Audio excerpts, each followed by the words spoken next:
Good Monday morning and welcome to our News Channel 9 Stream Center. We start this Monday with the beginning of the Chen trial in Hamilton County Court. This has been a case we've been covering for more than 2 years since 22-year-old Jasmine Pace was found murdered here in Chattanooga. We're going to have gavel-to-gavel coverage here from our News Channel 9 Stream Center. Right now we're waiting for a jury from Nashville to be seated inside a Hamilton County courtroom. The box you see just above me is a live camera inside the courtroom. And of course there are many things that we're going to do to make sure that the jury isn't shown. That's one of the orders from the court, but that's also just how we cover a trial. So as you see our camera moving there, we're going to hear from Judge Boyd Patterson about some of those instructions.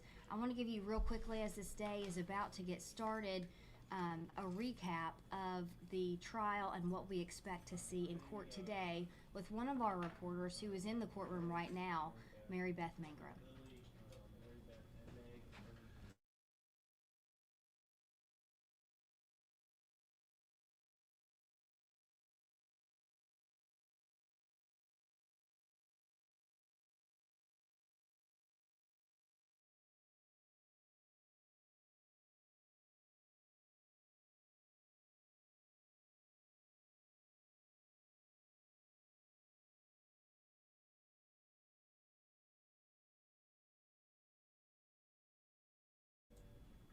Having some trouble playing that video file, so let me try one thing just to see if we can get it to play for you there.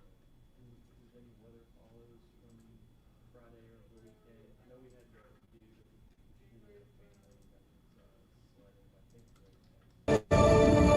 The trial for the man accused of killing a Chattanooga woman and putting her body in a suitcase is scheduled to begin today. Chen was charged with the murder of Jasmine Pace back in 2022. The jury for his murder trial was selected last week from a pool in Nashville, made up of people less familiar with the case. And we'll bring you live coverage on air and online of this trial as it unfolds this week. Mary Beth Mangrum is joining us live now from outside the Hamilton County Courthouse, where that trial is set to be in motion this morning. Mary Beth, we're anxiously awaiting that to get underway. Yeah, Dane, Hannah, it was 2 years ago when Jasmine Pace's mother reported her missing around Thanksgiving. And now 2 years later, Chen's trial is set to begin this morning in Hamilton County. Judge Boyd Patterson told potential jurors that this trial could span anywhere from 10 days to 2 weeks. And the jury for this trial was selected last week beginning Wednesday. They will be sequestered and were selected from Nashville. 118 Davidson County residents reported to the county courthouse on Wednesday to be a part of that pool, and we spoke with attorney Bill Speak, who's unrelated to the trial, but he says that these jurors are less likely to have their own opinion on the case, unlike those who live here locally. When there's a lot of publicity in a case, it limits your ability to find jurors that haven't already formulated an opinion on the case. And a defendant charged with a crime is entitled to have a fair hearing, and that's what the court is going to be looking to give him, a fair hearing. Now, again, that trial is set to begin soon, and we will have team coverage inside of that courtroom that we'll bring to you once it begins. Reporting live, I'm Mary Beth Mangrum. Mary Beth, thank you. And of course, today and all through this next week, make sure you stay here on air and online. Meg Doyle will have daily reports from the trial during our newscasts, but you won't have to wait until then, as Latricia Thomas and Mary Beth Mangrum will bring you live updates on our social media pages. We'll be posting.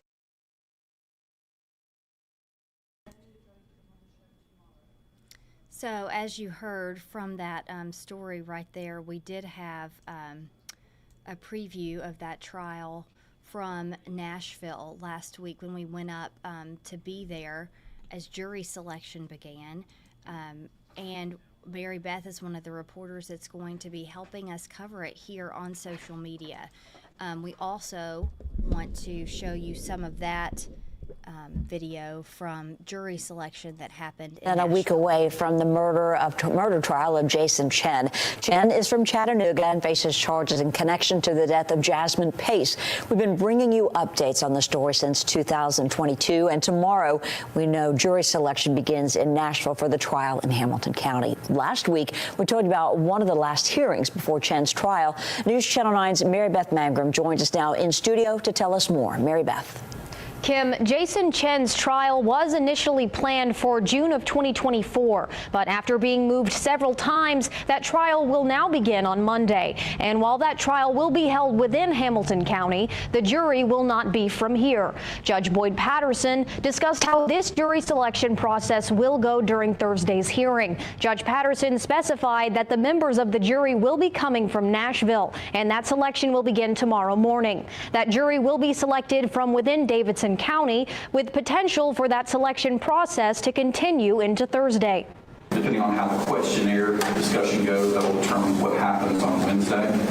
But at some point, we'll start picking the jury, actually engaging them in conversation. Hopefully have that finished up by Thursday. They'll be met Sunday in Nashville with our deputies. We'll then take them down to the hotel here. They'll be checked in, accommodated, be brought to court Monday, and that's when we'll be sworn in. Will not be sworn in Nashville. While that trial is slated to begin on Monday, we'll be in Nashville tomorrow covering that jury selection, and we'll have more updates on that process as it begins. Kim? Mary Beth, thank you very much. We'll have team coverage of the Chen trial beginning tomorrow in Nashville with Mary Beth. Okay, so that was another recap there from our team that went to Nashville for jury selection there. We do have some movement in the courtroom. The judge is giving some instructions there, so we're going to switch this here for you, and let's listen in while we can.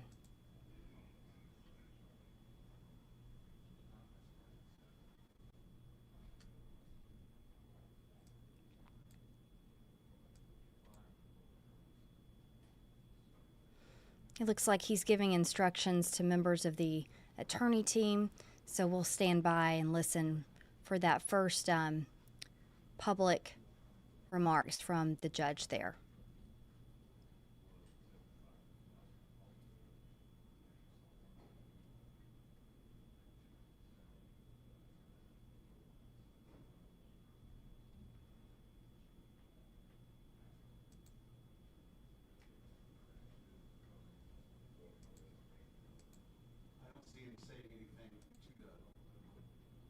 Can you take this full?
courtroom. The jurors are here too, by the way.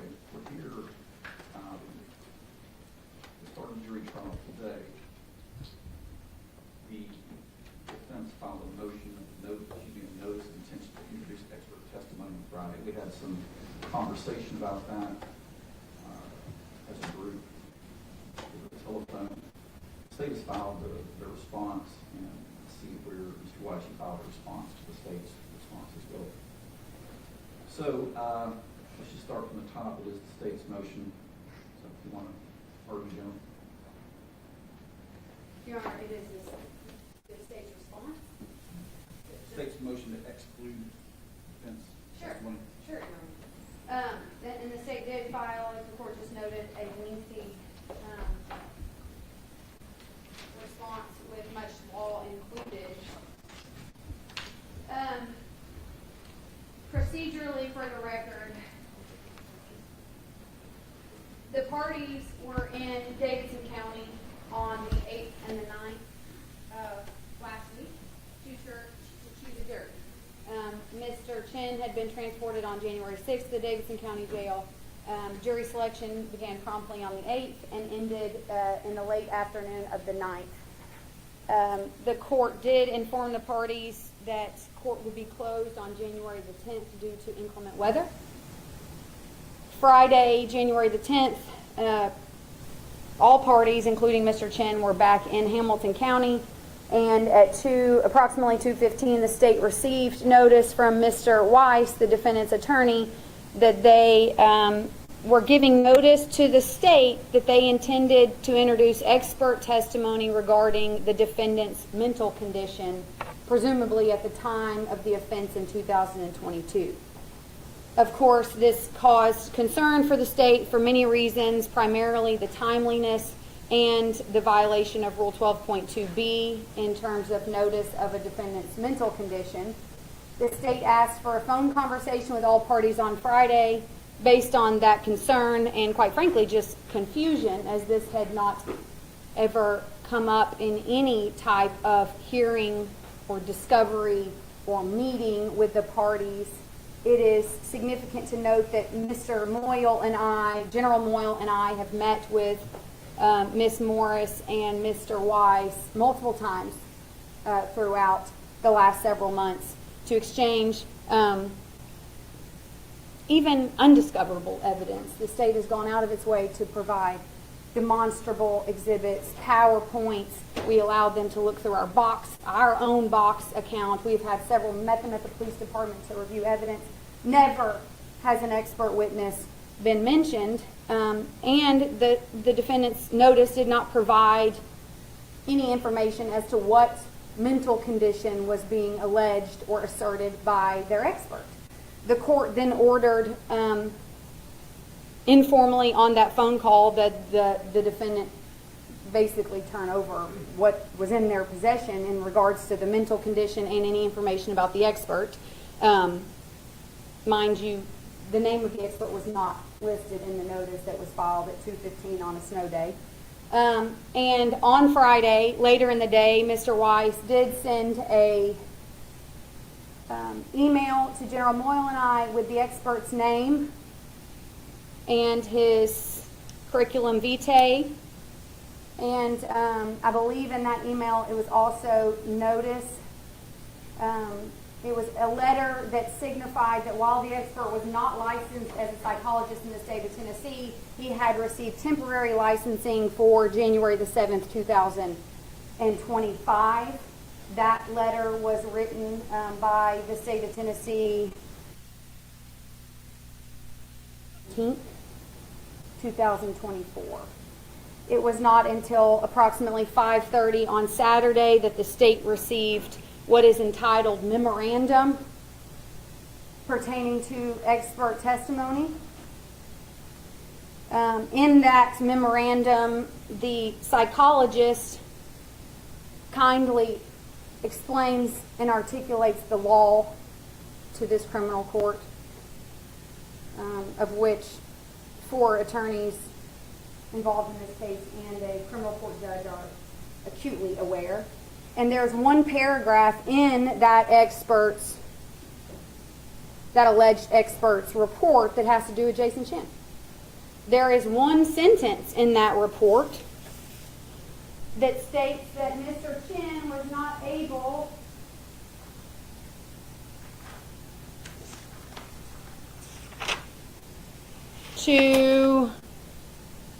that Mr. Chen was unlikely to have possessed the requisite premeditation for the act of criminal homicide.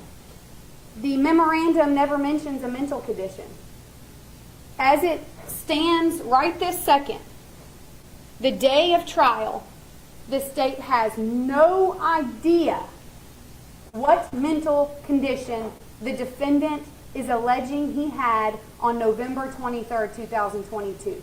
We don't know if it's an intellectual disability based on the tests that were apparently administered to the defendant, which are attached to the expert's memorandum. Based on those, it would indicate it was some type of intellectual disability, as those are psychological examinations that go to reasoning and critical thinking.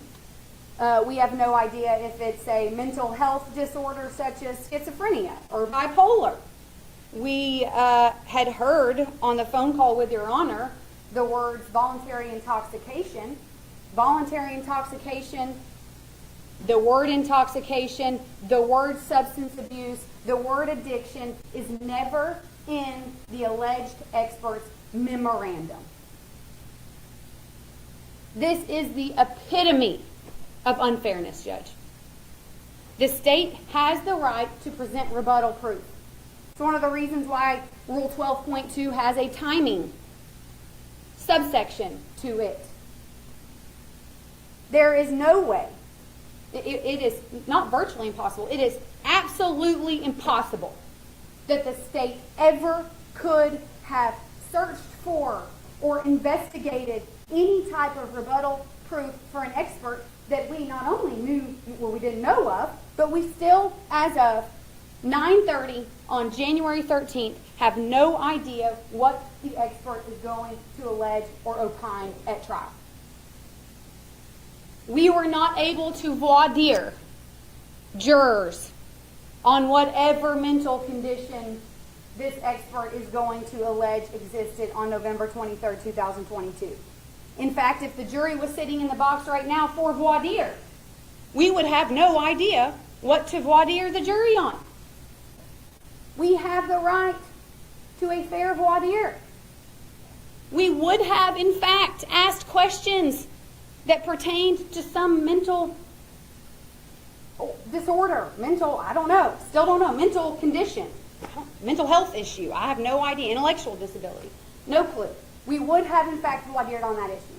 It would have changed the process of voir dire for us. It would have changed the preparation for trial for the state of Tennessee.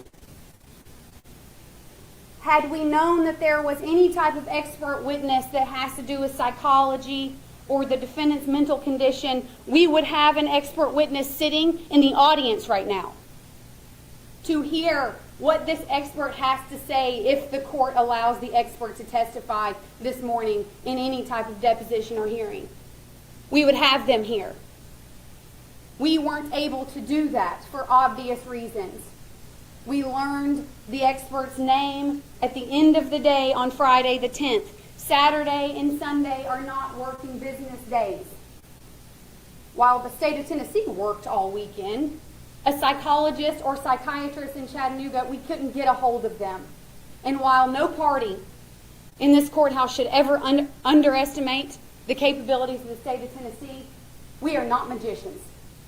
We can't just come up with a rebuttal expert witness on a mental condition that we are unaware of at 9:30 on January the 13th. This notice was untimely. This notice never would have been able to happen in any other case in Your Honor's court except for a sequestered case done in the manner in which it was done in this case.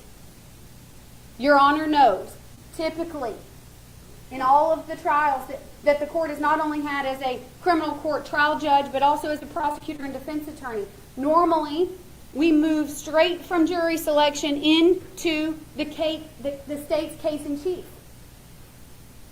Typically, this would never have even been able to happen, much less allowed.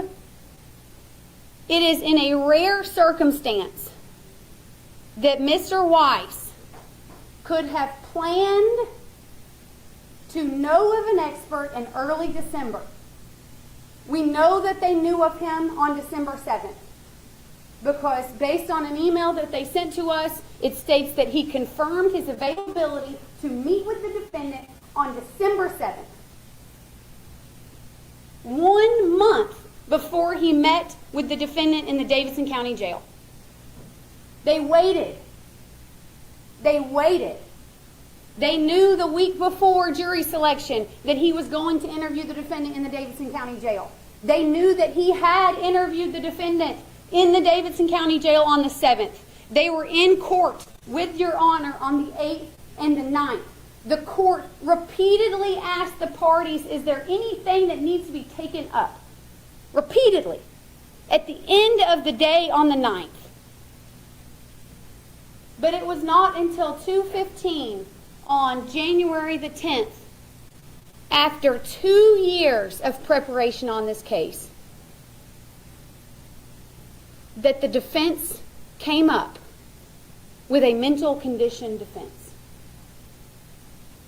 And the defense has argued that it was only after the state provided a demonstrable exhibit to them that they realized that they needed an expert witness that had to do with the defendant's mental condition that affected his ability to form premeditation. Think about this, Judge. Premeditation has been an element in this case since 2022. The Hamilton County Grand Jury indicted Mr. Chen for first-degree premeditated murder. If defense attorneys believed that his mental condition at the time affected his ability to form premeditation, and they waited until January 7th to have an expert evaluate him, then we've got much bigger problems than a timeliness issue. Premeditation has been the case. It has been an element in this case since 2022. And notably, Mr. Weiss represented Mr. Chen in 2022. There has been no counsel substituted. It has been Mr. Weiss since the beginning. The demonstrative exhibit that the defense has such a problem with, as the court has already seen, involves 2 pieces of evidence that have been in the defendant's possession for almost 2 years. A photo from Mr. Chen's apartment of carpet with blood on it, and a photo of Jasmine Pace from the medical examiner's office. The court found in the hearing on this issue that even the state could have superimposed this piece of evidence on this piece of evidence to come up with a demonstrative exhibit. How can a demonstrative exhibit that was given to the parties on December 11th, the day that it was given to the state, even though every party had both photos, but the superimposed photo was given on December the 11th, how is it that that photo affected premeditation in so much as the defense all of a sudden, near or around December 7th, contacted an expert witness? It is untimely. It is unfair. And the state of Tennessee has the right to a fair trial. And the people of the state of Tennessee have the right to a fair trial. We ask the court to exclude any expert testimony at this point in time that was presented to the court and to the state in an untimely fashion, especially that of Mr. Douglas Lewis.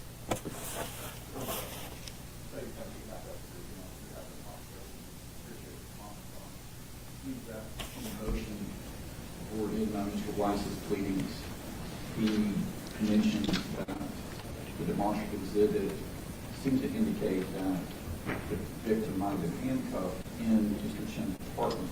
And that's one thing I think he mentioned is the problem with the demonstrative exhibit. Could you respond to that? Sure.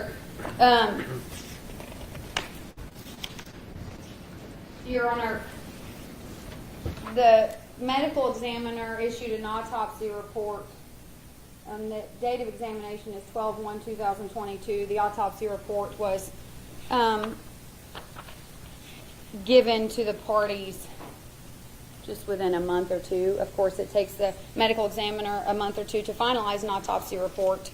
And in that autopsy report, there's a sentence that says, the injury locations are consistent with the decedent's fetal body positioning as found.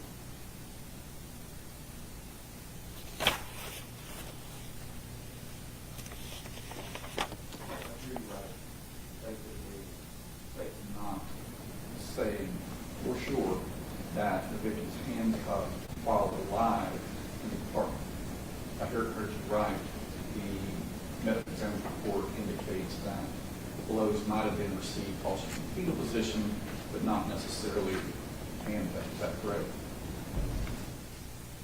I believe that Dr. Cogswell can opine in what position she would have been in when the injuries occurred, and then the jury can therefore, as the trier of fact, make their own conclusions as to the position of her body was only in the fetal position with those type of stab wounds because she had been handcuffed. So the trier of fact can draw their own conclusions, but furthermore, Your Honor, there was a bond hearing in this case in General Sessions Court in which Mr. Weiss represented Mr. Chen, and similar to the autopsy report, Dr. Cogswell testifies the injuries and the concentration are all on the right side. Virtually all of them can be inflicted with her in that bound position.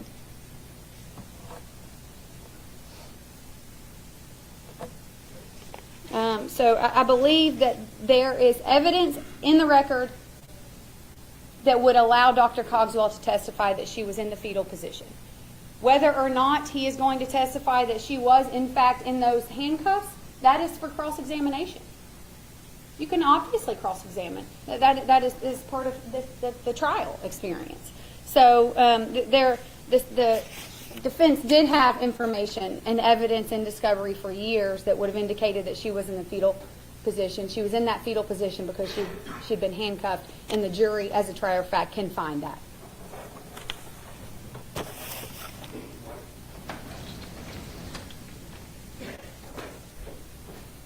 Good morning. Let's be clear. Rule 12.2b2 says timing.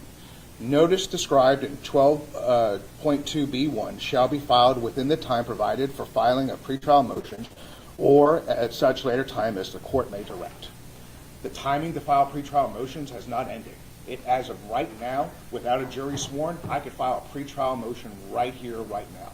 This rule does not limit my ability to file a notice right here, right now. This court, and I say this with the utmost respect, could have ordered a scheduling order or a docketing order requiring the parties to have prevented certain proofs, certain discoveries, certain evidence, certain motions at this point. The court has never ordered that. The defense is not in violation of the Tennessee Rules of Criminal Procedure, and the defense is in violation of any of the court's orders. So this is not untimely. It is timely. Secondly, Dr. Lewis was contacted about a month ago due to timing of the holidays and him getting authorized to practice psychology here in Tennessee. He was not able to evaluate Jason until January the 7th in Nashville. We weren't able to speak to him about his results. He had to review his results, go over everything, and we didn't get those results until late on January the 8th. As soon as we had those results and we knew that we were going to call him as a witness, that's when we filed the motion on the 9th. And even though the courts were closed, it was obvious that all the parties were aware of it. The General Wamp texted, all the attorneys texted the court. We had a conversation about it. And the court has ordered that Dr. Lewis submit a memorandum or report, which he did on Saturday.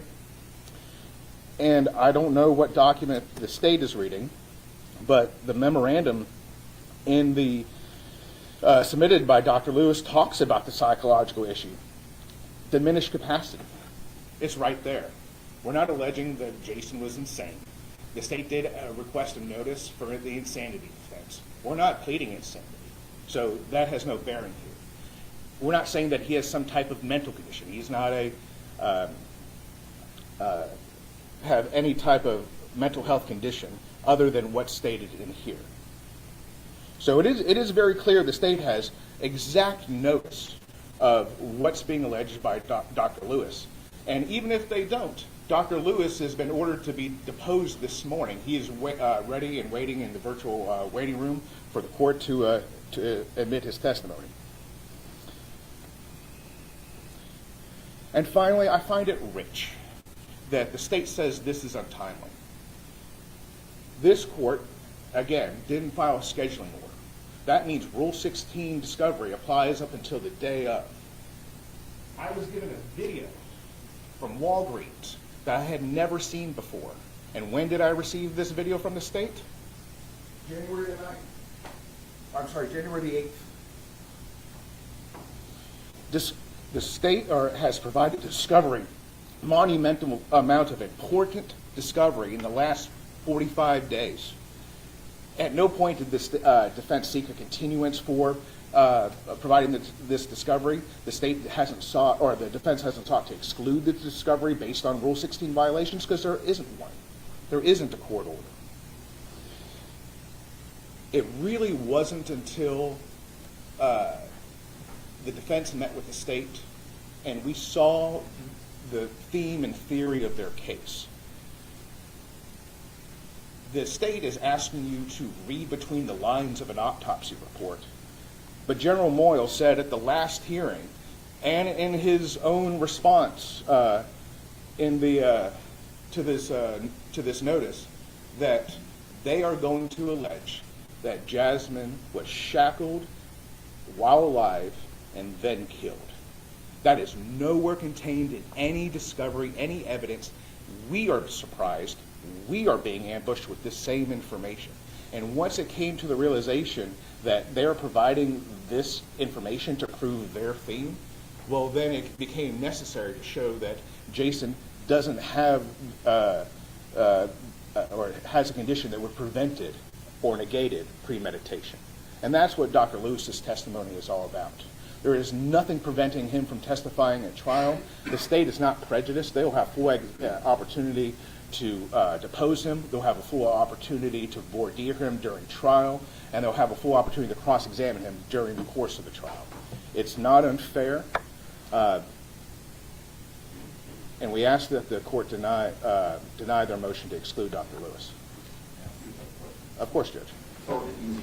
The Walgreens video that you provided recently, in any way unfairly prejudicial to your case to the degree that you're asking for continuance? No.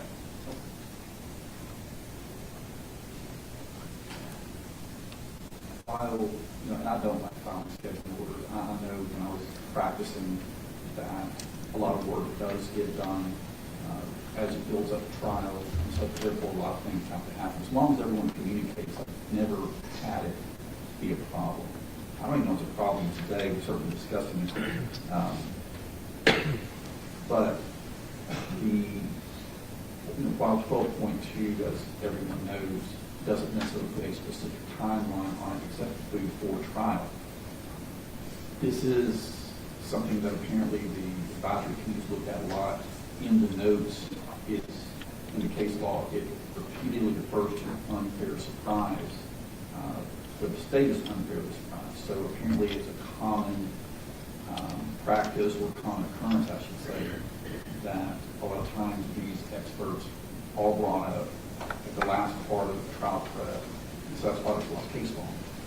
And so in this particular case, I'm clear when you asked for funds for the expert in December, it was a wise move. You know, how an expert can help you out with this, helping you cross-examination or just looking at the case and helping different angles for sure.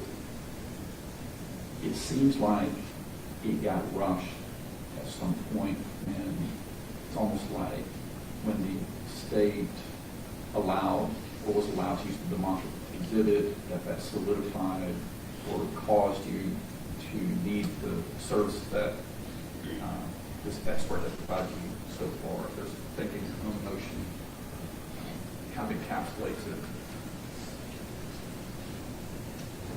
We could talk about it once the defense attorney, as a defense attorney, you promptly secured an expert who issued court. The length for that is state discloses the last minute evidence for documentation less than a month before, despite the case being for 2 years. Upon receiving this late disclosure, the defendant promptly secured an expert who issued court. So that's how I'm interpreting that. Is the acceleration came from the hearings in December where we talked about the exhibits and the exhibits deemed to be admissible. Is that a fair assessment? Yes, sir. Okay. Thank you. Your Honor, may I briefly respond to some of that timeline?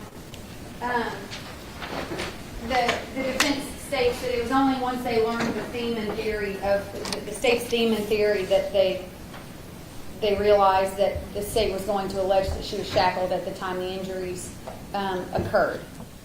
But that timeline actually doesn't work in terms of the timeline of their expert witness, because the meeting that we had with them in which we discussed and went over the demonstrative exhibit was December 13th. The day that they got that demonstrative exhibit was December 11th. Based on email communication and the representation of defense counsel, they confirmed Dr. Lewis's availability on December 7th. Can I respond to that briefly? Just make sure. Yes, Your Honor. Yes, Your Honor. There are many reasons to retain an expert. When Mr. Wise approached me on it, I wasn't sure exactly how this expert could be used. It might be just for consultation, it might be for sitting in the courtroom for cross-examination. And so I don't really hold that against Mr. Wise as far as retaining an expert. It seems that the purpose for which this expert being offered now seems to be accelerated with the demonstrative exhibit issue.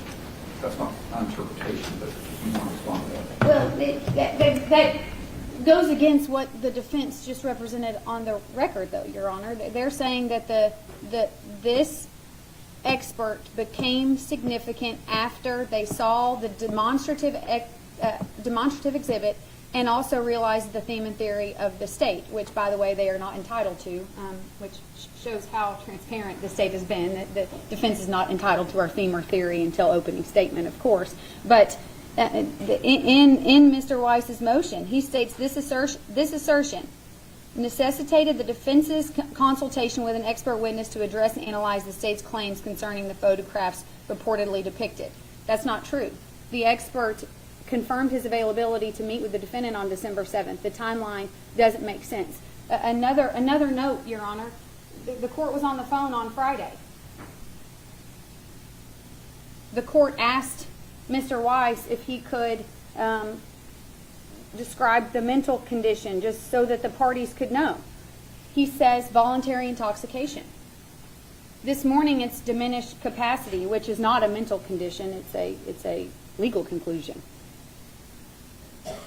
So he actually put us on notice of voluntary intoxication, which is not the mental condition.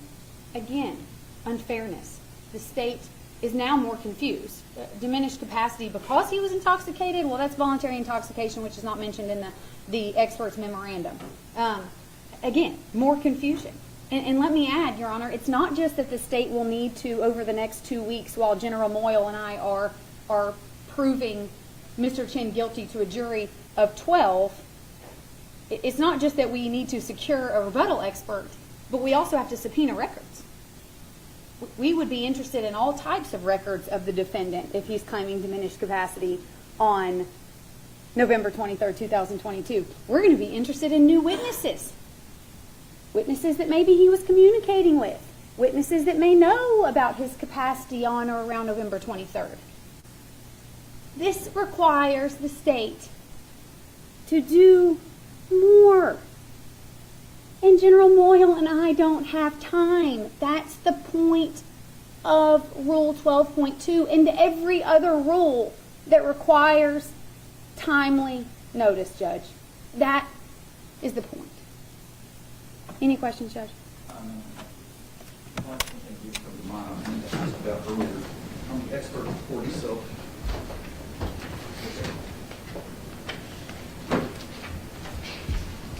Looking at page 4, the bolded, I guess, conclusion, what he testified to.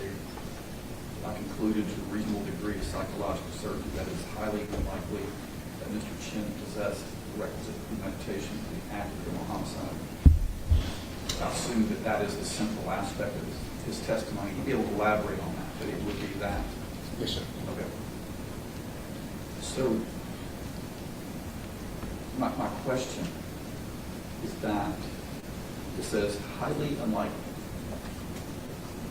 which introduces an amount of speculation about this particular. It's not conclusive. I'm not saying the state has to agree to it, but it seems that highly unlikely is subjective, that it cutting to the Daniel factors. I don't know whether that would be substantially helpful to try our facts, to introduce a speculative opinion that it's highly unlikely, instead of he's concluded that Mr. Chen did not possess the requisite premeditation. Could you respond to that? Yes. I don't think that forensic psychology is not an exact science. We even give leeway to exact sciences. This court deals with BACs all the time, and BACs are 99.7% effective. It's not 100%.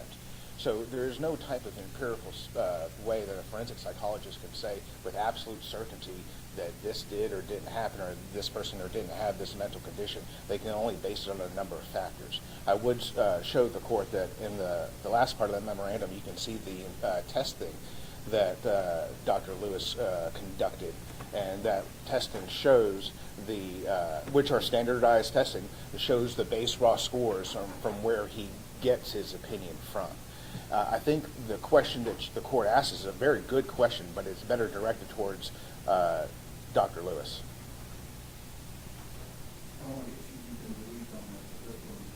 Looking at this, if I understand, and looking at page 6, it says a single standard score, generally index and produced by measure having a mean of 100. If I'm understanding this correctly, Mr. Chen scored a 94. It seems pretty close to the mean. I don't know how much that would have impacted his decision. Maybe it's just a test that gives everyone. The other scores, so you be able to test the trauma symptom inventory, looks like based upon self-report, where the person taking the test is asked how often each symptom happened in the past 6 months when Mr. Chen was incarcerated. So I'm not sure how helpful to a jury would be to have these scores from someone who's obviously been incarcerated for a long time. I asked Dr. Lewis, that's a very interesting set of questions, but I asked Dr. Lewis about that. I said, well, wouldn't have the evaluation been more or better effective, more closer to the event than now? And he actually said, no, that's not the case. It gives, after time and reflection, and gives them an ability to answer, I guess, more honestly. But again, that's a better question directed towards Dr. Lewis. Thanks, sir. Thank you. Anything else from the state? No, Your Honor. For the court on this particular motion by the state to exclude the expert as the record reflects, there was an effort by Mr. Weiss to secure an expert, I thought was Weiss. And everyone agrees that this particular expert's testimony in this report was generated from the court's ruling about allowing a demonstrative piece of evidence. And so, looking at it in that lens, we did pick a jury. And I'll start by saying this: while we're picking a jury, I know this was mentioned, But I don't see this as unethical. I don't see it as something that Mr. Weiss waited until the last minute and orchestrated this from day one. It does feel very rushed. Again, this evaluation happened on Tuesday, less than a week ago. The state points out that they did not get the voir dire on a mental condition because they didn't know. Our Friday phone conversation involved diminished capacity. Put on record, we talked about whether it was insanity or not, and Mr. Weiss said it wasn't insanity, so that leaves only a few things. Diminished capacity was something that was mentioned, as well as voluntary intoxication. The report doesn't mention voluntary intoxication, and again, the highly likely seems speculative to me. So I interpret all this using a greater overall analysis as it just seems very hurried, and which makes sense. It was something that the state, once they got the demonstrative evidence in, that's when we see this uptick in activity. And so I can conclude fairly that the expert's testimony was based on the defense's stated need to respond to it with this particular expert's testimony. Neither side's asking for a continuance. If this case were to be continued, it would be a huge waste of resources. But the record should reflect that I would do that. If it came down to something that truly would cause either side to not have a fair trial, I would grant a continuance in this case. I don't think that's necessary in this particular event. Again, my interpretation is that Mr. Weiss secured an expert, could be for numerous reasons. In December, when the demonstrative evidence was deemed admissible, that's when things started to coalesce around this particular direction. And so I do think that the demonstrative evidence aspect is key and foundational to why we're here today arguing about this particular expert. So the ruling from the court is that, as talked about, as discussed by defense counsel, concedes that the expert's testimony would be that it would be highly unlikely that Mr. Chen possessed directly premeditation to the act of criminal homicide. I don't see that as actually rising to the level of anything that's going to be helpful to this jury. I don't think it introduces speculation. What is highly unlikely? Perhaps he could answer that, but in contrast to the DUI experts or the engineering experts for crash reconstructions, that they have a range, but they can say clearly that it happened to where the defendant's speed was within this range. It was not less than this amount or not more than this amount. With DUI, they can speculate it's at least 0.05, but not more than 0.12. In this particular case, I don't think that the expert's testimony is concrete enough to be helpful to the jury. I don't think we need to depose him, or that if that's what his opinion would be. I do think that out of an abundance of precaution, the state's not going to like this part, but out of an abundance of precaution, I'm going to modify my ruling about letting the demonstrative evidence in. The ruling is that the demonstrative evidence cannot come in as an exhibit. The state can certainly use it demonstratively if they wish, and let the jury draw the conclusion. And also about the expert in the state's Dr. Cogswell. The defense has been expressed concerns that Dr. Cogswell will provide evidence that says that this was premeditated. I don't think this would have come in, but just for clarity, General, whenever you're directing Dr. Cogswell, you cannot say, is this indicative of premeditation? That's something that would have been objectionable to anyway, and I'm not saying you would, but just where we are today, based on defense attorneys' assertions that the medical examiner's testimony might be unfairly wise for him to opine that it was premeditated. Obviously, you can't ask anything like that. Okay? Correct, Your Honor. He's a forensic pathologist, not a psychiatrist, psychologist. So I think it's outside the scope of his expertise. And so based on those factors, let the state's motion to exclude expert testimony be granted. Your Honor. Yes, sir. At this time, I would request to do a proffer and have Dr. Lewis answer some questions.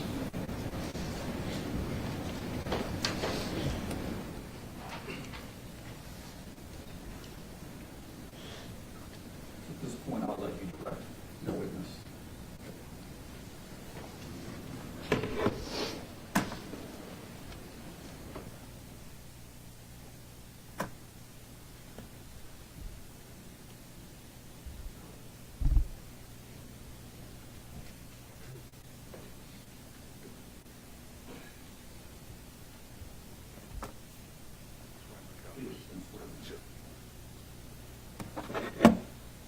Assuming we get let out to work the first time.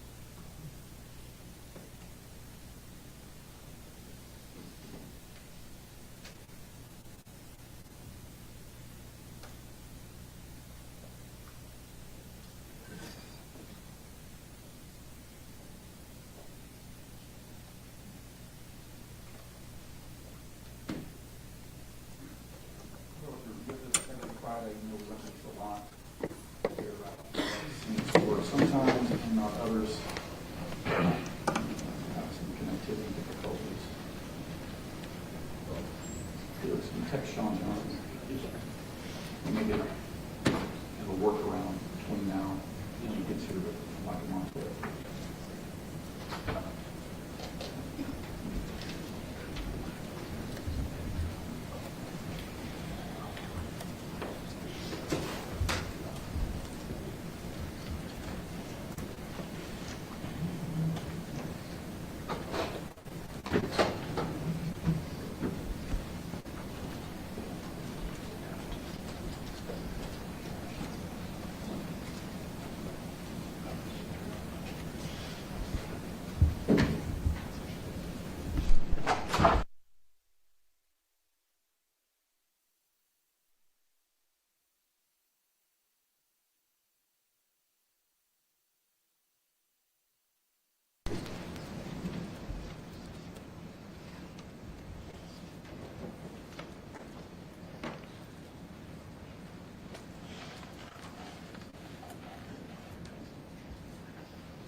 Works every time.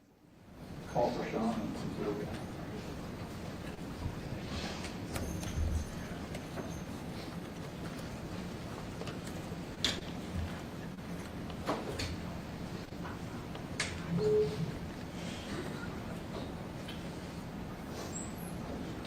Good morning, Dr. Lewis. Can you hear us okay? I can. Good morning.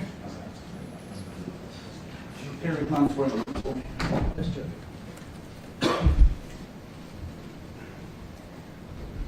Raise your right hand, sir. Do you swear or affirm to tell the truth, nothing but the truth, so help you God? I do. Which one? Can you let Felix know we got figured out? Yes, Jeff. Good morning, sir.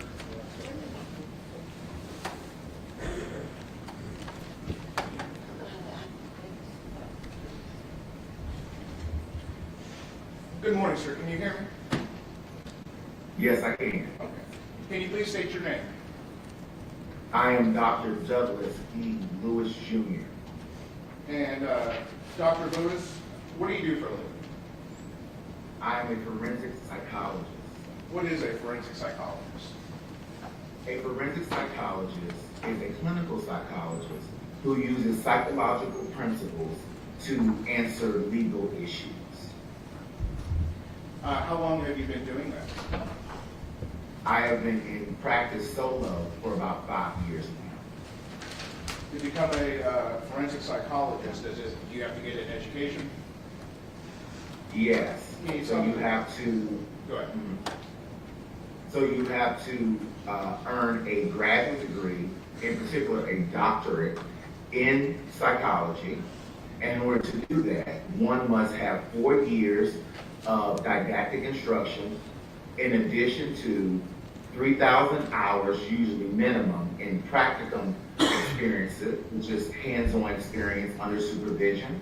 Then one must go through a match process in order to get a pre-doctoral internship, which is a year-long internship, and then you earn the doctorate. Once you earn the doctorate, you must participate in a postdoctoral experience, and that is for at least 1 year, and then you become licensed as a psychologist. So what schooling did you receive? So initially, I earned my bachelor's degree from the University of Virginia in mathematics, finance concentration in 2009. And then later, I earned a terminal master's degree of education in clinical mental health counseling from Lynchburg College, which is now referred to as University of Lynchburg, in 2013. And then in 2019, I graduated with a Doctor of Psychology in Clinical Psychology from the Chicago School of Professional Psychology in Washington, D.C. And then later, I completed a postdoctoral fellowship at Emory School of Medicine in the Department of Psychiatry and Law Service in 2020. And when did you graduate with your doctorate? I graduated in 2019 with my doctorate. And you've been in practice now for the last 5 years? Yes. And what does your practice? Approximately. What does your practice entail? My practice entails both civil and criminal justice cases. So I conduct competency to stand trial evaluation, criminal responsibility or mental status at the time of the offense evaluation, violence risk assessment, psychosexual evaluations, independent medical evaluations, workers' comp evaluations, personal injury evaluations, and that's for both juveniles and adults. Have you ever worked in the prison system before? Yes. So I began supervised work in the prisons in 2015, and then I became somewhat of the de facto clinical director within a prison in 2021. Not only did I work with housing placements in terms of their psychological status, I also provided treatment in what is considered here in Georgia high max. So those are individuals who have not only committed murder or other heinous crimes outside of the prison, but also those of which who have done the same thing within the carceral environment. Have you ever testified in a court before? I have. How many times? I would say approximately 10 times. I've testified in court. Is it just criminal cases, or do you do both criminal and civil? It has been criminal and civil. In the criminal cases that you have participated in, have you always represented a defendant? No, I have not. I have been on the prosecution side before. I think the last time I was on the prosecution side was probably in 2022 or 2023.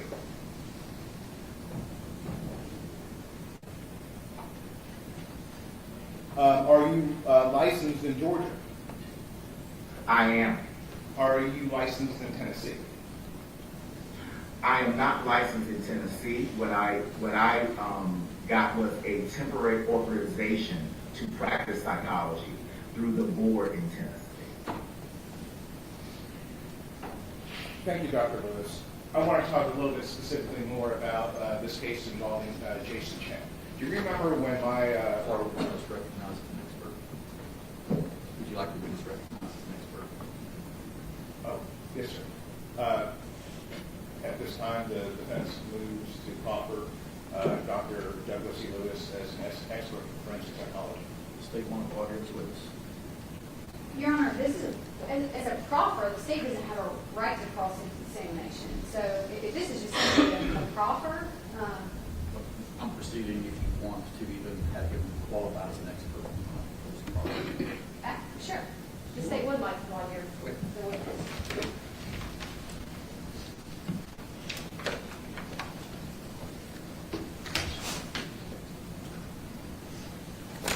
Dr. Lewis, you said that you got your doctor of psychology in 2019. Is that correct? That is correct. But you were not licensed as a psychologist until 2021. Is that correct? That is incorrect. I was licensed in August 2020.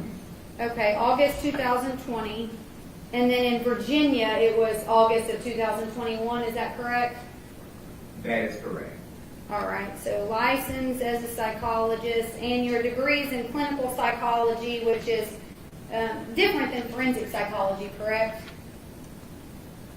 It is the generalist form, but forensic psychology is a specialty. One must be a clinical psychologist in order to be a forensic psychologist. So I'm sorry. Did you get a degree in forensic psychology or clinical psychology? No such degree exists. You cannot get a doctorate in forensic psychology and practice as a forensic psychologist. You must be a clinical psychologist first, and then you must specialize in forensic psychology. I understand. Okay.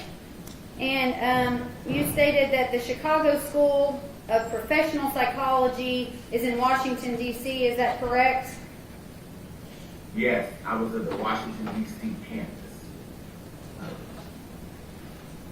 You went to school physically in Washington, D.C.?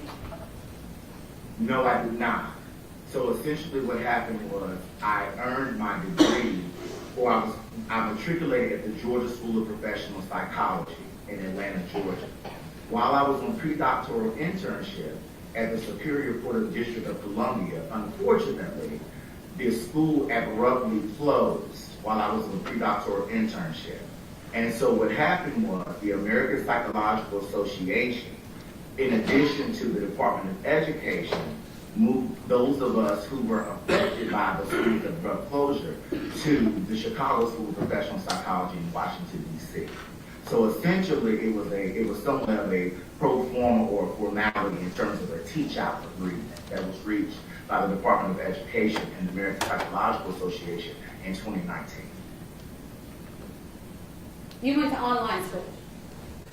No, sir. Excuse me. No, ma'am. You cannot go to online school and graduate and get a license in Georgia. You must go in person. I went in person for 4 years to get my didactic instruction, and then I matched to my first choice at the Superior Court of the District of Columbia. But on your resume, it states from 2015 to 2019, you were a psychometrist in Atlanta, Georgia. I was. I went to school in Atlanta, Georgia, ma'am. But your resume says that you went to the Chicago School of Professional Psychology in Washington, D.C. Okay, so let me explain again. I'm sorry, I'm confused. Yeah, I'm very confused. I know, I want to help you if you allow me to, ma'am. So I matriculated at the Georgia School of Professional Psychology, which was located in Atlanta, Georgia. While going to school in person, because I come from humble beginnings, I also had to work. So I worked as a psychometrist alongside with getting my doctorate from the Georgia School of Professional Psychology. Part of the training in psychology is this. You must go to school for 4 years and receive didactic instruction and practical experiences. Then you must match at an APA or American Psychological Association accredited internship. I matched at my first choice, which was the Superior Court of the District of Columbia. While I was on pre-doctoral internship, which is a year-long working supervised experience, my school, the Georgia School of Professional Psychology, abruptly closed around March the 8th of 2019. The Department of Education and the American Psychological Association, understanding that we were about to graduate and the school closed, did what is called a teach-out agreement. The teach-out agreement was with the Chicago School of Professional Psychology, the Washington, D.C. campus. And that is where I graduated from. Okay. Your resume states that you are an adjunct assistant professor at Emory University. So the year that you received your licensing, you also became an adjunct assistant professor at Emory? Yes. And your LinkedIn says that you've been an adjunct assistant professor from September 2021 into present. So which one is correct? What is correct is what's on my CV. So what happened was I graduated from the postdoctoral fellowship program in 2020.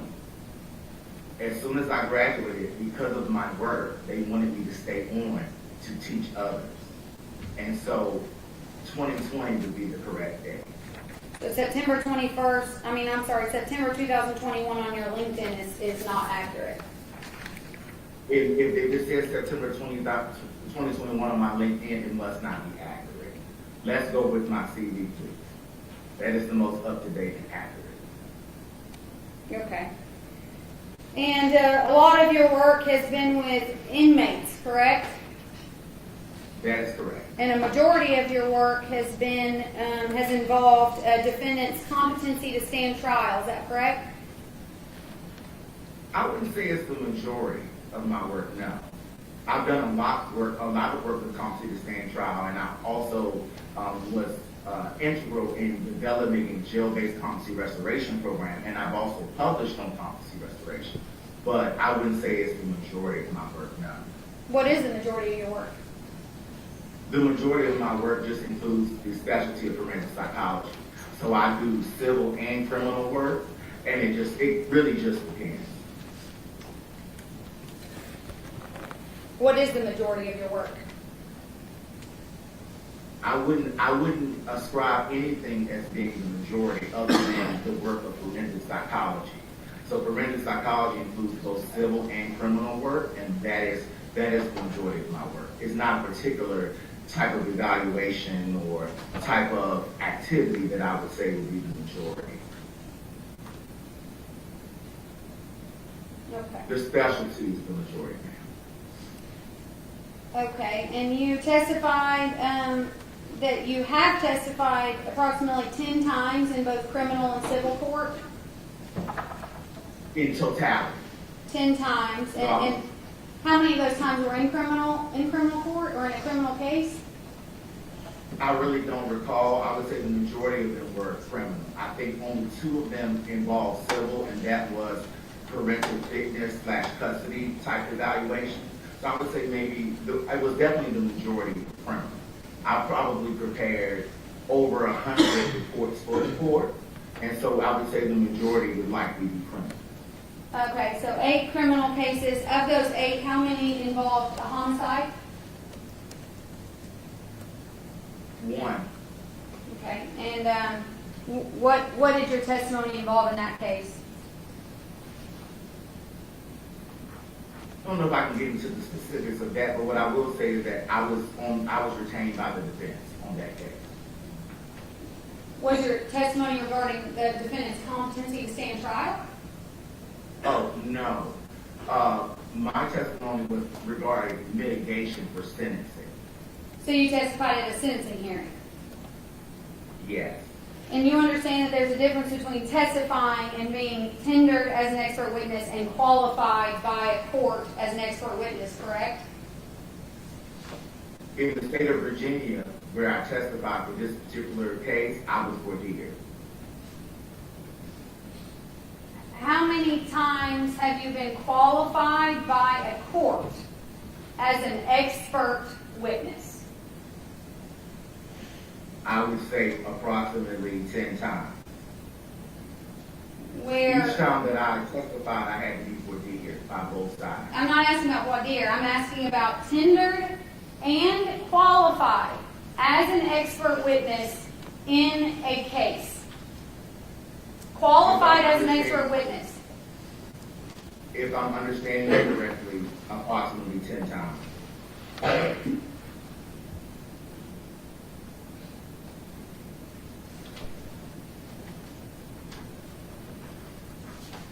You testified that you often do evaluations on mental state at the time of the offense. Yeah. So it's called different things based on the state. So in Georgia, it would be called criminal responsibility. In Virginia, it would be called an insanity evaluation. So I just generally said, but both of them are the same in that it is assessing or evaluating one's mental status at their time of the offense. You believe that insanity is the same as mental culpability? No, I don't think I said that, ma'am. What I was saying is that the statute is named differently based on the state. So some would call them mental status at the time of the offense. Georgia, for example, calls it criminal responsibility, and Virginia would call it insanity. But it's state dependent, and the state determines what the legal standing is for that.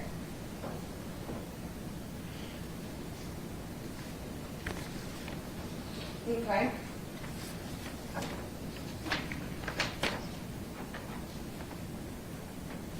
On your resume, there's a section entitled Adult-Clinical, and it states that in 2011 and 2012 you were, it doesn't say what your position was, it just says adult psychiatry / co-occurring disorders inpatient at Virginia Baptist Hospital. That is correct. But in 2011 and 2012, the only degree that you had was in mathematics. That is correct. Virginia Baptist Hospital was allowing you to work in a psychiatry department with a mathematics degree? Yes, ma'am. So in Virginia, there is a title called Qualified Mental Health Professional, or QMHP. And as long as you have a bachelor's degree and you take the continuing education, they will give you a certification called a Qualified Mental Health Professional. And so that's what I became, and that's how I was able to work at Virginia Baptist. I also interned at Virginia Baptist under the supervision of a clinical psychologist while I was earning my terminal master's degree in clinical mental health counseling from what is now called the University of Lynchburg.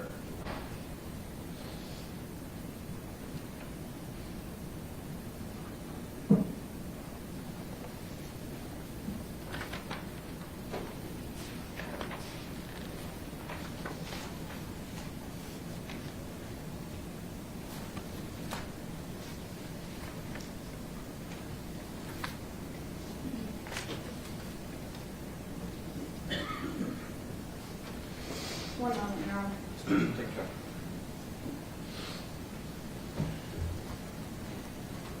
What is a psychometrist? A psychometrist is essentially an individual who has at least a master's degree, who has been trained to conduct psychological assessments, or which involves administration, interpreting, and scoring, and that individual must be supervised by a psychologist.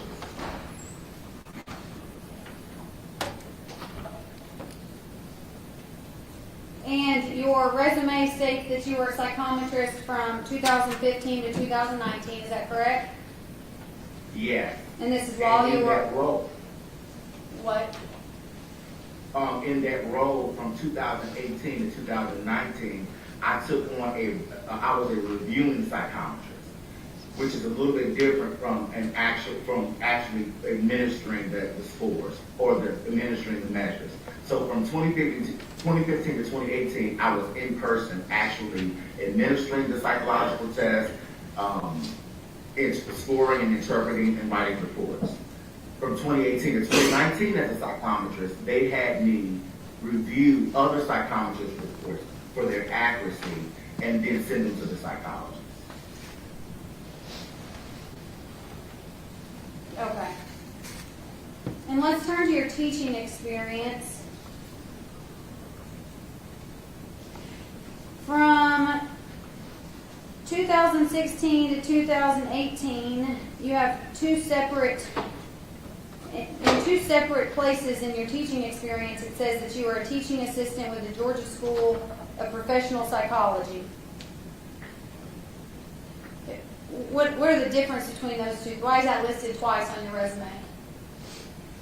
Because I was a teaching assistant for multiple professors at my graduate program.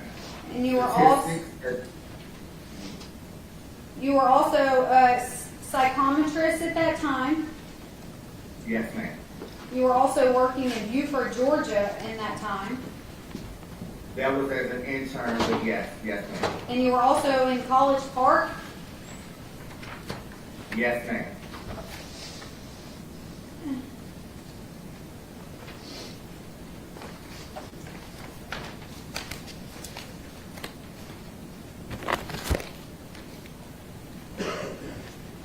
Let's turn towards this case. What were you asked to do in the case of State versus Jason Chen? I was asked to assess or evaluate the issue of premeditation. When were you asked to do that? December the 10th is when I was asked to do that, of 2024. When was your first communication with defense counsel in this case?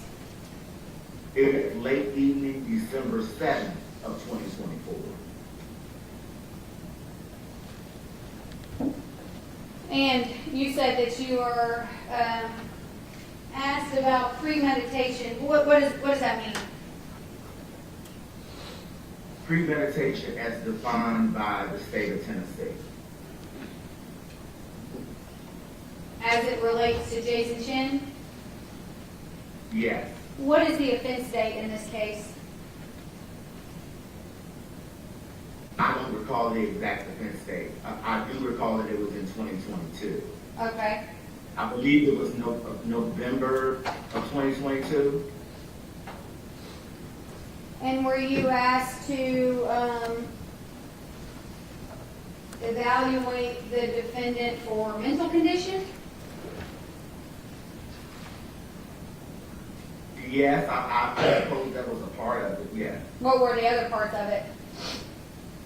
Well, the only thing that I was asked was about the issue of premeditation. But of course, if I'm conducting a psychological evaluation, there is a possibility that a mental condition could emerge or be revealed. But my understanding, my understanding was that that individual had never had any mental condition. But part of a psychological evaluation, such could be revealed. Did you decide that Mr. Chen has a mental condition? I did not give Mr. Chen a formal diagnosis. However, Mr. Chen does have some, what I would call some mental health or psychiatric challenges, to include depression and anxiety.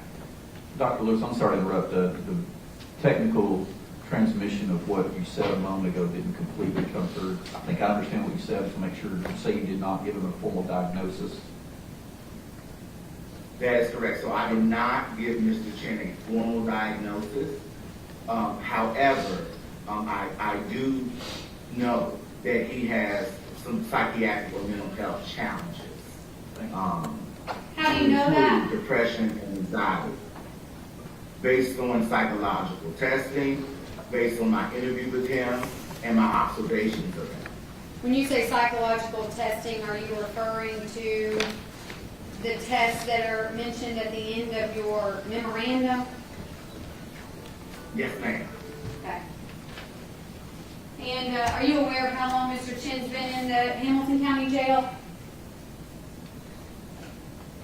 Approximately, since his arrest, I would say approximately 2.5 years.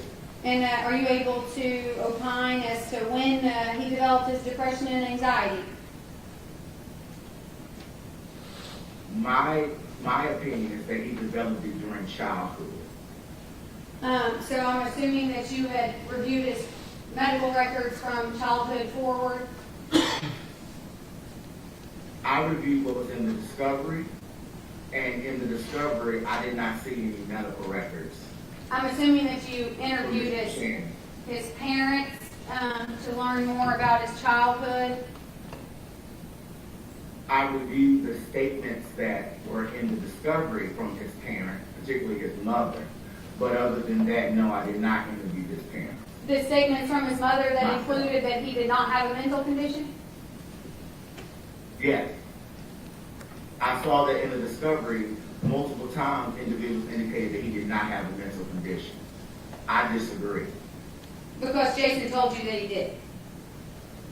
No, he actually did not. He said he doesn't have any problems either.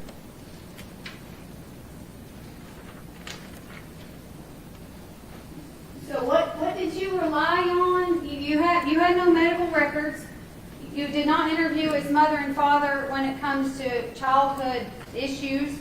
The defendant denies having any kind of mental condition. What did you rely on? I relied on my years of experience since 2010 of working in the mental health field across jurisdiction. I also relied upon my review of the discovery, all the documentation that was in there. I relied upon my interview with Mr. Chen, which involved many questions, to include questions that are diagnostic, questions that deal with violence risk, questions that are about his sexual history. I also relied upon objective, tested, psychological testing that is peer reviewed, and all the other things that were in discovery. And that is what I relied upon, which is best practices in terms of the field of forensic psychology. It was a multi-method approach. You've only spent 3.5 hours with Mr. Chen. Approximately 3.75 hours. Oh, yes. I apologize. You've only spent 3.75 hours with Mr. Chen in Mr. Chen's entire life. That is correct. And that was last week. January the 2nd. And you administered 3 tests during that 3.75 hours? Yes, and that took him about 50 minutes or so to do, the 3 tests. 50 minutes. He did 3 tests in 50 minutes? Yes, one of them you have to finish within 16 minutes for it because it cuts off on you. So one of them was time. So, and then the rest of the 3 hours, you just simply asked him questions about his mental condition that he doesn't have? No. I asked him questions basically about his life from birth to present. So those questions are across the board. Some of which of the questions you don't really know, or the individual or the examinee really doesn't know why I'm asking the questions that I'm asking. They're not face valid. So the questioning is not just about a mental condition.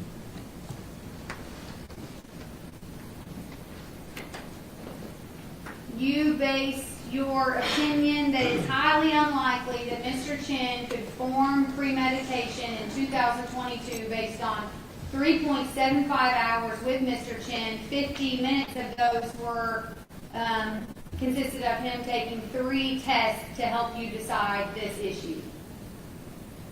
And also over 14 years of experience of working with justice-involved persons.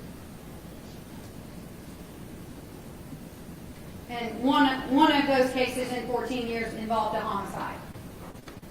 No, many of them did. Only one of them I testified for, but I've done many murder cases that I've written for. Usually the court stipulates to my reports, so I don't testify a lot. Well, but your reports don't have to do with premeditation at the time of the offense.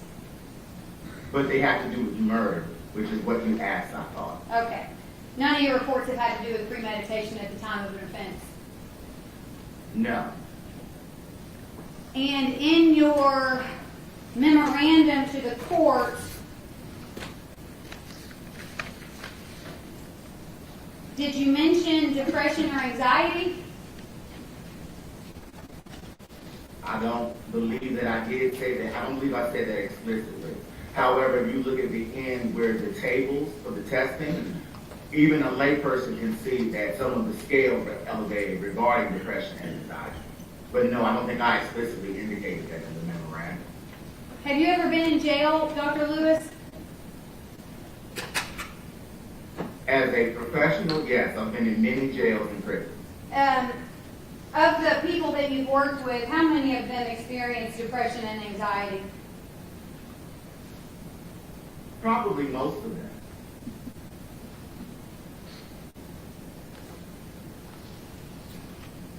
You stated in your memorandum that you relied on a handful of articles or websites, in one case a book, to form your conclusion in the case of Jason Chen. Is that correct? Relied on is probably not the right language. I would say that those items, in addition to all the other methods, is how I form my opinion. So essentially, I provided those for individuals who are not versed in mental health or forensic psychology, etc.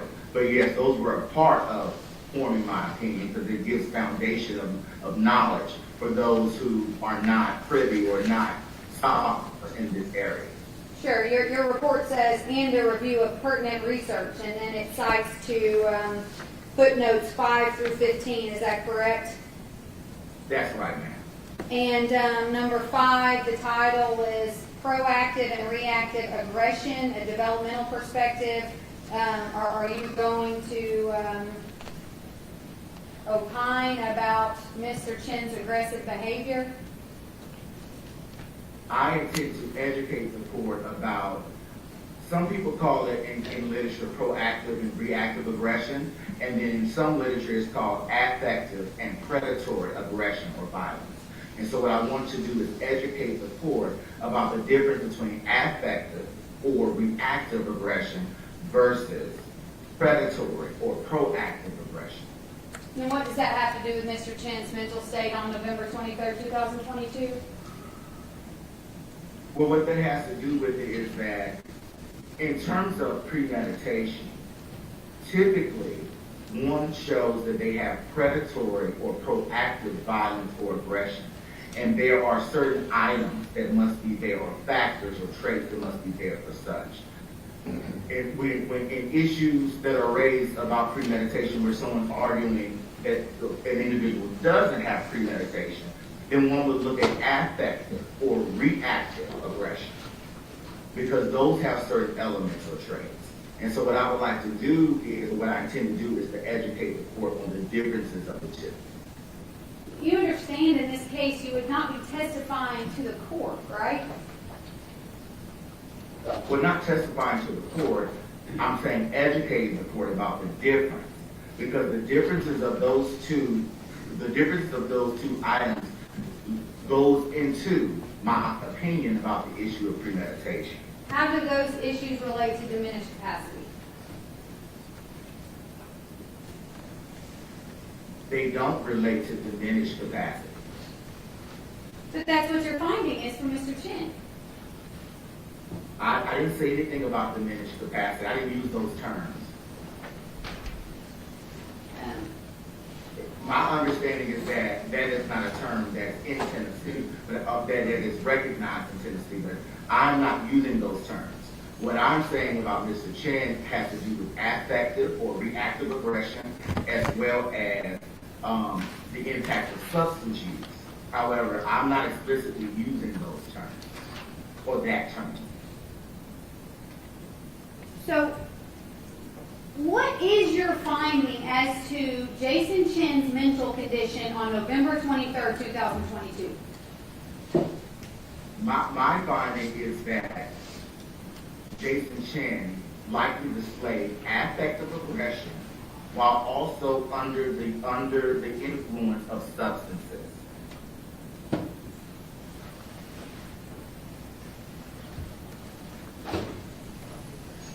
And what evidence or information do you have that Mr. Chen was under any type of influence of substances on November 23rd, 2022? In terms of evidence, the only thing that I have is that his report that he was using substances, and also by my questioning of him, many of which were not face valid at all, it appears that he has been using substance for many years. You'd agree that using substances for many years doesn't mean that you were intoxicated on November 23rd, 2022, right? I do agree with that. However, in my work with substance users and individuals that are just as involved, people just don't stop using substances. So you are going to testify that Mr. Chen was under the influence of a substance on November 23rd, 2022 because Mr. Chen said he was? I'm not going to testify directly in that way. What I'm testifying to is that he reported that he was under the use of substances. And the psychological testing suggests that he does have issues with drugs. So you can't... I'm not directly reporting that. I'm reporting that that's what he informed me of. And based on his psychological testing, it suggests that he does have issues or challenges with drug use. Well, you said you'd gone through discovery in this case, correct? Yeah. When did you receive discovery in this case? It had to have been the week of December 17th, because it wasn't until December 17th that the Tennessee board allowed me to have temporary authorization to conduct the evaluation. So, homicide cases involve an extreme amount of evidence, correct? Yes, they do. And between December 17th and January 7th, would you say that you went through all of the discovery that was delivered to you by the defense attorney? Between then and January 7th, I would say no. I went through most of it. And since that time, I haven't gone through all of it. What did they deliver to you? There were pleadings, there were mitigation documents, there were police reports, there was a medical examiner's report, there were pictures of the deceased, there were pictures of Mr. Chen and his family, there was a transcript of his bond hearing back in, I believe, back in 2022. There was a lot. And what in that discovery indicated that Mr. Chen was under the influence of a substance on November 23rd, 2022? I don't believe anything explicitly indicated that.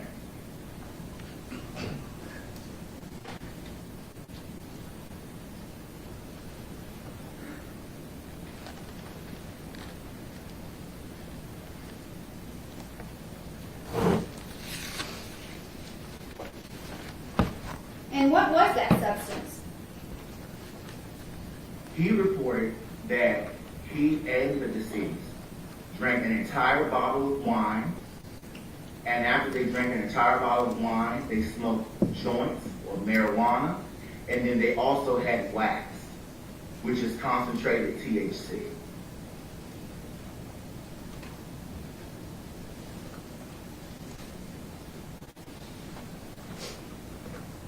But you'd agree based on the autopsy report that there's evidence to the contrary of that, correct? Objection to argument.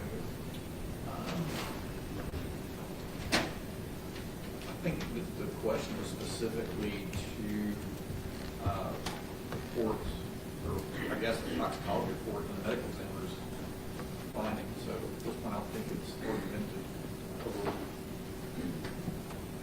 You'd agree that based on the autopsy report, there's evidence to the contrary. Is that correct, Dr. Lewis?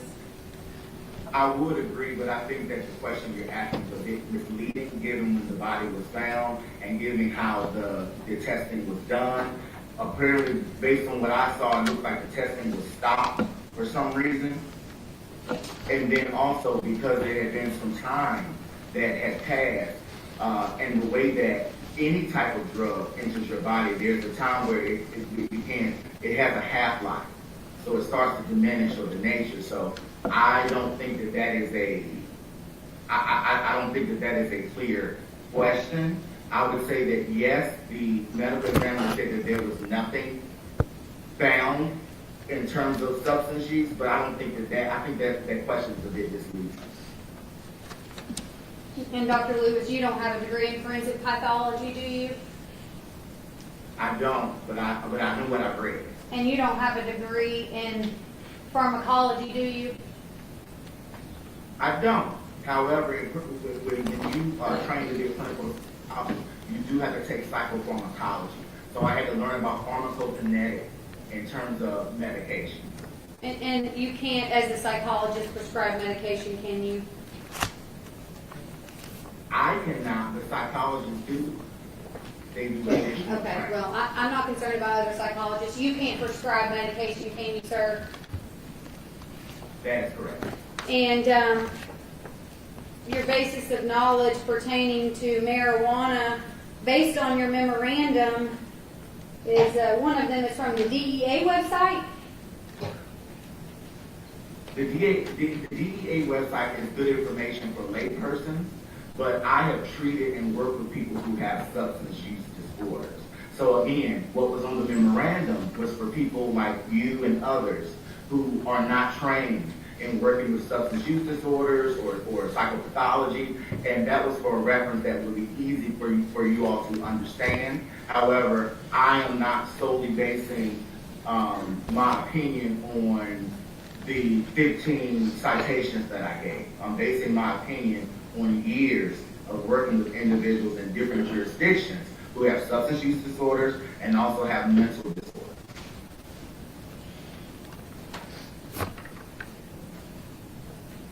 But in your memorandum, you'd agree that you referenced these specific articles as what you reviewed to help you form your conclusion in this case. I said that those articles were useful in forming an opinion. However, they are not the only things that I use. Part of being an expert is that it's the years of working with individuals who have similar or the same types of challenges.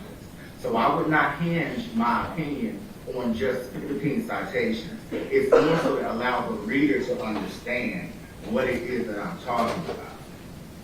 So I don't want to be misleading and have you think that only 15 citations, one of which was a DEA website, is how I came up with my opinion. It's actually my years of training and in practice with individuals. And which of these articles have to do with a defendant's mental state at the time of an offense? None of them.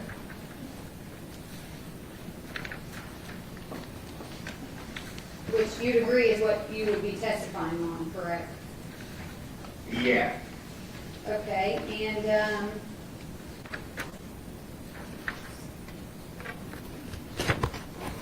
your resume has a lengthy list of publications that you, along with others, have published over the years. The last publication being in 2022. Yes, ma'am. And I think that publication was republished by the NIH, or the National Institutes of Health, in 2023. That's great. Okay. Yeah, that one was the need, the controversy, the impact of COVID-19, right? Yes, ma'am. Okay. And then can you point to which of these publications has to do with a defendant's mental state at the time of an offense? None of them. Oral presentations, you cite 21 oral presentations, several of which you would agree included yourself and other presenters, correct? Yes, ma'am. And which of these presentations that you gave relate to the defendant's mental state at the time of an offense? None of them. How many times have you testified to a defendant's mental state at the time of an offense? Once, on the side of the prosecution. And in that case, did you interview the defendant? Yes. For how long? About an hour. How far was that interview from the time of the offense? How long after? I would say approximately maybe like 10 or 11 months after. And what was your opinion in that case? My opinion was that he was sane, or he knew what he was doing. So I was on the side of the prosecution. So that had to do with sanity, is that correct? Well, in the state of Georgia, it's called criminal responsibility. So I found that he was criminally responsible. Well, you just said sane. So is it sanity or criminal responsibility? It's criminal responsibility. The case was in Georgia. What type of homicide was that? It was not a homicide. It was an aggravated assault. So you've never testified or opined regarding a defendant's ability to form premeditation in a homicide case? I've written reports that I have opined that they were criminally responsible of a homicide. But I've never testified. But I have written reports in murder cases where I found them criminally responsible for the murder. Well, a report for what? I don't understand. For Okay, sentencing? so, no. So there's two types of reports that are common in courts. One type is called competency to stand trial, and the other type is called, based on the state, it would be either criminal responsibility or insanity evaluation. Those reports, or excuse me, those types of evaluations are ordered more than any other type of evaluation. And so often, I would perform a competency to stand trial evaluation as well as a criminal responsibility evaluation. So these things happen pre-adjudication. They're not sentencing or mitigation. Where do those reports go? Okay, so the competency to stand trial evaluations typically go to the court. Now, the criminal responsibility evaluations go to the defense typically, because that's usually more of an ex parte issue. And when it comes to sanity or criminal responsibility, essentially people see it as a legal strategy at times, because it depends on how the attorney wants to work through the case. So those types of reports only go to the defense attorney typically, because the individual is admitting that they committed the crime, and I am evaluating their thoughts or actual behaviors before the crime, during the crime, and after the crime. And for that reason, typically those reports do not go to anyone but the defense attorney, who decides how they want to work the case. They're never intended to be introduced in a trial or in a hearing for the defendant's guilt, right? I can't say that because I'm not an attorney. I'm not sure how they use it afterwards. Well, where is that report in this case? Pardon me? Where is that report in this case? Those type of reports are ordered by the actual judge. So if it's not ordered by the judge, then there is no report. I was retained by the defense, and when the defense or the prosecution, whoever retains me, they ask a question, and I'm the one who is evaluating the question that they're posing. But those type of reports are typically ordered by a judge. What was the question in this case? The question in this case was to, again, evaluate or assess the issue of premeditation. That's not a question. What was the question in this case? That was the question. To evaluate premeditation is not a question. Sure. Okay. Determine whether or not Mr. Chen had premeditation in this particular case. I'm not sure how you want me to word it. Okay. That's what I was asked to evaluate. Okay. Let's go to the test that you administered in the 50-minute time period you met with Mr. Chen in the Davidson County Jail. TOGRA is intended to measure reasoning and critical thinking. Is that correct? Yes, ma'am. And Mr. Chen, with a 94, was within the standard deviation, correct? Yes, ma'am. And you'd agree that school records probably also could indicate someone's level of reasoning and critical thinking. Is that right? They could. However, there can be a little bit of politics when it comes to school records, like individual education programs or 504 plans. Sometimes individuals can be labeled or mislabeled depending on their behaviors in school. And so I would not use school records as the only standard in making an opinion. So did you review Mr. Chen's college transcripts? No, I did not. Are you aware that he had a scholarship to the University of Tennessee at Chattanooga? Yes, and I actually asked how did that happen, given some of the information that I learned about his, some of his own reports about his behavior in school.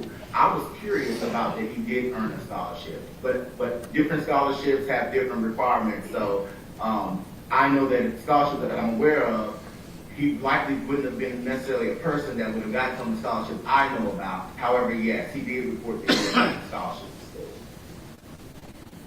What does reasoning and critical thinking have to do with affective aggression? Well, I don't think the two are directly related. However, one must have a certain level of reasoning and critical thinking ability to be responsible, knowing, or intelligent. One must have those attributes. So part of the reason why I did that testing was to get an idea of how he's functioning cognitively. And he's functioning in the average range in terms of when compared to other adults. So that's why I gave that test. Okay. And did this test measure how he was functioning cognitively on November 23rd, 2022? No, ma'am. However, I will say that intelligence cognitive functioning tends to be stable unless something happens like a traumatic brain injury or some type of other injury. Typically, intelligence or functioning is stable, particularly at a certain age group in the lifespan. I understand. So if he was functioning cognitively in January of 2025, he most likely was functioning cognitively in November of 2022 based on what you just said. Yes, in the absence of substances, absolutely. And personality assessment inventory. Which one of these tests takes 16 minutes? The TOGRA. And then how long do the other two tests take? It depends. Some people have gotten it done in 20 or 25 minutes, and then some people have taken hours to do it. It just depends. It's basically just, it's basically questions that says it's mostly true, slightly true, false, never. So it's things like that. So the items are short. Like some of the items might say something as short as I like airplanes. It's not much. You don't have to do much thinking. It either is or isn't. So it depends though. Often people who take a long time are people who are misleading. and they typically invalidate the test because they're thinking too much. So in 50 minutes, you're comfortable with a criminal defendant charged with first-degree premeditated murder taking a test of general reasoning ability called TOGRA, a traumatic symptom inventory, and a personality assessment inventory? I was with him for longer than 50 minutes. No, that was my I said it question. took okay. Are you comfortable? Can you rephrase? Are you comfortable with a defendant taking 3 psychological tests within a 50-minute period that you then rely on? That was part of a multi-method approach? Yes. I would not rely just on that, no. So I think you already mentioned all the things that I did rely upon. But just the testing, no. So it's best practices that you do a multi-method approach. So I would never hinge an opinion just on testing. It's everything, and it's everything that I review.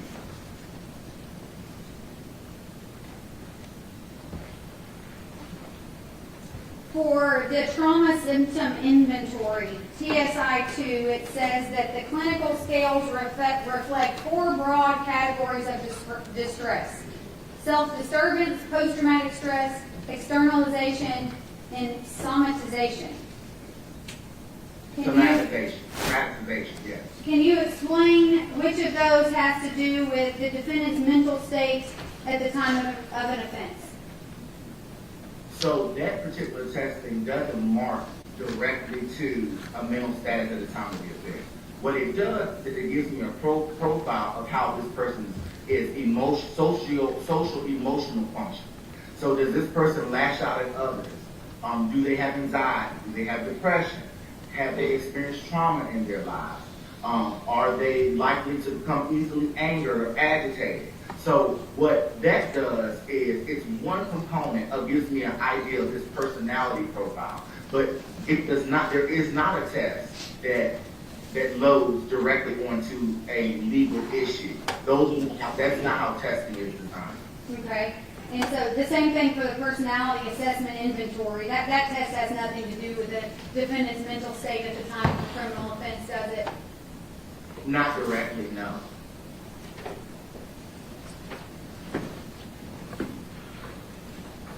Do any of these have to do with substance disorders? Yes. And do they have to do with a defendant's use of a substance 2 years prior to the test being given? So typically what it does is ask innocuous questions that essentially we're recreating a personality profile. While individuals are different, there are certain challenges that people have that are very similar. So what we've developed through the testing is we are developing a personality profile panoramic of how someone is functioning. So no, it does not necessarily it's not as specific as you're asking. However, when I talk about likelihood, there's a certain personality profile that is developed by use of the testing and the other sources. Let's approach with this.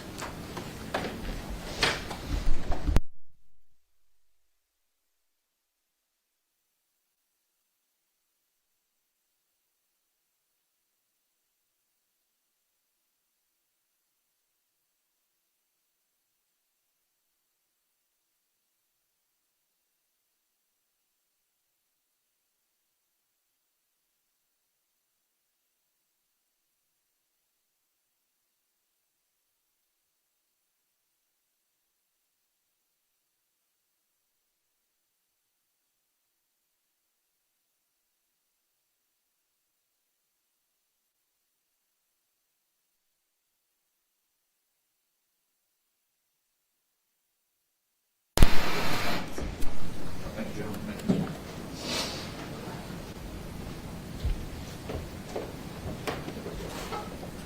Since you reviewed the discovery in this case, Dr. Lewis, can you describe some of the things that the defendant did after he murdered Jasmine Pace? He visited a convenience store. I don't know the relevancy regarding his qualifications. I don't know how that question answers. This is what we're here. It seems like it could apply to both, I guess, in the sense that it's clearly relevant to his opinion. It may be relevant to his qualifications. He gives great weight to it, not much weight to it. So at this point, feel free to renew your objection, Mr. Weiss, at any time. It gets raised to the point. Yes. Okay, continue, Dr. Lewis. He went to go purchase cleaning products. And what else? He also moved the victim's vehicle. He used the cleaning products to clean up his apartment. And what else? He left the apartment, I believe, to stay with his parents. What else? I'm not sure what else you're asking me. How much weight do you give to what a defendant does after a murder when it comes to premeditation? When it comes to premeditation, I give it great weight. I find those details, quite frankly, to be aggravating. What do you mean? What I mean is that essentially, if those actions are the actions he took, then it appears that he attempted to hide or cover up whatever act that he committed. So I take great weight to that. I found that aggravating. However, I do not find that it is suggestive of premeditation. Quite frankly, I find it to be the opposite in terms of the individuals that I work with inside the carceral environment. If they engage in forethought or planning, they typically would not do the actions in the way that it was reported that Mr. Chen did. It doesn't fit the profile of someone who engaged in forethought and planning. But in Tennessee, premeditation doesn't require planning, right, Dr. Lewis? Based on what I read in terms of premeditation, it means that you have to have some type of forethought before the action is done. You'd agree that somebody who is under the influence of a substance would have, how would you say it? Well, a difficulty completing tasks that a sober person may be able to complete, correct? They probably wouldn't be able to do it in the exact same way. But someone who's been doing substances for quite some time, they may be able to function a little bit better than someone who perhaps is just starting a substance. So if Mr. Chen was a regular marijuana user, he probably could have functioned a lot better if he was under the influence of that substance? He may have been able to. However, he also said that he used wax, which wax is a much greater concentration of marijuana or THC. Do you take into consideration when forming your opinion that criminal defendants will most likely say whatever they need to say instead of going to prison for the rest of their life? Absolutely. How is that factored into your decision here? I didn't give great weight to it. It's part of the decision, but I didn't give great weight to the use of the substance. I gave more weight to the personality profile type that he fits into, more so than the use of a substance. He did report that he used a substance. The testing shows that he might be a substance abuser. However, that is not something that I gave great weight to. You did not give great weight to the use of a substance. Great weight? No. It is a part of it, but I did not give great weight to it because, as you mentioned, he reported that he used the substance. But that's not something where I'm hinging my decision solely on substance use. What did you give great weight to? What I gave great weight to was the personality profile type that he said. For example, my understanding is that the one theory is that he planned, or he planned this murder because the victim was bound. So if you understand, or if you work with individuals who have a psychopathic or psychopathic personality, or who are a sociopath, you will learn that the details, as is mentioned in the theory that's been presented, is not consistent with the evidence. Someone who would conduct an act of that sort, they build gradually. You don't just start out a murder in that type, or murdering or harming others in that type of way.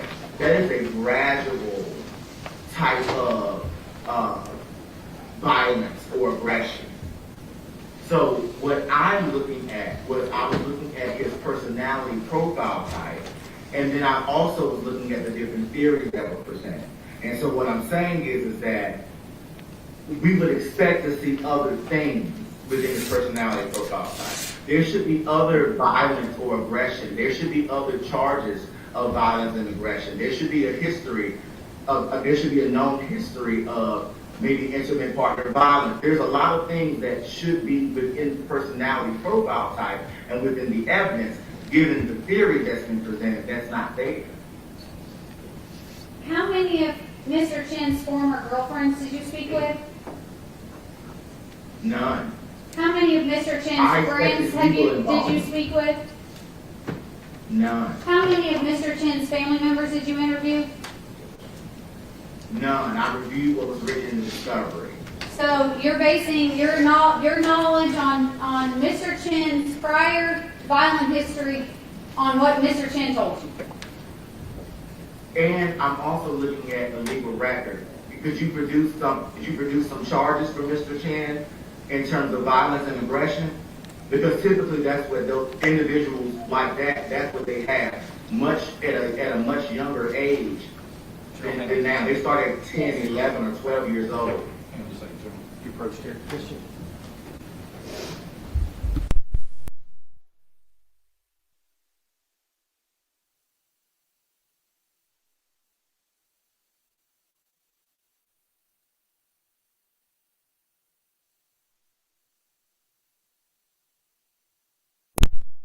Letting the jurors go downstairs to stretch their legs, and I don't want them to walk by and hear anything. Just a minute to do that. Yes, Your Honor. We can proceed.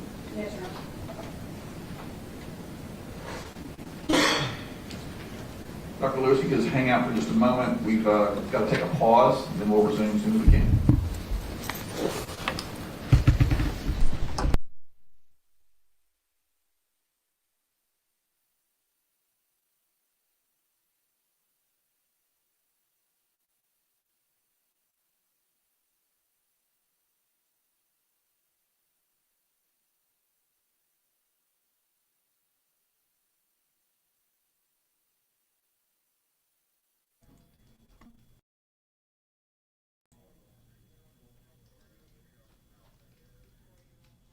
Welcome to our News Channel 9 Stream Center. We're going to come back here live and let you know a little bit about what's happening now. You can see as I try to, there we go, fix our cameras there. You're seeing the pool feed photographer in the courtroom kind of adjust the camera there. This is a pool feed from a national outlet that's covering this case. a lot of attention in this case across the country. So a couple of things to point out as we enter into now the second hour. On this first day, the trial actually hasn't even begun yet. The jury is not in the courtroom. Right now, what they're doing is they're talking about whether a defense expert witness can be considered an expert in this case. You're hearing District Attorney Cody Wamp speak to this witness, and the attorneys just went up to have a huddle with the judge there. You can see the judge going in to his chambers with those attorneys in the back. And so what we've heard is that this man that the defense wants to enter as an expert witness, his name is Dr. Douglas Lewis. He's a forensic psychologist. He spent about almost 4 hours with Jason Chen not long ago in the past few weeks, doing some tests with him, some psychological testing, talking about his past, talking about the night that Jasmine Pace died. And the district attorney is asking whether the testing and the information that he has about this trial is enough for him to be entered as an expert. So as I mentioned just a second ago, the jury is not in the courtroom yet. We have not heard opening statements yet. The official trial part of this has not begun. These are motions that happen ahead of a trial to see what the jury can hear and what they can't hear. So let's go over just a little bit of what we learned from Dr. Douglas, because we did learn some things that we have not known before.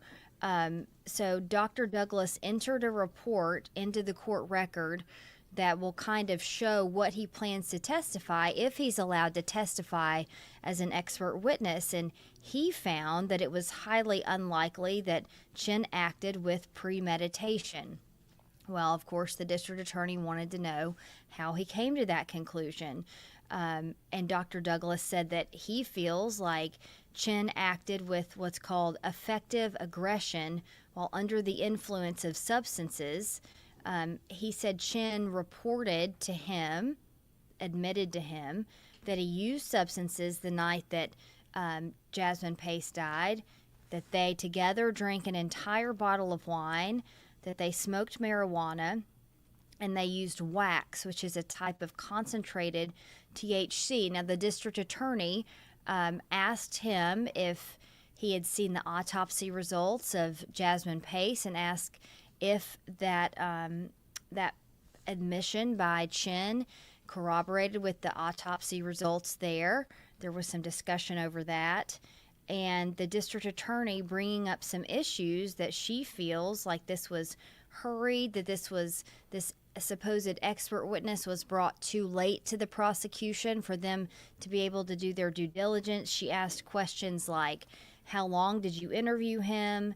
Did you look at his school records? How many friends and family of Jason Chen did you speak with in order to come to this conclusion about some of his background?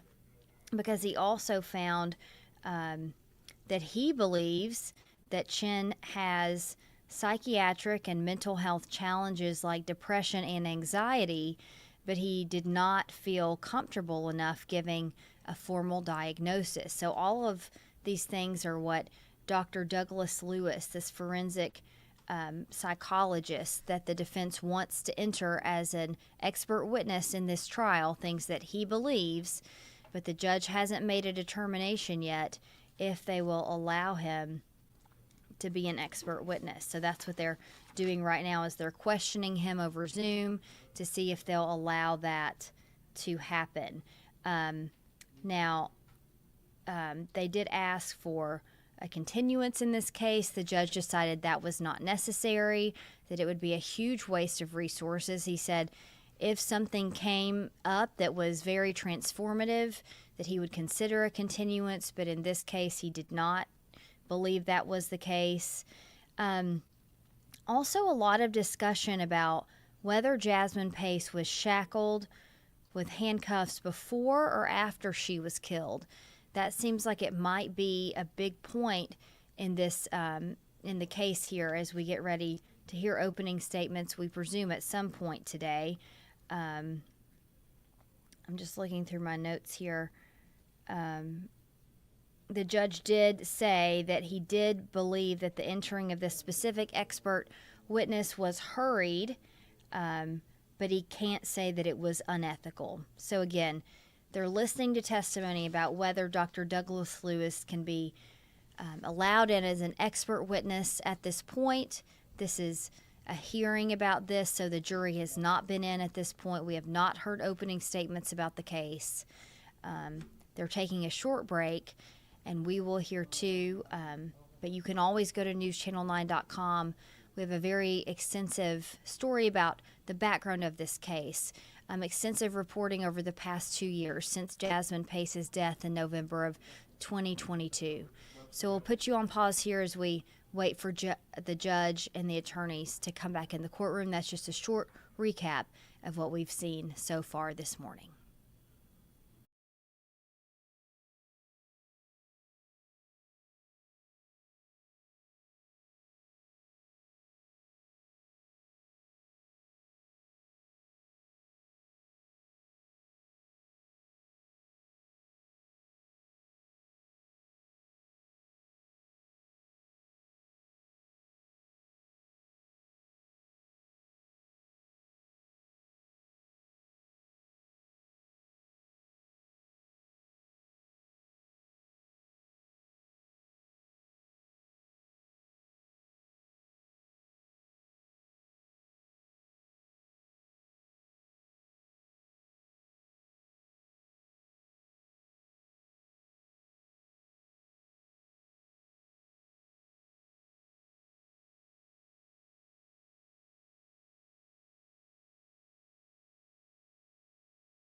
And in fact, Your Honor, the state is more confused after hearing his testimony because the defense alleged that the argument was diminished capacity, to which the experts adamantly denied that he was arguing diminished capacity. We now have a personality profile, childhood trauma. There's been nothing on the record that would establish that this expert should be qualified as a forensic psychologist as it relates to a defendant's mental state at the time of the offense. Moreover, he has not had enough time to speak with the defendant. He has not done his due diligence in checking the defendant's records, speaking with the defendant's family members or friends, and due to the fact that he's had the discovery since December 17th, it was on, quote, holiday and in South Africa for a majority of the time thereafter, he has not even had enough time to adequately go through discovery and make any type of finding such as this in this case. So we do object to this witness being qualified as an expert. I do think the bar, there's some standard obviously for letting an expert testify. I think that it's whether or not some specialized knowledge might be helpful to the finder of fact in this particular case. He seems like perhaps he hasn't had the depth of experience that other experts have testified. Whether I don't think he has that yet. I don't think there's anything that's disqualifying as far as the weight that should be given to his opinion. That's certainly something we can talk about. But as far as again his qualifications are concerned, as far as him being able to give an opinion, we're doing all this for the record. His testimony's already been deemed to be inadmissible, but I want the record to be complete. As much information as possible about Dr. Lewis. So I will recognize this witness as an expert in forensic psychology. Mr. Washington, thank you for proceeding. Before proceeding, Your Honor, I just want to clarify for my questions. Is the court finding that there was a violation of Rules 12 or 16? No, I'm not finding there was a violation in the sense that a deadline was missed. I do think that, if you want to clarify my ruling, there are actually two aspects to it. The first is that it's clear that this expert's services for this purpose, for what we're talking about today, the defense felt it became necessary after a recent hearing last month where the monster exhibit was admitted, and there was some concerns about that, as well as the medical examiner's testimony going to premeditation. So I think that based on the timing, so that the state is not unfairly surprised, the workaround that the court is crafting removes the major, if not the only reason that this witness's testimony on this issue was represented to this court was needed. So that's one of the reasons being excluded, is that the state, I want to avoid the unfair surprise that Rule 12.2 contemplates, as well as give the defense a fair shake, as he described in voir dire last week. So that's one of the reasons. The other is that I don't think that the opinion as written qualifies as something that would be substantially helpful to the jury. When Dr. Lewis wrote that it's highly unlikely that Mr. Chen possessed the records of premeditation, I do find that there's a degree of speculation that is not going to rise to the level where his opinion would be helpful. And also, I guess I can point it out now, that during Dr. Lewis's testimony moments ago, he talked about the great weight that he gave to the personality profile type. I mean, it's pretty clear in case law that personality type is not something that's even relevant to the defendant's capacity to form a mental state. It's pretty well established. So there are numerous reasons that this witness's testimony has been excluded from this particular trial, this particular point. Those are the reasons. Not a 12.2 violation. Again, I don't think there was any bad faith. I think the way the circumstances unfolded, I'm not finding that the defense acted unethically in any way. It's the way that it unfolded, the short time frame. Yes, sir. I'll need, I guess, So it looks like you got the wrong.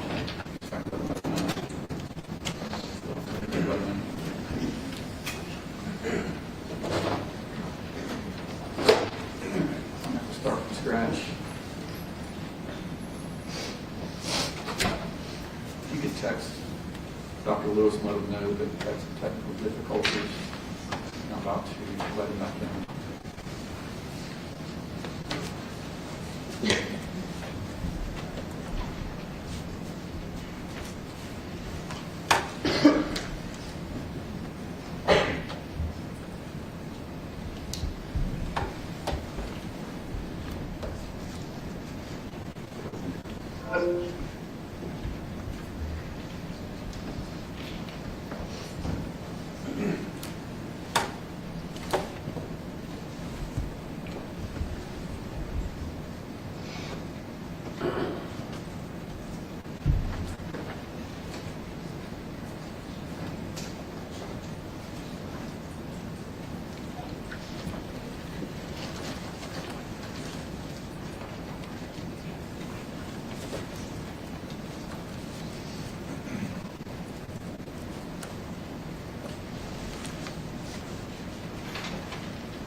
Dr. Lewis was there just a moment ago. Now he's not.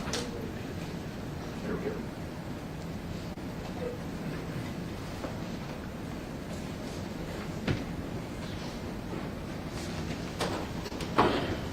Dr. Lewis, sorry about that. We're going slow for lots of reasons, but I'm sorry to say that sometimes technology, this court moves at the speed of technology sometimes. While a lot of it's user error, hopefully we'll solve that for now, okay? So I believe Mr. Weiss can ask some questions now. Hi there, Dr. Lewis. May I have your overhead? Yes. Well, Can he see? I don't know if WebEx will operate with overhead at the same time. No, just either video call or AirTip.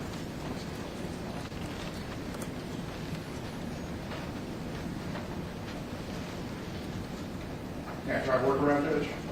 Yes, sir. Unless the state's going to object, I guess it doesn't matter. Dr. Lewis, I'm forwarding what you sent to my office as a curriculum vitae. It says Douglas E. Lewis, Jr., ESYD at the top, and in the top right corner it says REB:9.24. Is this your CV? Yes. For the purposes of this hearing, the defense moves to enter the CV of Dr. Lewis into evidence as Exhibit 1. Yeah, for this hearing, not to go back to the jury. Exhibit 1. May I approach you? Sir, feel free to move on the court. This is the first CV you sent us or the second CV? Second. Okay, my CV says revised 924 is the one. That's right.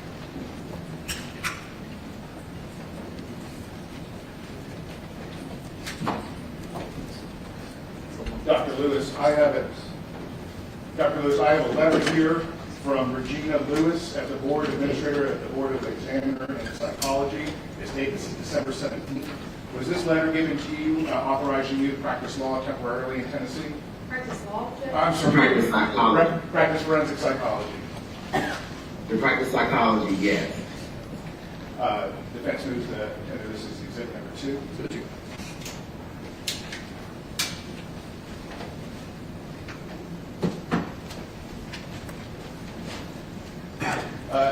Dr. Lewis, I'm holding in my hand a 7-page report, or memorandum rather. It says, the Honorable Boyd M. Patterson, the top, dated January 11, 2025. Is this your memorandum pertaining to expert testimony regarding Jason Chen? Based on what you described, yes.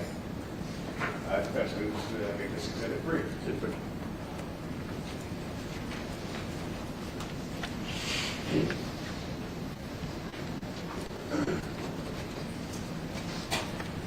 All right, Dr. Lewis. I want to ask you about the methodology that you used in this assessment. What validated psychological tools did you employ in your assessments of Jason Chen? The psychological tools that are both valid and reliable are the TOBRA, the TSI-2, and the PAI, broadly and well-known instruments.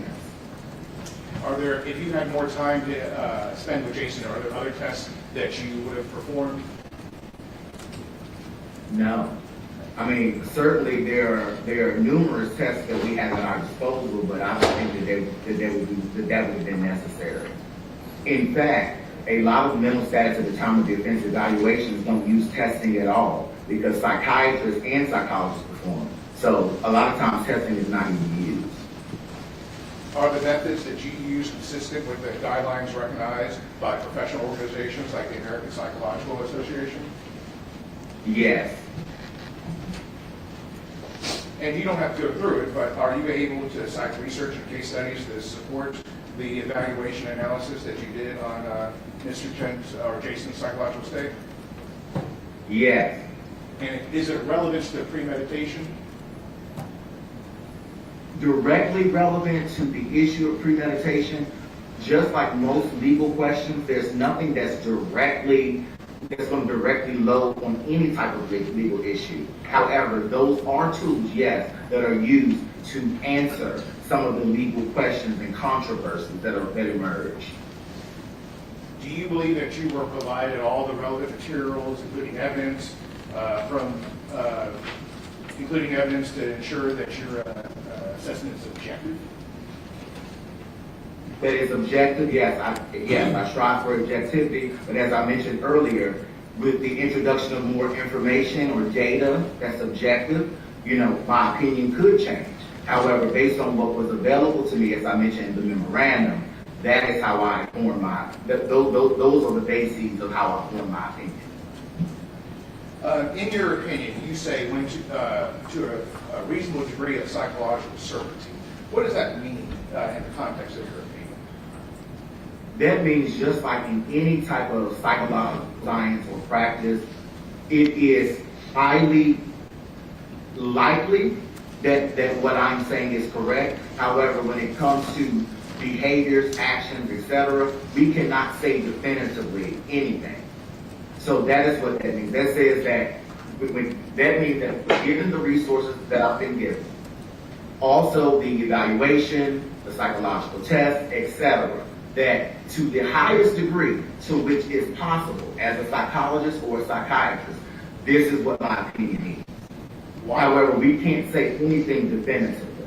Well, that's my question is, why can't you say this, your opinion with certainty? Absolute certainty. It is.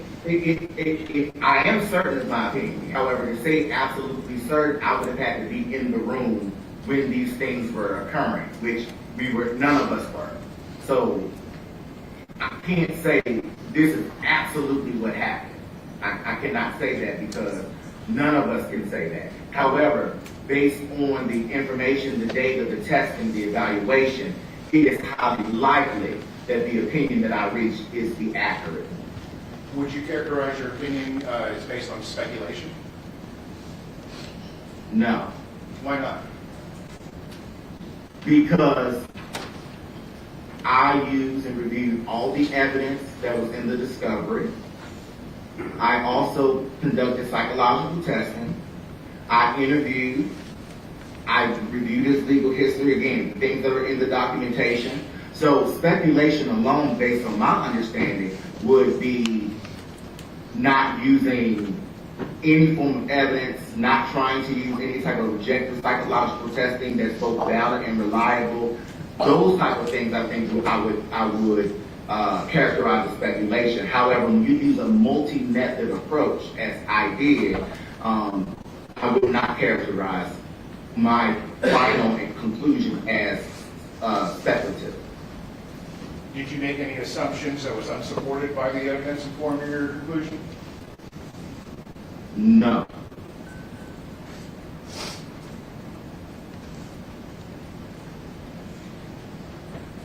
So can you explain to the court how your psychological insights from your evaluation into the mind of Jason Chen are relevant to the legal question of premeditation? Okay, so premeditation is arguably something about one's mental status or mental state during the commission of an act. So just like any other mental status related evaluation, I am assessing and evaluating not only what came before, during, and after the act, but also I'm also looking at the personality profile of the individual.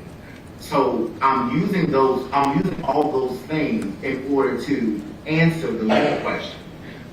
Typically, again, when it comes to legal questions like competency to stand trial, like mental status at the time of the offense, violence risk, etc., there's no legal question that psychologists or psychiatrists can directly answer in the way that you all are trying to characterize it. What we do is we use all the information that we have available, data, interviewing, observations, testing, etc., to answer the legal question.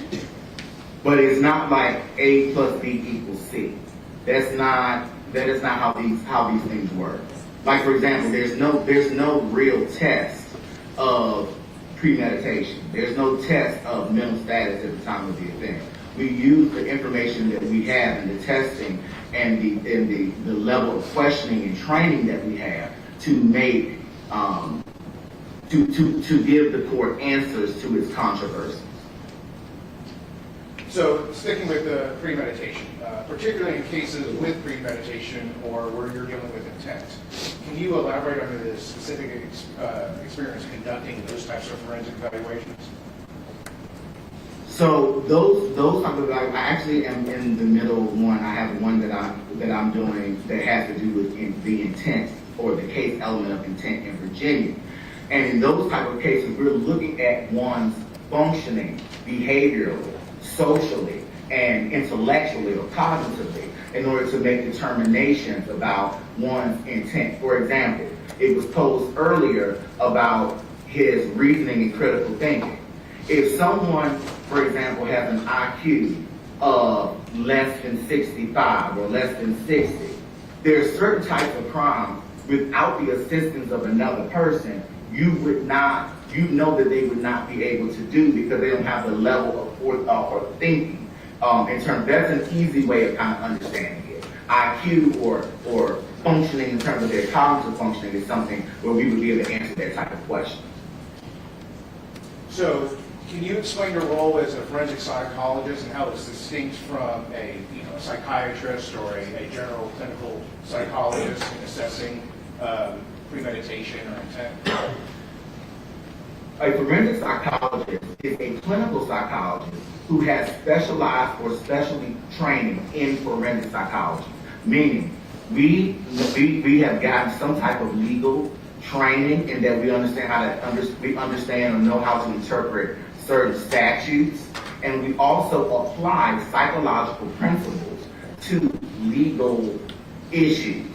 For example, as I mentioned before, the idea of competency to stand trial, mental status at the time of the offense. These are legal issues.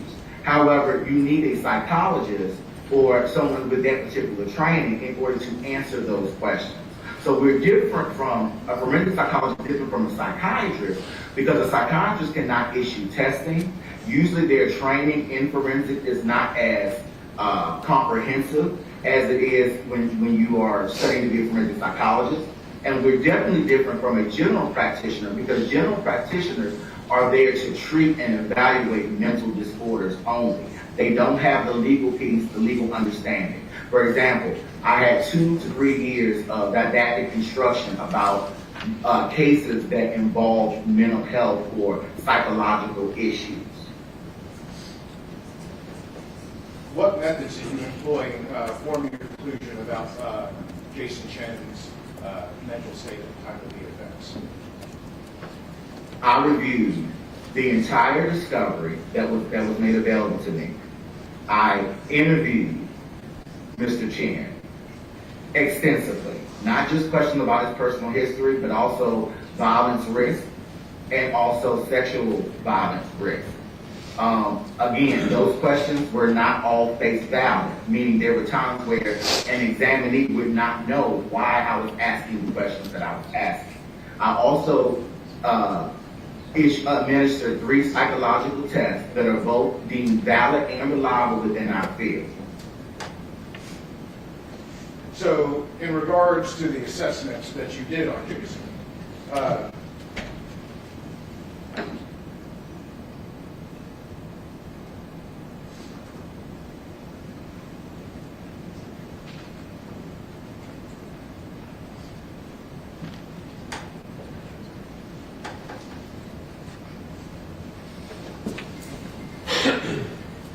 Sorry about that, Mr. Weiss, or shut them jurors around as far as figuring out when to do that, I should say. Please continue.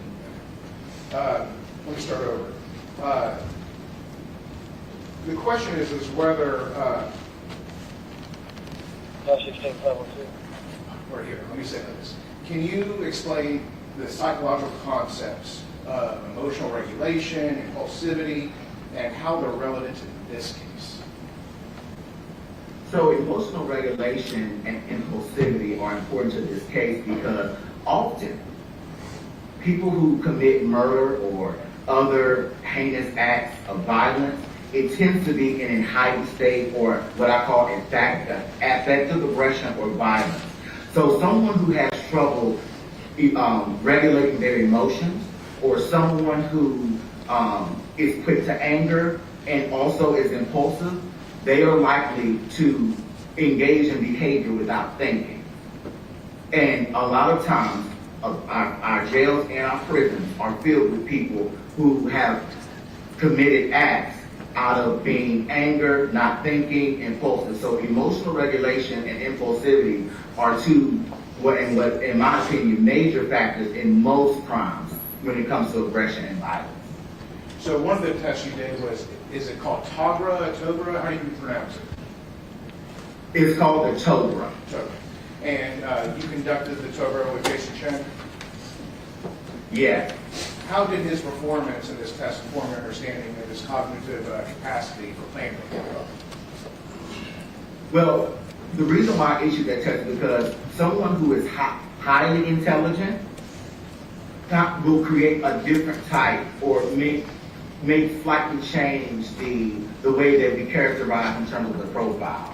Because and so I needed to know where he fell in terms of the bell curve, in terms of intelligence. So it's not a test of intelligence, but one of reasoning and critical thinking. And so if he is scored really high on there, that may have informed me in a different kind of way about how he's functioning in terms of, his proclivities perhaps for manipulation, deception, lying, etc. And so I need to know where he failed. And so I know that he falls in the average range on the bell curve in terms of, reasoning and critical thinking. Is your opinion and conclusion based solely on that personality test? It is that is a test of reasoning and critical thinking, and no, it is not based solely on that. No opinion should be formed based on one thing. It needs to be a multi-method approach. In the TSI-2, you know that Jason had anxious arousal and intrusive experiences. How do these findings support your conclusion that Jason's actions were likely reactive and premeditated? In terms of supporting it basically builds a profile of how he's functioning. This is someone who likely has bad memories about something that has happened to them, experiences anxiety, which is worry or restlessness. Individuals like that may be quick to agitation. They may engage in behaviors to reduce tension, like using marijuana or alcohol. This is developing a profile of how this person is functioning daily. How does your reliance on the empirical testing, using those the tests that you do, and I guess the evidence and discovery that you received, ensure that your conclusions are not speculative? It strongly ensures it because best practices indicate by the specialty guidelines of forensic psychology, which were adopted by the American Psychological Association in 2013, indicate that we should engage in a multi-method approach when it comes to evaluation assessment.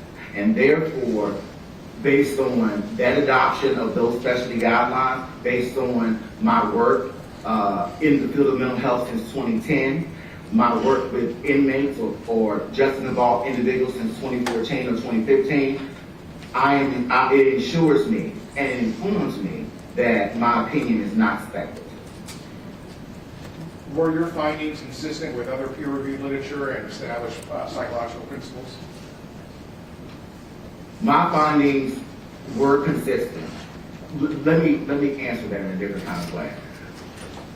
The approach and the procedures that I used were consistent with any type of empirical research, for example, etc. My findings or my opinion is something that I reached based on using those methods that were consistent with all empirical research that's available. Were the methods that you used, the forms that you used, were those reliable? Yes, those tests and or forms, however you want to refer to it, have been used for years by psychologists across the nation. You can easily Google them and you can learn about a lot of these tests. And these testing are well developed. In particular, the personality testing report was developed by Dr. Leslie Morey at the University of Texas, and he's still doing research on that testing. So it is very reliable. Is it that your findings and conclusions that Jason Chen couldn't have formed the requisite mental state premeditation? Is that your opinion? My opinion that it's highly unlikely that he formed the requisite premeditation. What thing is that? The jurors ready for lunch? Yes, Your Honor. The jurors walk by, they're going to be done. One more question.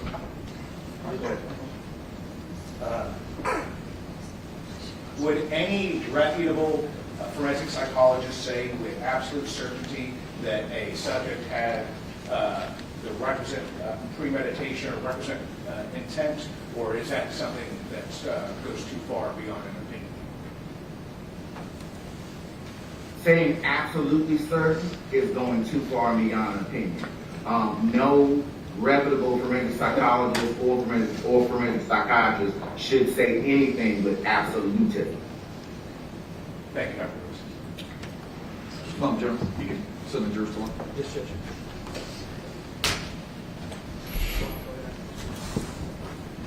Council protocol 2.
Dr. Lewis, can you hear me?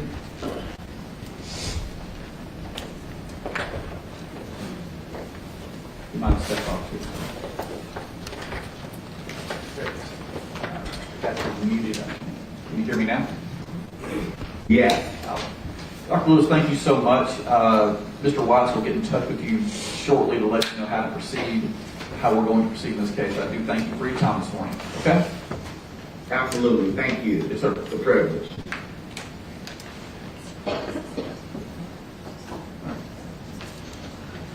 So the jurors just been sent to lunch. They've got Jimmy John in the jury room, which means it won't take them very long. So we'll give them a little time to walk around. So this will be our lunch break too. Are there any matters you want to take up before we take our lunch break?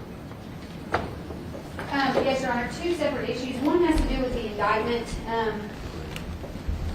The state has indicted Mr. Chen for abuse of corpse. In that indictment, we listed all of the factors under the abuse of corpse statute, two of which inarguably do not apply and would be prejudicial if they were read to the jury. One of those is disinterring the corpse that has been buried or otherwise interred. The other is disposing of, the other one is engaging in sexual contact. Neither of those are being argued by the state, so I would just request that I be able to leave those out when I read the indictment and only read the other two subsections that could apply in fairness to Mr. Chen. Okay. And then the other judge, so that the defense can object before opening statement, the state intends to introduce the suitcase that Ms. Pace's body was in during opening statement to avoid delay during opening statement where the jury has to go out. We figured we'd go ahead and disclose that now. So you want to show the suitcase? Yes, Your Honor. Okay.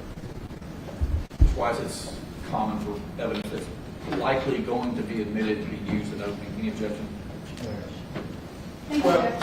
to the extent of all my past motions to suppress all those. So. You're not waiving anything.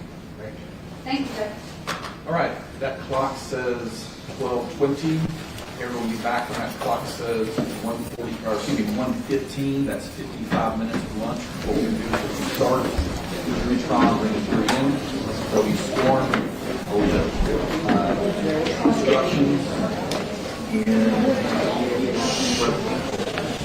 and keep it down. We're still in session. You can leave, just be quiet. We're still in session. What will happen is the jury will be brought back in. They'll be sworn. I'll read the preliminary jury instructions to them. State with the indictment, opening your persons. Yes, Your Honor. And what time did you say? I apologize. It'll be 1:15. 1:15. Thank you, Your Honor.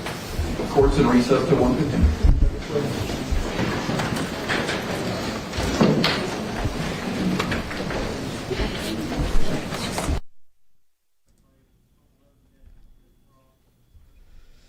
Okay, so you just heard the court go to lunch after a morning of not the trial, which is what we expected to hear this morning, but a discussion about whether an expert witness could be allowed in.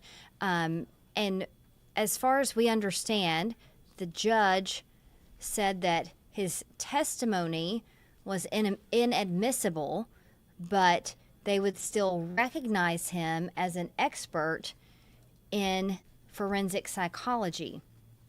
So what we know at this point is that at 1:15, the jury will actually come into the courtroom for the first time today, and then we will hear Judge Boyd Patterson give some instructions to them, and then we will start opening statements after that point.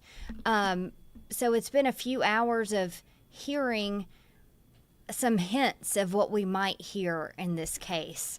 Let's talk about a few of those. One point of contention, it seems, is whether Jasmine Pace, the 22-year-old girl who was murdered and who is at the center of this very tragic story, was handcuffed before or after she died. So that is something that we are likely to hear some debate about between the defense and the prosecution. How that plays into whether this was premeditated or not is still up in the air at this point. That's one of the things that they wanted to talk to this expert witness about. The other situation that they talked about a lot was substance abuse. This potential expert witness said that he asked Jason Chen if he was under the influence the night that Jasmine Pace died. And he said that they had drank a bottle of wine together, that they had smoked some marijuana together, and that they took something called wax, which was a concentrated THC. At that point, the district attorney, Cody Want, brought up whether or not that would have shown up in Jasmine Pace's autopsy. And in that case, she said that there was some differences there in what Jason Chen was self-reporting to this forensic psychologist and what was actually shown in Jasmine Pace's autopsy report after they found her body. So we're expecting to hear about that. The other thing is a question about whether he planned this after she was bound. So whether he had planned this before she was put in that compromising position or after. All of these are just kind of hints of things that we expect to hear about more once we hear the opening statement from both the prosecution and the defense.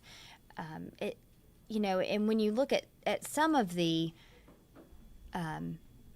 facts in this case, there seems to be a lot of evidence here about what Jason Chen might have done after the murder, going to certain stores and buying cleaning supplies, possibly sending messages as Jasmine Pace to her friends and family. All of this we're expecting to hear about one way or another throughout this trial. Let's talk a little bit of logistics here. The court has given up 2 weeks of its schedule now. We don't know whether it will actually last that long or whether they've just done that proactively. We also know we received the witness list from the prosecution. At this point, there are 34 possible witnesses they could call as the prosecution. It doesn't mean they'll call all of them. Lots of CPD officers, Jasmine Pace's family members, some friends, some residents of that apartment complex where Jason Chen lived, an owner of some Ring camera video that we could expect by that man being on the witness list to be brought in at some point. Here's a quick timeline of the events of the Jasmine Pace case that we know from our back reporting. 11/22, November of 2022, Jasmine Pace was last seen. 11/27, Pace was reported missing and her apartment searched. 11/29, just 2 days later, Jason Chen was arrested. And then 11/30, a homicide investigation was announced by the DA and Jason Chen was charged. And then December 1st of 2022, Jasmine Pace's body was found. I do want to bring in now our attorney, sort of legal analyst in this situation, Bill Speak. Bill Speak is not connected to the case. Bill, can you hear me okay? I've just brought you in here. I can hear you fine. Perfect. Bill, you're not connected to this case, but you've been helping us out through kind of these legal different situations, helping us understand what's going on here. And I know you listened to some of the questioning this morning. I did. And it's an interesting turn of events because the defense came forward with an expert witness at the last minute. They tried to present that evidence. Obviously, the judges ruled that it's inadmissible at this point. But the evidence that the expert was going to go into dealt with the element of premeditation, which is one of the elements necessary in the indictment. And so it would have attacked one of the elements necessary to convict somebody. But it also gives a little bit of a guidance as to where the defense is going in this case. You can't say that he lacked premeditation, but he wasn't the one who committed the crime. So it might be an indication that they're going to assume that he was the one who committed it rather than saying it was someone else. Right. And so at this point, they're just looking at the facts of the case. What do you make out from all the discussion? There were several mentions today about whether Jasmine Pace was bound before or after she died. That came up a lot in the discussion with the potential expert witness. Sure. And what that had to do with possible premeditation and the idea of premeditation. Well, whenever you have the argument on what happens prior to the actual event of the murder, versus what happens post-murder. Anything that happens pre-murder would be an indication, at least from the state side, an argument that there was thought process that went into what was about to occur. If somebody is, unfortunately killed, and then there's action taken after the kill for, binding them or disposing of the body, that doesn't address the issue of premeditation of the actual slaying. So the important part would be if it happened prior to her death, that it would be evidence that could be used by the state to argue that he had thought about it prior to the actual killing. And that deals directly with the issue of premeditation. Gotcha. Let's talk a little bit about the timing of this bill. This happened back in November of 2022, the murder. This case has been going on in the months since that. Is it customary for either side to try to bring in an expert witness in the weeks right before the trial? It wouldn't be unusual for an expert to be called upon maybe in the weeks or months before the trial, as both sides are preparing for a trial. These are enormous cases. There's many, many witnesses. There's all kinds of issues that arise as you do your final preparation for a homicide case. But to have it at the last minute is unusual, right? To have a jury already selected and then to try to introduce a expert would be something that would be very unusual, and timing wise, I think the judge even was concerned about the fact that it came in so late. If it's a 2-year-old case, if the issue of premeditation was an issue that the defense had, I think the rationale by the court would have been, why didn't we explore this prior to, when the filing was, I think on Friday. And then they also talked to him a lot about how much time he had spent talking to Jason Chen and how many questions or tests that they had given him. 3.75 hours is what this Dr. Lewis reported in the amount of time he had spent speaking to Jason Chen. When you talk about having an expert witness, what is the standard about how long they would need to spend time with the defendant to get a real idea of their mindset or what happened in a crime? Well, there's not a particular standard, right? There's not a set amount of time that an expert must invest for them to formulate a expert opinion to provide to a jury. But the amount of time that someone spends with, in this particular case, the defendant, Mr. Chen, it's used for argument. If you've spent 3 hours with him, how could you really form an opinion in that little bit of a time? If he spent 30 hours with him, then a defense might argue his opinion has more, validity because he spent more time and invested more time. They clearly didn't have the time to invest from the time of the filing. So 3 hours is not by any means a reason that someone couldn't be an expert on any given issue, but it certainly would be subject to an attack on cross-examination by the state, which is clearly these are competent attorneys, that are trying this case for the state, and they would definitely bore into the defendant's minimal amount of time in front of the jury as persuasive argument that the expert might not know what he's claiming to know. If that makes any sense.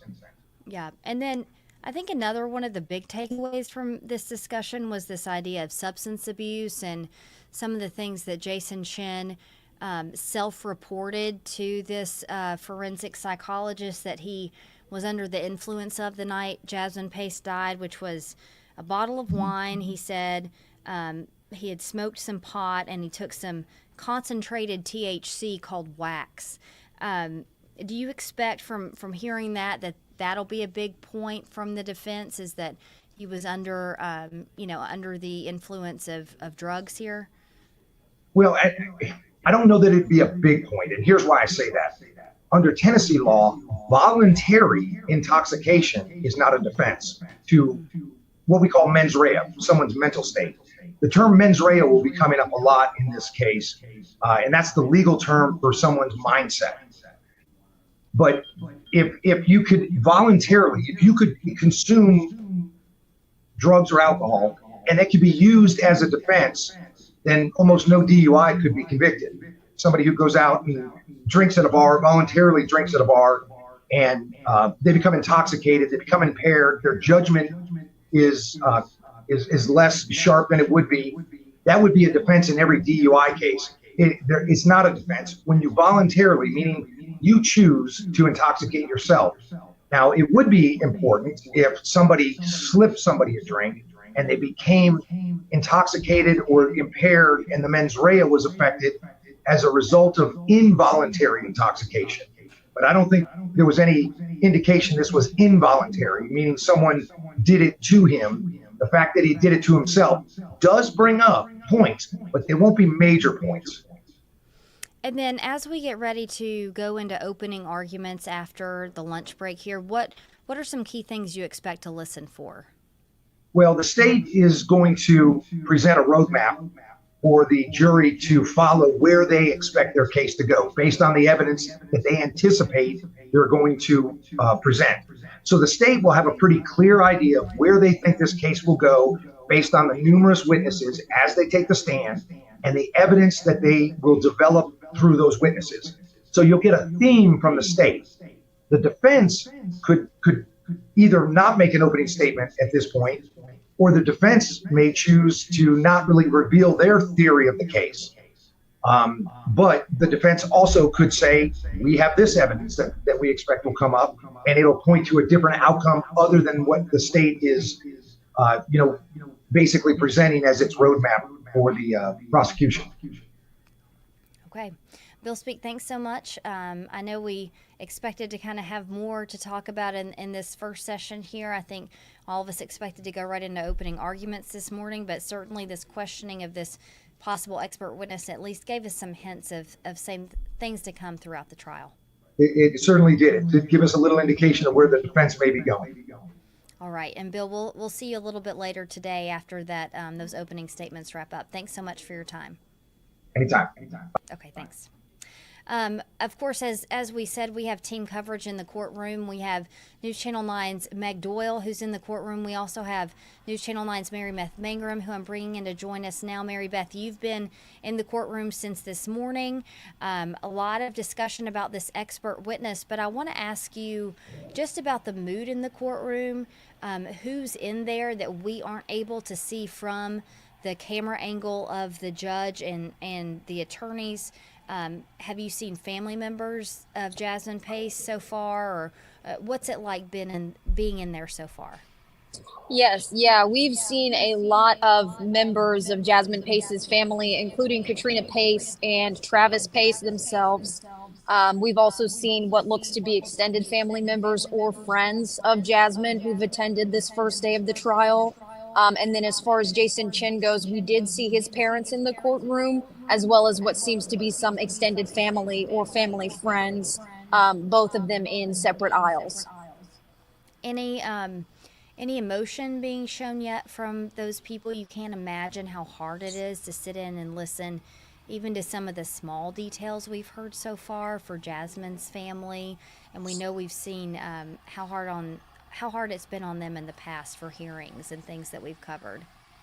Right. Yeah, we have seen some concerns about the timeliness of the way that this trial is moving so far.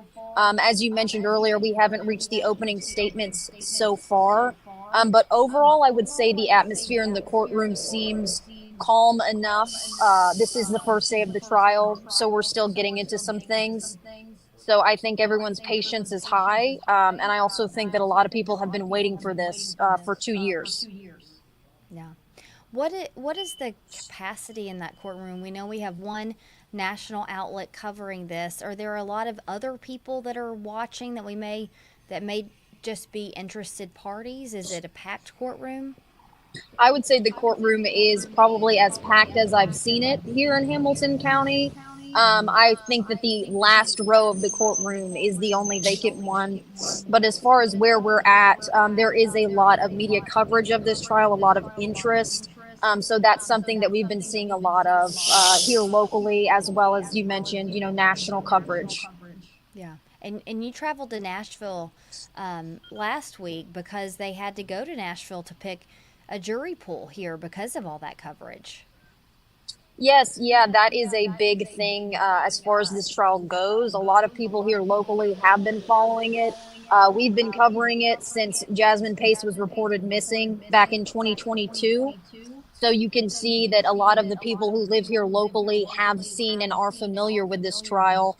So in order to have the highest probability of a fair trial, getting that jury from Nashville, some people say that's the best decision. All right. Mary Beth, thanks for your coverage so far. I know that we expect opening statements to start here at about 1:15 when court comes back in session. Judge Boyd Patterson there saying that he would give the jury some preliminary instructions, and then we would hear first from the prosecution this afternoon. Yes, yeah, that's what we're heading back to. And as you said, that's going to be at 1:15. So we will keep you updated once this resumes. All right. Mary Beth, thanks so much for your time, and we'll talk to you a little bit later there. Okay, thank you. And so let's go over just a little bit of what's happened so far today on day one. You know, a lot of people coming into this expecting that they would have a opening statements begin this morning at 9 when court began on this day one, but instead the district attorney argued to exclude a late ad by the defense for an expert witness. That was Dr. Douglas Lewis, who's a forensic psychologist. Dr. Lewis said he believes that Jason Chen, the suspect in this murder trial, has mental health challenges like depression and anxiety, but does not give a formal diagnosis of Chen. Lewis's report said that Chen likely showed affective aggression while under the influences of substances the night that Jasmine died. He also talked about premeditation, how he did not believe that fit into premeditation. But after some questioning and some discussion there, the judge decided that his testimony, Dr. Lewis's testimony, was inadmissible, but that they would recognize him as an expert in forensic psychology. So that's what's happened so far this morning in this case. We have about a 30-minute break before we come back for opening statements. So we will be doing gavel to gavel coverage here from our News Channel 9 Stream Center. We'll have, just like we did this morning, we'll be streaming what's happening in the courtroom. We'll be hearing from our crews in court. We'll be recapping for you the big points of the day, and we'll also be getting legal analysis on what this all means as we go through this trial that's become extremely important to this community as we begin the murder trial of Jason Chen. We'll take a break here. We'll see you back here after a lunch break.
Darren, approach, please. Yes, sir.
Dealing with the jury today, once after the jurors get sworn. So we're going to round up those officers and they'll get sworn momentarily right after the jury is sworn. So when they're ready, Terry, let me know, and then we'll bring in the jury. Yes, Judge. Are both sides ready to proceed? Yes, Your Honor. May we request, Your Honor? Yes, sir.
The trial goes some time.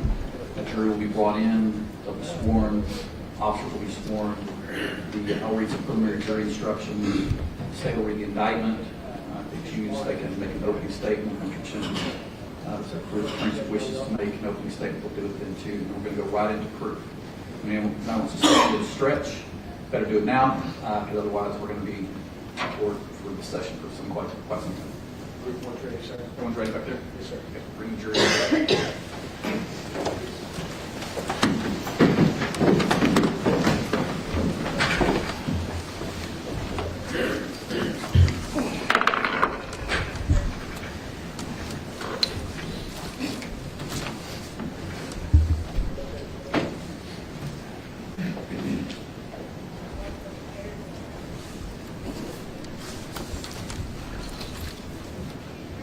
Feel free to sit wherever you want.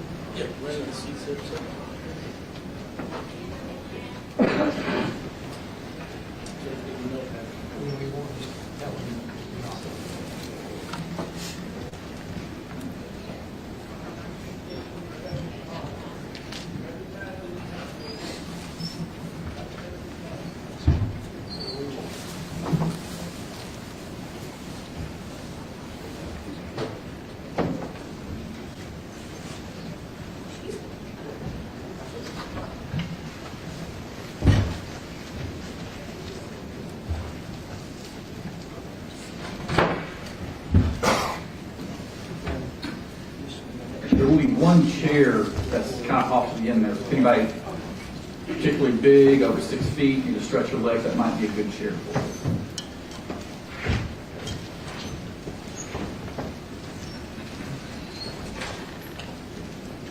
That'll be her chair.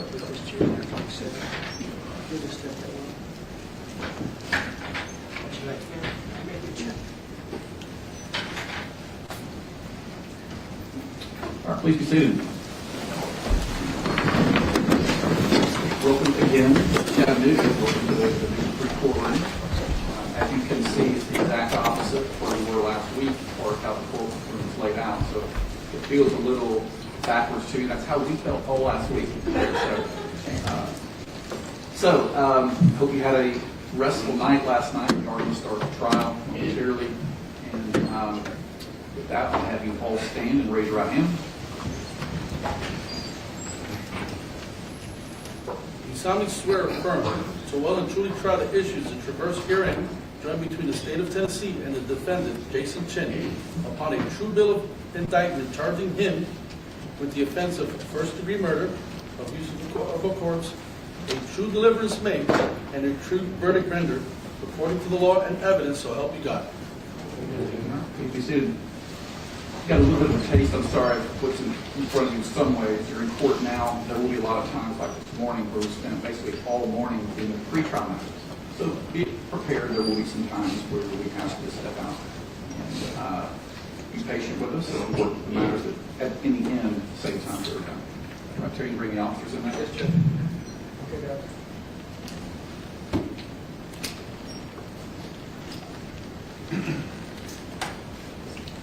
Let's all stand in front of the jury.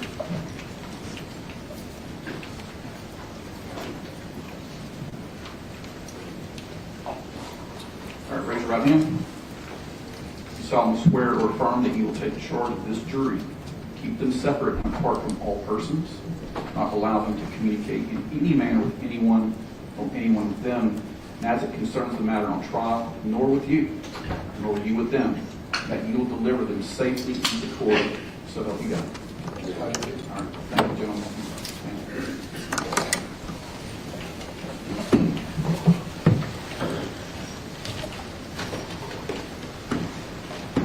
Ladies and gentlemen, the defendant has been charged by the state of Tennessee with violation of state law. The document containing the charges is referred to as a presentment. A presentment is the formal accusation charging a defendant of one or more criminal offenses. The presentment does not constitute evidence. Presentment 315-228 charges the defendant with 2 offenses: first-degree premeditated murder and abuse of the courts. These offenses and any lesser included offenses will be defined for you later in the trial. To presentment 315-228, the defendant pleads not guilty.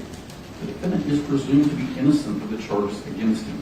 He may not be found guilty unless, after hearing all the evidence, arguments, and instructions of law, the 12 jurors seated in this case unanimously find the state has proven its case beyond a reasonable doubt. Reasonable doubt is defined as that doubt created by an investigation of all the proof in the case and an inability after such investigation to let the mind rest easily as to the certainty of guilt. Absolute certainty of guilt is not demanded by the law to convict of any criminal charge. But moral certainty is required. And this certainty is required as to every element of proof necessary to constitute the offense. The state carries the burden of proving the guilt of the defendant beyond a reasonable doubt. And this burden remains on the state throughout the case. The defendant is not required to prove his innocence, produce any evidence, or make any statements or arguments. You, as jurors, must decide whether the state has proven beyond a reasonable doubt that the defendant has committed the offenses charged in the presentment. You must base that decision only on the evidence presented during this trial and the court's instructions about the applicable law to be applied. Next will be the parties' opening statements. The state will describe the evidence it intends to present so that you will have an idea of what the state's case is about. Opening statement itself is not evidence. It operates to help you understand the evidence that will be presented during the trial. After the state's opening statement, the defense may make an opening statement. Then comes the state's case in chief during which the state will present its evidence. The evidence will most likely consist of physical exhibits, documents, and the testimony of witnesses. The witnesses will testify by answering questions asked by the lawyers for the parties. Jurors, you will be allowed to ask witnesses questions. Any juror who has a question for a witness should put your question or questions in writing. Let Felix or the court officers know. The questions will remain anonymous and should not include your name. The court will consult with the parties outside your hearing and decide how and whether the question should be asked. I may ask the juror's question in whole or in part, or may change the wording of the question. This is very important. You shall not give any meaning to any question that was not asked or that the meaning of the wording has been changed. The question might not have been asked because doing so would be unfair to the defense. Your question might not be asked because it would be unfair to the state. The question might not be asked because both lawyers have decided not to ask the question. The question might be asked because another witness might be better suited to answer your question. Okay, here's the takeaway. You cannot speculate as to why one of your questions was not asked or why it was asked in a different form. It could be for a number of very important reasons or not so important reasons. But one thing is for certain, speculating would definitely be unfair to someone. That's why you cannot speculate on why a question was not asked. After the state completes its case in chief, the defendant may present evidence. Again, the defendant is not required to put on any evidence or to testify. The burden always remains on the state to establish that the defendant's guilt beyond a reasonable doubt. After you've heard all the evidence, you will receive written instructions about the rules of law that you are to use. Finally, the parties will be offered an opportunity to present closing arguments. During closing arguments, the parties will summarize their cases and help you understand the evidence. As with opening statements, closing arguments are not evidence. At that point, the final 12 jurors will leave the courtroom together as a group. You'll then begin your deliberations in the jury room. It will be your job to determine what the facts are from the evidence. You must then apply the law as will be provided to you in the court's instructions to the facts.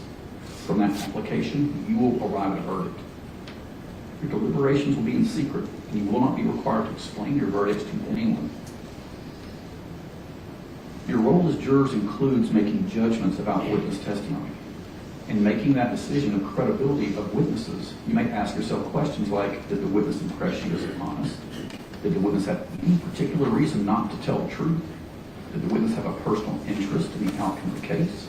Did the witness have a good memory of the relevant events? Did the witness have the opportunity and ability to observe accurately the relevant events? Did the witness appear to understand the question clearly, answering directly? And did the witness's testimony differ from the testimony of other witnesses? Do not base your verdict on the fact that there were more witnesses on one side than the other. Your job is to consider the testimony of each witness you heard and decide the facts. Circumstantial evidence and direct evidence constitute the basic types of evidence. Direct evidence is direct proof of a fact, such as testimony of an eyewitness. Circumstantial evidence is proof of facts from which you may infer that other facts exist. Both types of evidence carry equal value under the law. You will not receive a transcript of the testimony at the end of the trial. I'm going to repeat that. You will not receive a transcript of the testimony at the end of the trial.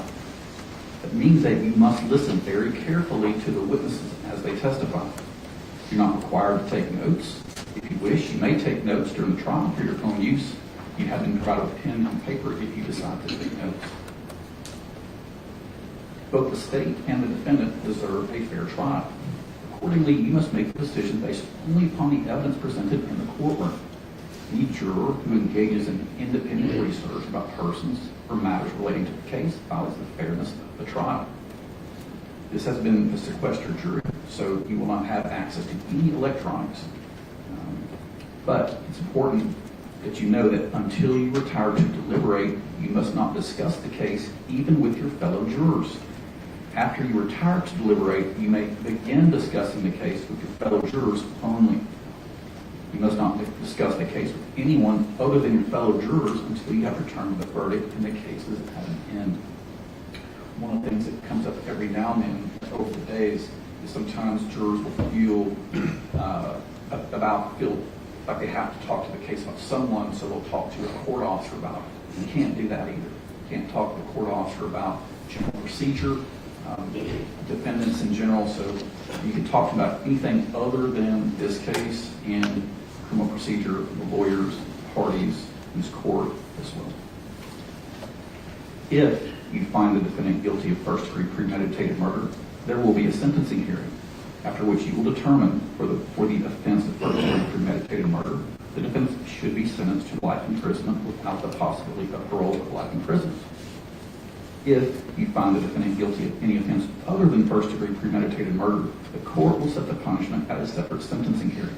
The jury will not be involved in setting the punishment for any offense other than the first-degree premeditated murder.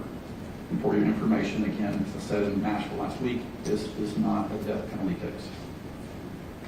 At times during the trial, the party may make an objection. This simply means that the party is requesting a decision by the court on a particular rule of law. Do not draw any conclusions from the fact that an objection is made or from the ruling on that objection. The rulings only relate to the legal guidance that the court must provide to the lawyers and should not influence your thinking. If an objection to a question is sustained, do not attempt to guess what the answer might have been had the witness been permitted to give it. Similarly, you will receive instructions not to consider a particular statement that was made, and you should therefore put that statement out of your mind, and you may not refer to that statement in your later deliberations. Finally, during the course of trial, we may have to halt the proceedings to confer about the rules of law that should apply. We may have bench conferences in the courtroom outside of your hearing. For more complex issues, you may be moved to the jury room. These conferences resolve legal issues and guide our trial proceedings. So please remain patient, because in the long run, it saves time for everyone. This completes my opening comments to you. General, ready to read the indictment? Yes, Your Honor.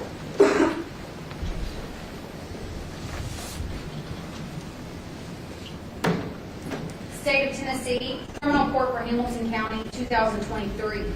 Count 1, the grand jurors upon their oath do present that Jason Chen, on or about the 23rd day of November 2022, in Hamilton County, Tennessee, and before the finding of this indictment, did unlawfully, intentionally, and with premeditation inflict mortal injuries on Jasmine Pace, which resulted in the death of Jasmine Pace on or about the 23rd day of November 2023, in violation of Tennessee Code Annotated 39-13-202, against the peace and dignity of the state. How does Mr. Chen plead to count 1? Not guilty. General? Count 2. The grand jurors upon their oath do present that Jason Chen, on or about the 23rd day of November 2022, in Hamilton County, Tennessee, and before the finding of this indictment, did knowingly, without legal privilege, physically mistreat a corpse in a manner offensive to the sensibilities of an ordinary person, or disposed of a corpse in a manner known to be in violation of the law, in violation of Tennessee Code Annotated 39-17-312, against the peace and dignity of the state. This indictment, Judge. This indictment was signed by the District Attorney General and was filed with the the Clerk of the Courts on March the 23rd, 2023.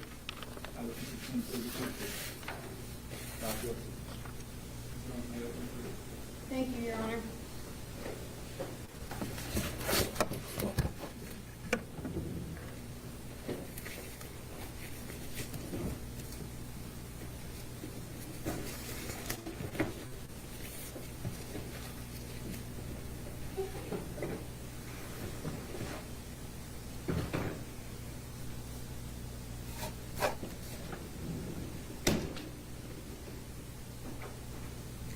This is the suitcase in which Jason Chen stuffed the 98-pound body of Jasmine.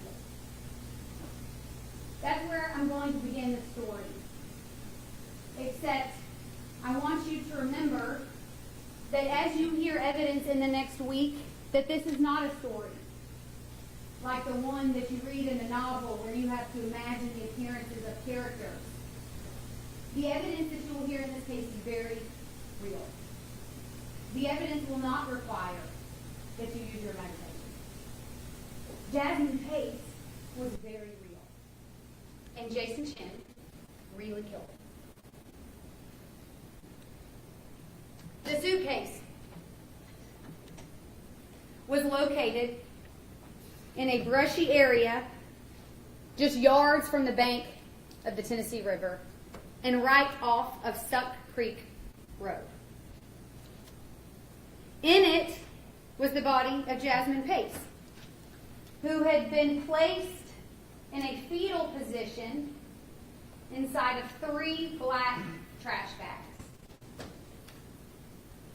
Her right ankle was handcuffed to her right wrist. Her left ankle had been shackled to her right arm.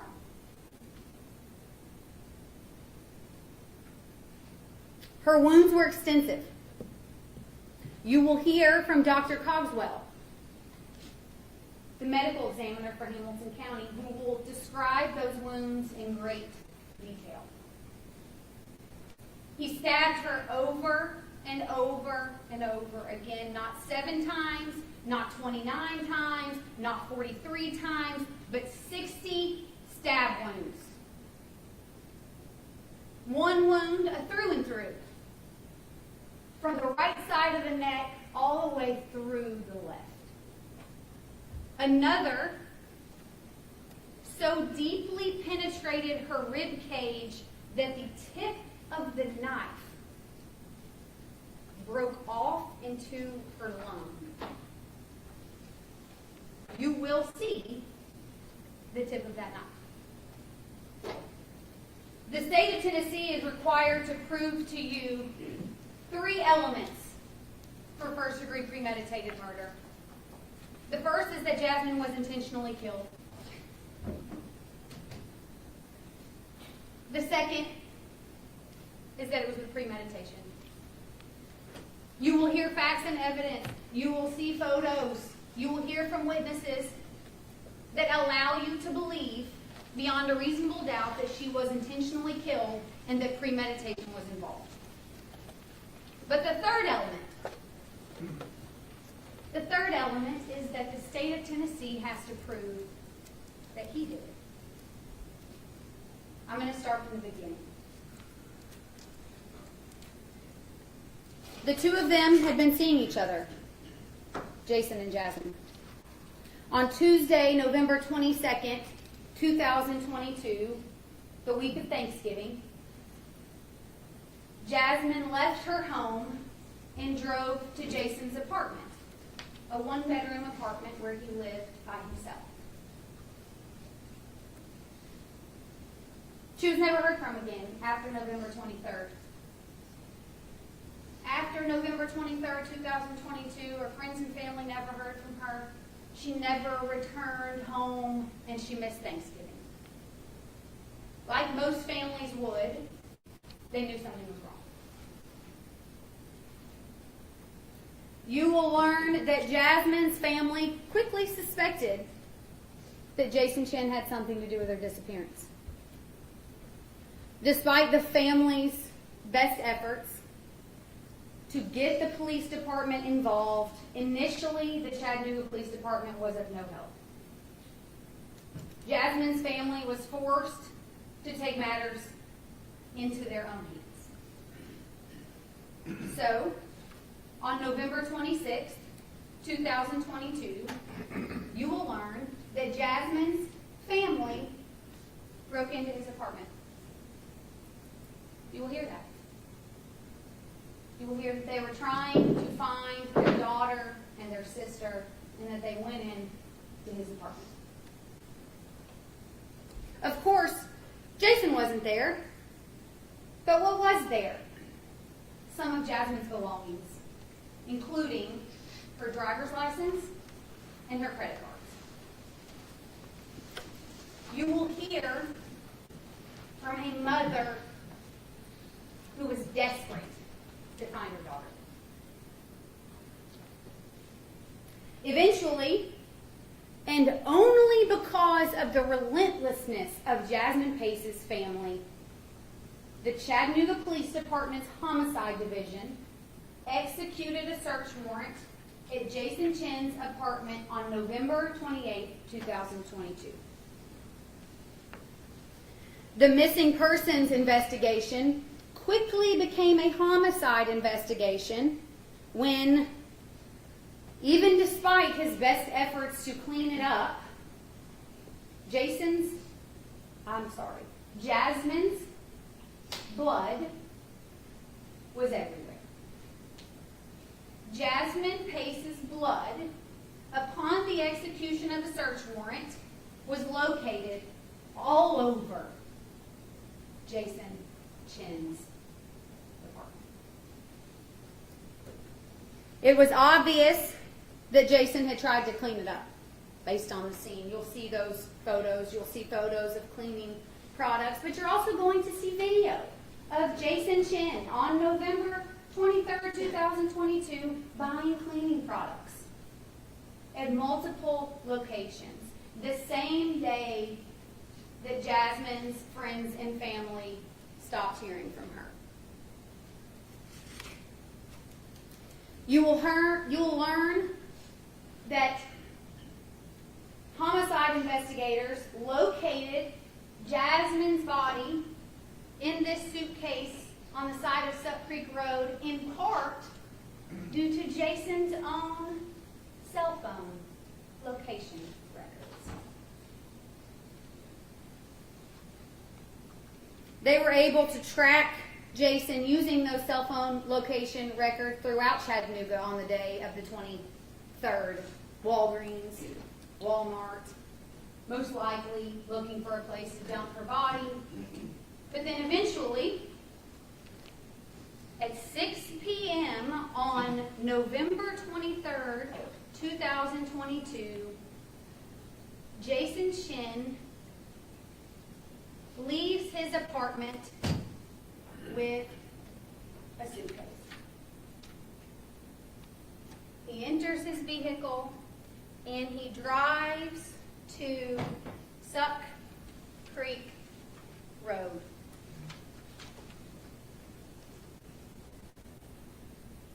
You will learn of other efforts that Jason took to try to cover his tracks.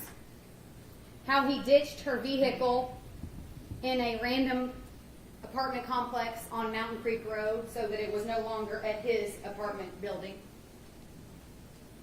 He sent text messages to Jasmine's phone to try to create an alibi when she was dead inside of his apartment and he was in possession of her phone. You will hear facts of cover-up. You will learn that police never found Jasmine Pace's phone. But they did find her SIM card. The small chip that goes into the side of our phones to store all of our phone's information, her SIM card was located. Where was it?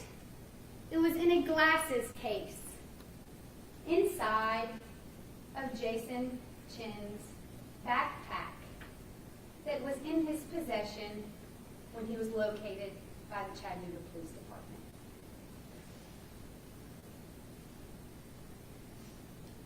And when you think that you have seen enough evidence that Jason Chen killed Jasmine Pace, you will be convinced that he stuffed her body in this suitcase after placing it in trash bags, because you will hear from a fingerprint expert. The fingerprint expert will tell you that Jason Chen's fingerprints were found on the innermost trash bag that surrounded her body.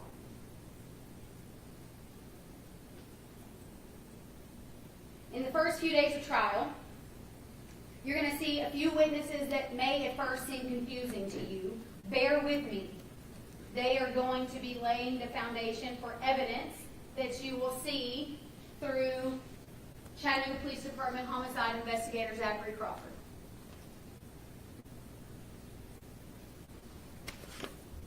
Over the course of the upcoming week, the state of Tennessee will prove to you beyond any reasonable doubt that Jason Chen handcuffed, sliced, stabbed, packaged, and discarded Jasmine Pace.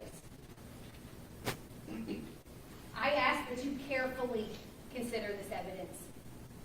The state of Tennessee will give you the dots, and we will help you connect them. At the end of trial, I'm going to humbly ask that you find Jason Chen guilty of murdering Jasmine Pace in the first degree and then of using her corpse. Thank you.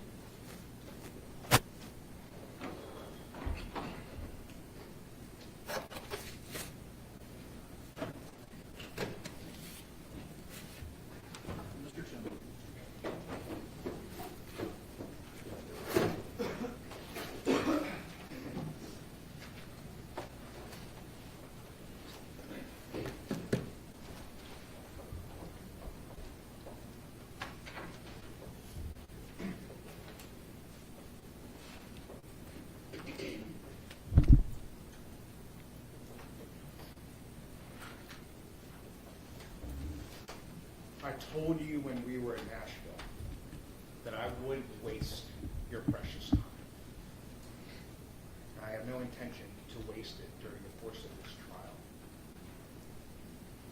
In the early morning hours of November 23rd, 2022, Jason Chen killed Jasmine Pace. He didn't do it with premeditation. This is a voluntary manslaughter case. Voluntary manslaughter is the intentional or knowing killing of another in a state of passion produced by adequate provocation, sufficient to lead a reasonable person to act in an unreasonable manner.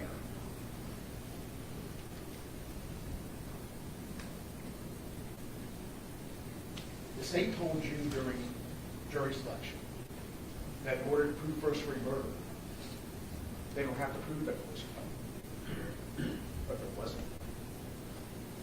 The state told you in jury selection that they don't have to prove a motive. There isn't. What the state does have to do is prove premeditation, and can't, because there wasn't. Jason Chen is a first-generation Chinese American. He grew up in Nolensville. His parents worked at a Chinese restaurant, worked very hard bringing him up. Jason graduated from high school and then went to college here at Chattanooga, at the University of Tennessee, at Chattanooga, UTC. In November of 2022, he was a senior with a major in computer science. The year before, he and Jasmine started communicating. They met on Tinder. And after exchanging messages back and forth, they started texting using iMessage. You're going to see the iMessages between Jason and Jasmine. You're going to see how their relationship progressed through these text messages. In 2021, they dated for a few months, but then lost touch. But then about 8 months later, in May of 2022, they rekindled that relationship and they started dating, seeing each other more and more. They obviously got much closer. They traveled to Chicago together that summer. And you're going to see through the text messages, someone was obviously more into this relationship than the other. Jasmine started getting feelings for Jason. And you're going to see through those text messages that Jason didn't reciprocate that as much as she did. Then you come to the week of November 22nd. It was Thanksgiving. Jasmine and her family lost their grandmother. She was in grief. And on the night of November 22nd, around 11 p.m., she came over to Jason's house. And they did what they always do. Wine, smoke pot, smoke some relax, watch movies, and do what 22-year-olds do. On the night of November the 22nd, they were drinking wine in the back bedroom. You're going to see pictures of the apartment. This apartment is 500 square feet. You can get from the front door to the back door or back wall, less than 10 seconds walking along. Very small apartment. In order to open one bottles of wine in the bedroom, Jason had to go to the kitchen and get a kitchen knife. They take off that plastic wrapper that goes around the top of wine bottles. So he was able to get off the top of the wine bottle, the plastic wrapper, and he placed it on his nightstand. At a certain point, they finish off the bottle of wine, and Jasmine goes back into the kitchen to get another bottle. And there on the counter is Jason's cell phone. Ding, ding, ding, ding. That familiar Tinder ding that Jasmine and Jason knew so well because that's how they met. Jasmine looked at his phone and saw all these messages with other girls, with other people. And this was infuriating to her. She was already in grief, and it sent her in anger into a rage, and they started yelling and fighting verbally. Jason came into the kitchen, and you're going to hear from witnesses that can hear both of them arguing. You're going to hear from witnesses that heard this dispute, not the words, but could hear them yelling. Jasmine attacked Jason with an empty wine bottle.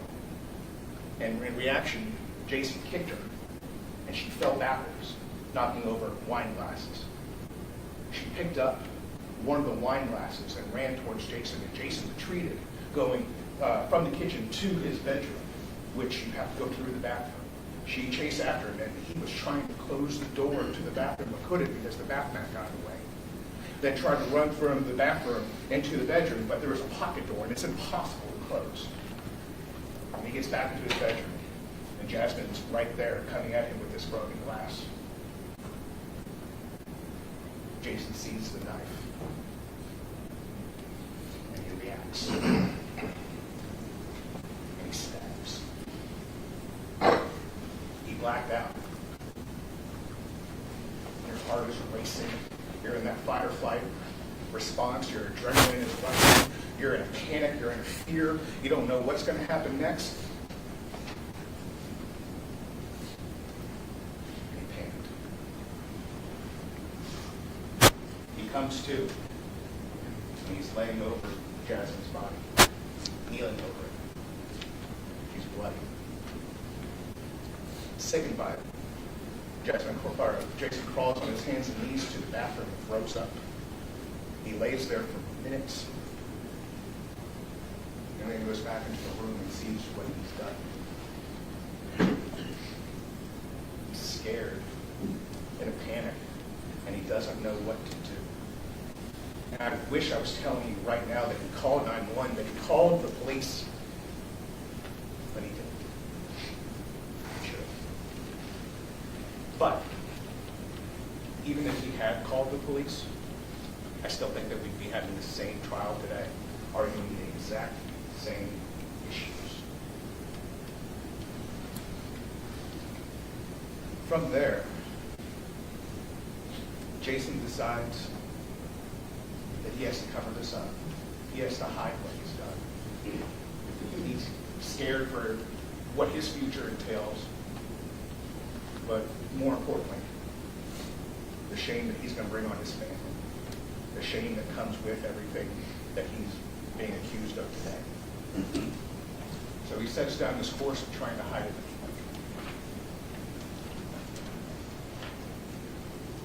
He places Jasmine in trash bags, puts the handcuffs on her after she is dead, so that way she can fit into the trash bags, and so that he can put her into that suitcase. Where he then takes her body in that suitcase and drops her by the banks of the Tennessee River here in Chattanooga. He then sets on a course to try to clean up the apartment to his best of his ability. He does a poor job. He tries to hide the fact that what he did by texting her parents, texting Jasmine's parents, by pretending to be her on social media, whatever he can do to give himself an alibi. It's selfish and it's wrong. But he panicked and he thought this was the best course of action.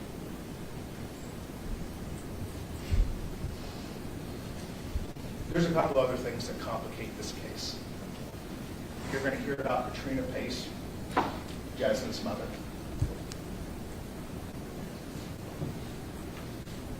Any person whose child is missing who would go to such lengths and have such courage should be commended. She broke into Jason's apartment to search for her daughter. She also went in other times than that first time. She went in at least 3 or 4 other times doing 2 things. One, contaminating the scene. She couldn't have known what had happened there. I don't think that she purposely contaminated it. But what that's going to show in the evidence is the state's going to show you what's called luminol, blue star agent. That reacts with blood, and it creates a blue image. The cleaning materials and the blood that Jason cleaned up was tracked by Katrina Pace and all of her family that went in and out of this apartment. It was tracked by law enforcement officers going in and out, tracking all through the apartment.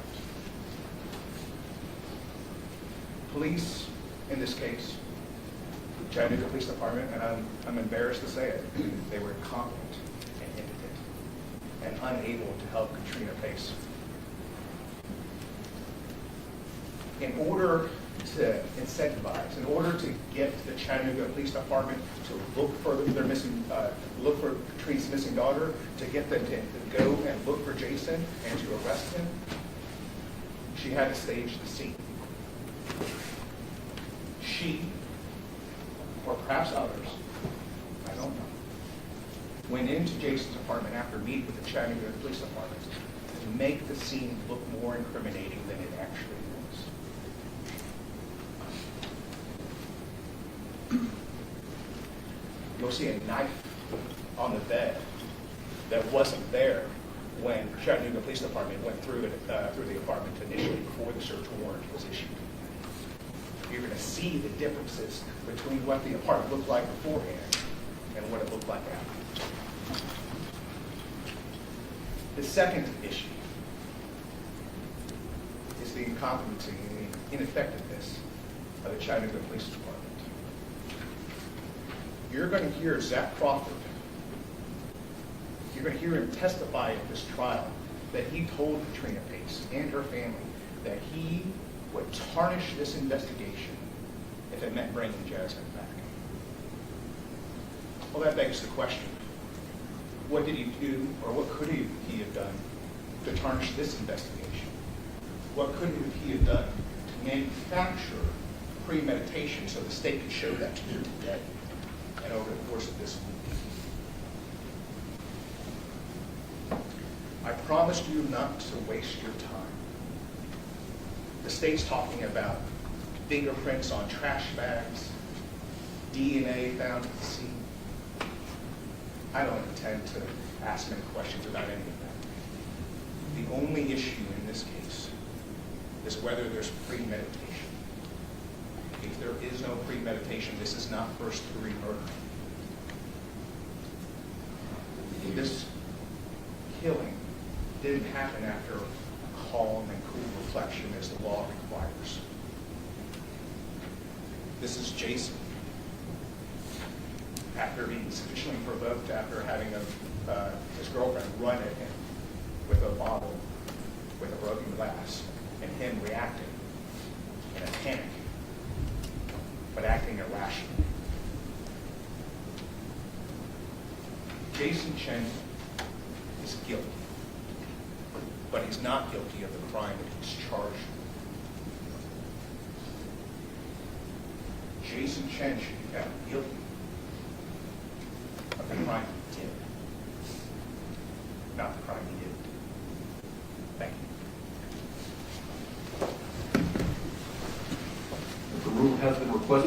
anybody's going to testify in this case that's not the lead investigator for the case or the Pace family, you need to go and step out. General Clerk, first witness. Your Honor, I'd ask for a DVD on Your Honor's screen. The state's going to call to the stand Katrina Bean. So you can play it through your laptop. Yes, Your Honor.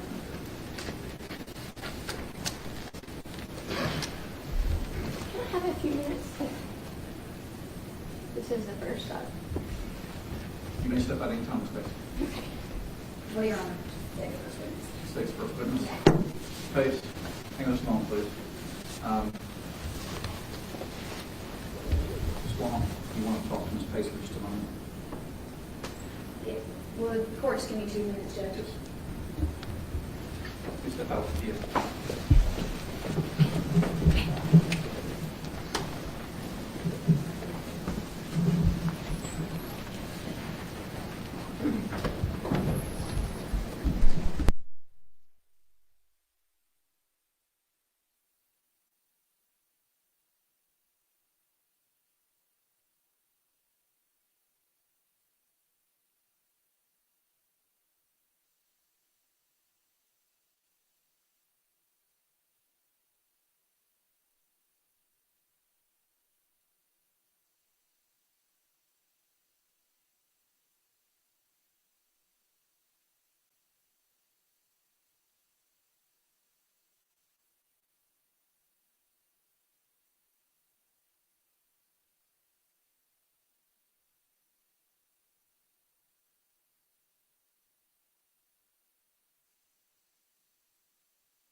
Needs a glass of water, needs a break of some kind, just let Felix know. Go ahead and step out, please. And second, the rest of yours can stay. Sir, you can stay. Unless anyone else needs a restroom break. Yeah. Go ahead. Yes. Tell you what.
Jury's back in the courtroom. General Carter, witness.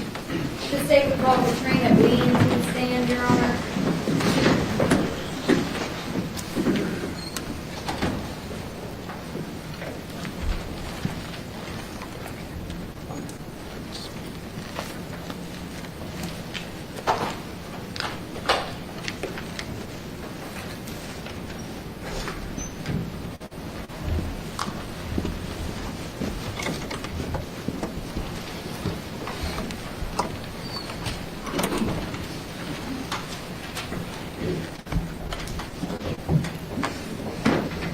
solemnly swear to affirm that the testimony I give is the truth, the whole truth, and nothing but the truth, so help me God. I do.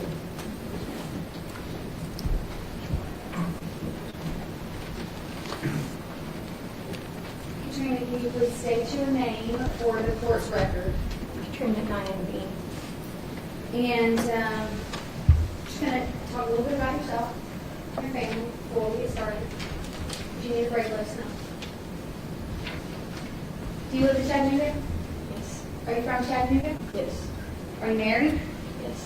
What's your husband's name? Gregory Scott Bean. Do you have children? I do. How many?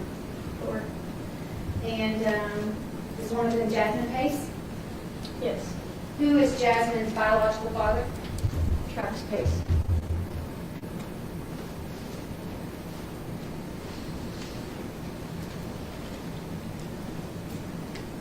How old was Jasmine in November of 2022? 22 years old. And can you describe for the jury, just generally, Jasmine's size? She was tiny. Beginning that weighed 100 pounds. Where was Jasmine living in November of 2022? In her pool house. And where would your house, would the pool house be located? Our house is right above the pool house. What's the address? 5977 Old Dayton Pike. And is that Chattanooga? Was Jasmine working anywhere in 2022? Yes, she worked for us. And what does us mean? Can you explain Her that? husband and I have a construction company. She ran our office.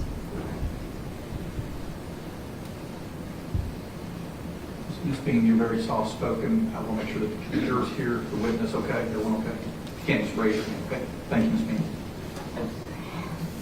I want you to talk to the jury about what was going on in your family the week of Thanksgiving in 2022, specifically the 21st and the 22nd. Can you talk to the jury about that?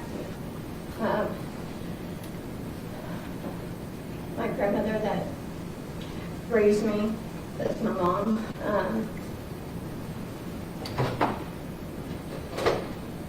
fighting cancer, just got finished her treatments, and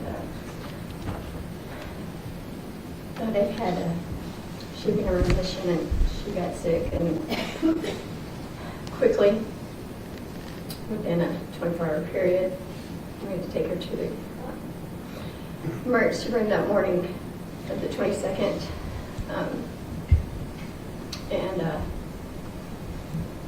and she died that evening in the emergency room with all of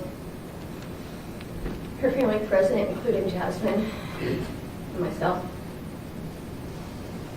Was Jasmine close to her grandmother? Yes. You testified that Jasmine lived in your pool house. How often were you seeing Jasmine in this period of time? I saw Jasmine every day, on and off, all day, every day. Because she lived there and she worked for you? And we were very close. At some point after her grandmother passed away, were you not able to get in touch with Jasmine? Correct. Very next day. Were you calling her? I was calling and she didn't answer. I sent messages. Was that abnormal? To not hear from Jasmine, yes. And for her not to be there for her family, yes. Did you know if she was seeing anyone in terms of a dating relationship? Yes. And who was that person? Jason Chen. And to your knowledge, what was their relationship at that point in time? They're getting to know each other. She wasn't ready for us to meet him. So you had never met him? No. She had never gone to the house? No.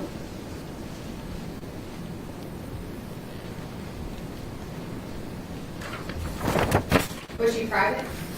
She was. So, when was the last time you saw Jasmine?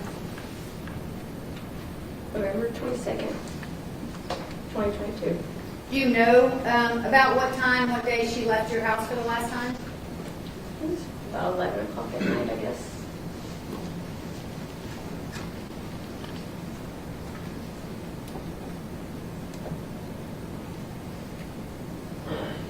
What caused you to finally take a step to go to Verizon to see if you could check her cell phone records? Objection. Lack of foundation. Lay the proper foundation.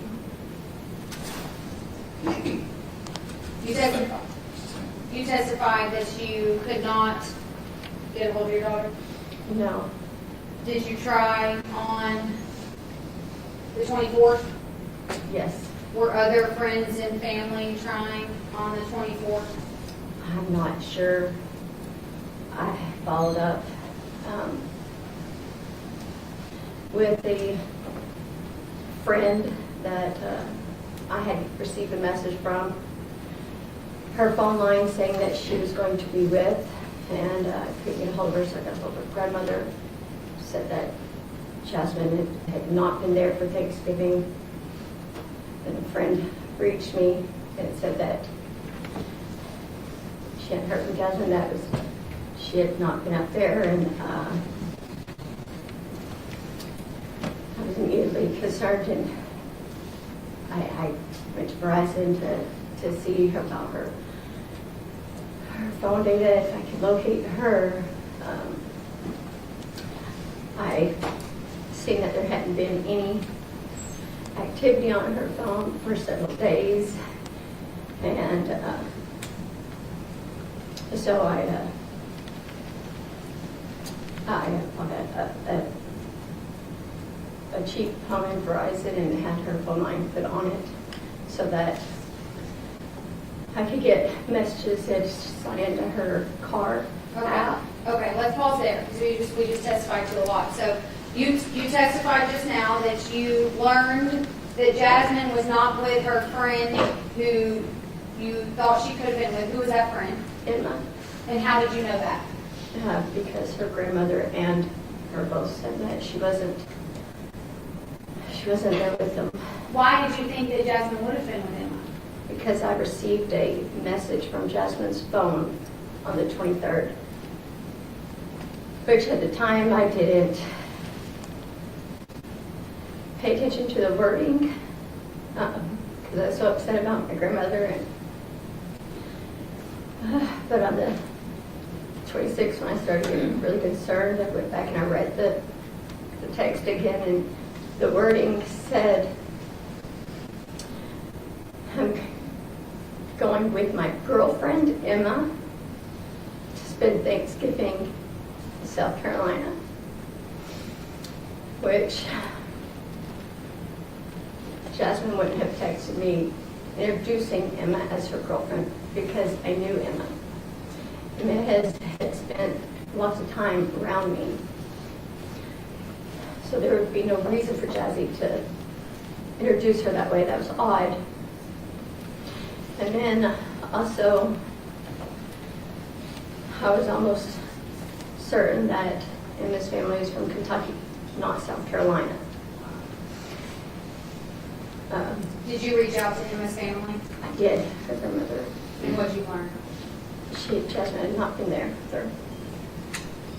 Was that really what sparked your significant concern that something could be wrong? Yes. And so then you testified that you went to Verizon, is that correct? Yes. Okay, now so let's slow down. You went to Verizon and did explain to them what you asked for them to do and then what Verizon was able to do with Jasmine's phone. So I logged into our account because Jasmine's phone line is on our plan. And I looked at her activity on her phone line to see if calls made out, calls coming in, text message, if there was any data activity, anything. And there hadn't been for several days. Okay. No calls, no activity on apps. What is the My Chevy app? It's an app that tracks your vehicle's movements. What kind of vehicle did Jasmine drive? A Chevy SUV. Okay. And is My Chevy something that comes with the vehicle? It is. With every Chevrolet? I'm not sure. You knew at that time that it came with Jasmine's stuff? Yeah. Were you involved in purchasing Jasmine's vehicle? Yes. Okay. And so, what did you do to log into the My Chevy app? I had her phone line put on a different phone that I had to confirm the text. You get a confirmation so you can log in. Okay. And what was the point of looking at the My Chevy app? It might seem obvious, but what was the point? So I could locate her car. I couldn't locate her, hadn't talked to her. Found out that she wasn't where I had received a message saying she was going to be or who she was going to be with. So the next thing would be to find her car, and maybe I find her. And did the My Chevy app show that she left your house on November 22nd, 2022? It did. And did it show you a destination for her vehicle on November 22nd, 2022? It did.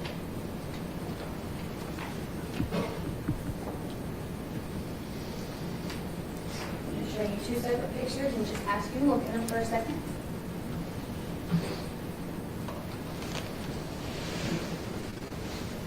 Do you recognize those two pictures? Yes. What is that? This is from the My Chevy app, a map and then a timeline of her car's movements on November 22nd at 11:27 p.m. Do these photos accurately represent what you saw when you pulled up her My Chevy app on November 26, 2022? Yes. Your Honor, I'd ask that this be State's Exhibit number 1. It's 2 pages. Any picture. There you go. Exhibit 1. Permission published. All right, so I know that this is strange where you're sitting, but this is going to be behind you, so you can sort of turn and also talk to the jury at the same time.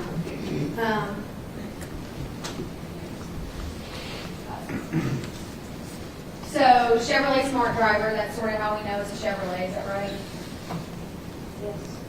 Okay, and then November 22nd, 2022, this reflects the time that her vehicle showed? Yes. Okay.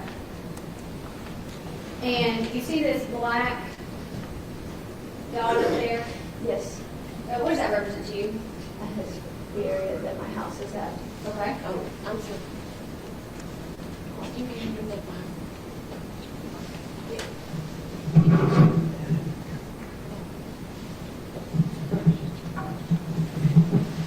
All right. The second page of State's Exhibit 1. Does it show you the address from which the vehicle left and arrived? Yes. And can you read that address out loud?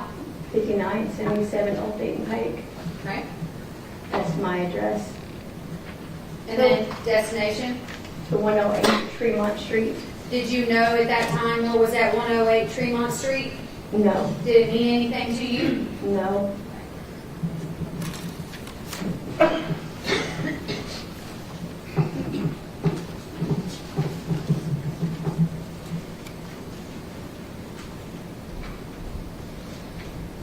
Do you recognize those two documents? Yes. What is that? Also another map and timeline of her car's movements from the app. Okay, and is that an accurate reflection of what you saw on the My Chevy app attached to Jasmine's car in November of 2022? It is. Your Honor, this was State's Exhibit number 2. It's a 2-page document. Exhibit 2. All right, so now we pull this up on the screen. This black dot down here, what does that mean to you? That's where her car started. Well, around, and you can look at State's Exhibit number 1 if you like. What approximate location do you recall? What approximate location was that? The Tremont Street. Okay. And then, can you see here where that, do you see what that little black dot says? Can you read that? Would you agree that it says start? Here it is. Would you agree that it says start? Yes. Yes, it says start. Okay. And so this is November 23rd. This is the next day, right? Yes.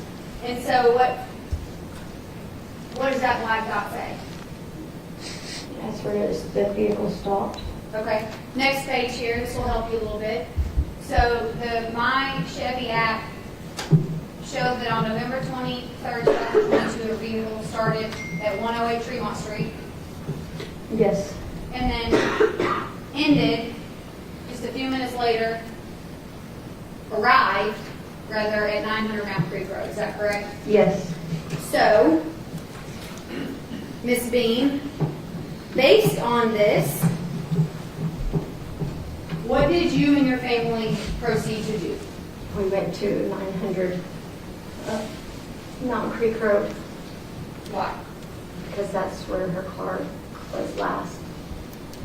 And at this point in time, who was with you? My husband and I believe my Jasmine's sister, Gabby, had met us there. No, I don't remember when she arrived. My oldest son. Okay. Is that it? I think so. What was located at 900 Mount Creek Road? My daughter's car. What area was that though? It's apartment buildings. It was in the back corner of the apartment buildings. When you say it, you mean her vehicle was? Yes. So, explain to the jury what you did when you arrived at 900 Mount Creek Road. What did you and your family proceed to do? We told the police. After you found her vehicle? Yeah. Did you fairly quickly find her vehicle? Yes, it took us right to it. The My Chevy app took you right to it? The address on the My Chevy app. Took you right to her vehicle? Yeah. Was anybody in her vehicle? No. Were the doors locked? Yes. And then you say that you called the police? Yes. Did a police officer come to 900 Mountain Creek Road? Yes.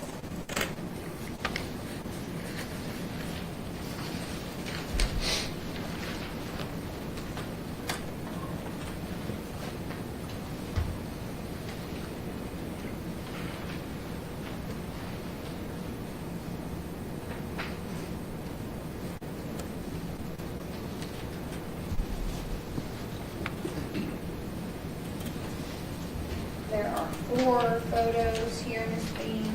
I could just take a look at those.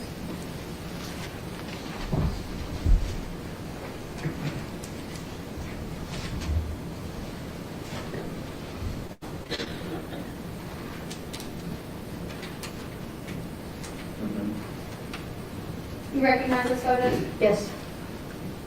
What's depicted in those photos?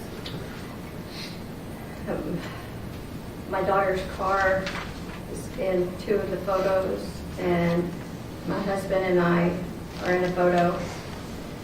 And on another photo, you can see Jasmine's sister, myself, talking on the phone to Jason Chen, and my husband also in the corner talking to the officer. Do you know if these photos are from a body camera from November 23rd, 2022? I'm assuming. Okay. Was that, are they taken from the point of view of the officer to your knowledge? Yes. Okay. And does it accurately reflect what that apartment building and that parking lot looked like on November 23rd, 2022? Yes. I'd ask that these 4 photos be taken to the jury. Are these separate photos? Therefore, Okay, can we mark them separately? I think it's easier for the court for you. yes, Your Honor. So it's three, unless that will mess up your presentation. No. Okay. It's 3, 4, 5, and 6. Want to mark it? Go ahead. Sure. Does it matter what order? Yeah.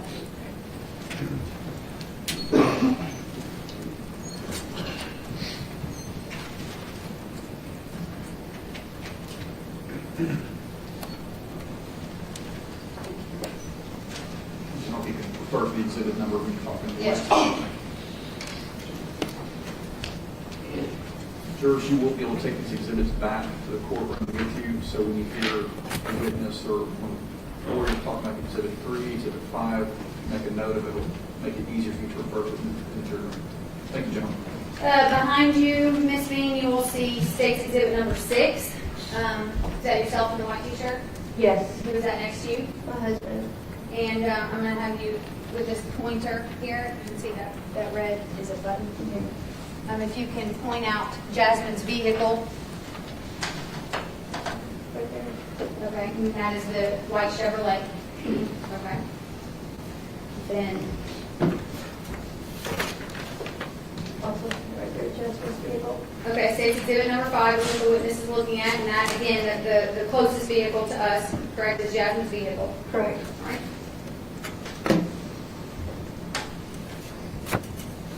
This would be State's Exhibit number 3. Describe who we see in that photo. That is Jasmine's sister, Gabby Pace. That's myself. That's my husband. Okay. One more photo, and then I'm going to go back to this one. I'm sorry. I think we have 2 of the same exhibit, Judge. Call exhibit 4 a duplicate. Yes, Judge. Exhibit 4 is a duplicate, Judge. Okay. Katrina, did you? Are we eliminating that exhibit or? It's exhibit 4, so I can mark it refer to it as exhibit. Okay, I just want to make sure I keep this. Combine those. Do you know anybody that lives at 900 Mountain Creek Road? No. Did you ever know Jasmine to visit 900 Mountain Creek Road? No. Did you knock on any doors that night? We knocked on so many doors. The apartment complex is large, but I can't tell you how many doors we knocked on. Did you find anything significant? No.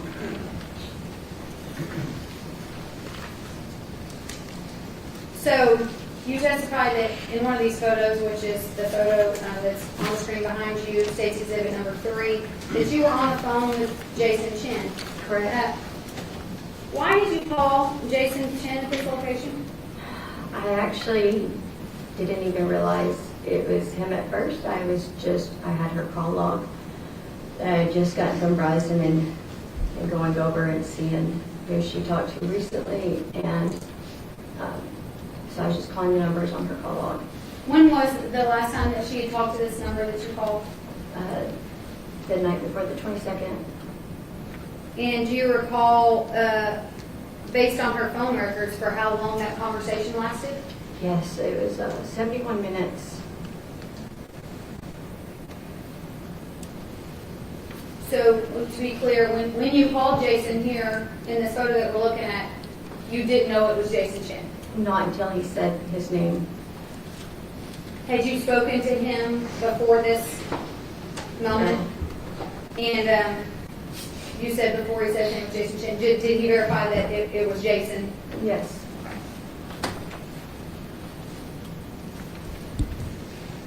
Did you ask him when the last time was he saw Jasmine? I did. I started off with letting him know that she's missing. If he wanted to know if he had any idea where she would be at, because they were dating, and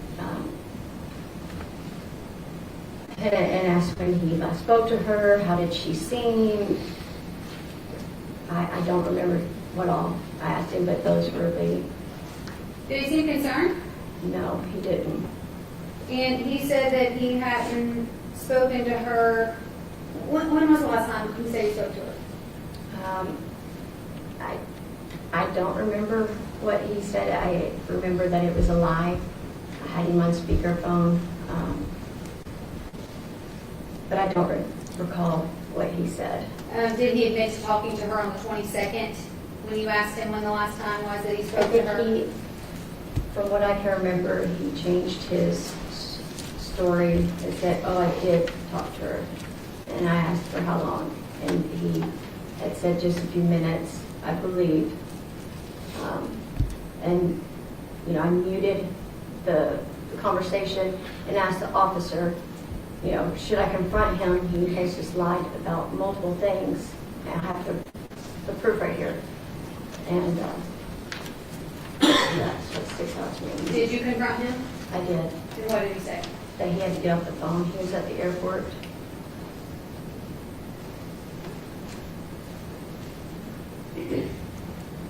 Did you ask him where he lived? I did ask him where he lived. And what did he say? 500 Tremont Street.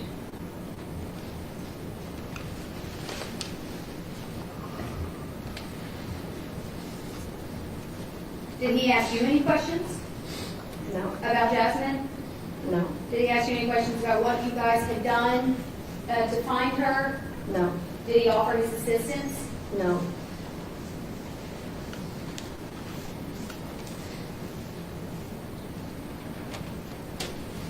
So, do you recall the name of the officer that came to Mountain Creek Road? Pierre, I believe. Okay, and describe to the jury how helpful, in your opinion, Officer Pierre was able to be. He took a report, gave me a card, said that he would pass the information along to a detective that would be signed. You know, I would probably hear from them in 24 to 48 hours. And that's really all he could do. He, do you recall if he was going to go to 500 Tremont Street to see if Jason was there? I asked him to follow me, and he said he could not do that. Okay. Do you recall if at any point in time while he was there, he tried to contact another, potentially an investigator with the Chattanooga Police Department? I don't remember. I was on the phone with Jason Chen. Did anybody else from the Chattanooga Police Department come to Mountain Creek Road? I do not believe so. At Mountain Creek Road or soon thereafter, did you receive a call from anybody from the Chattanooga Police Department? No. No investigator called you to follow up? No.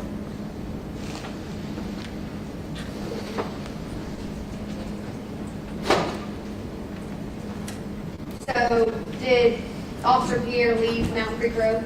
Yes. When he left, were you still there? Yes. And what did you proceed to do? We called a tow for our daughter's vehicle to get towed to our house.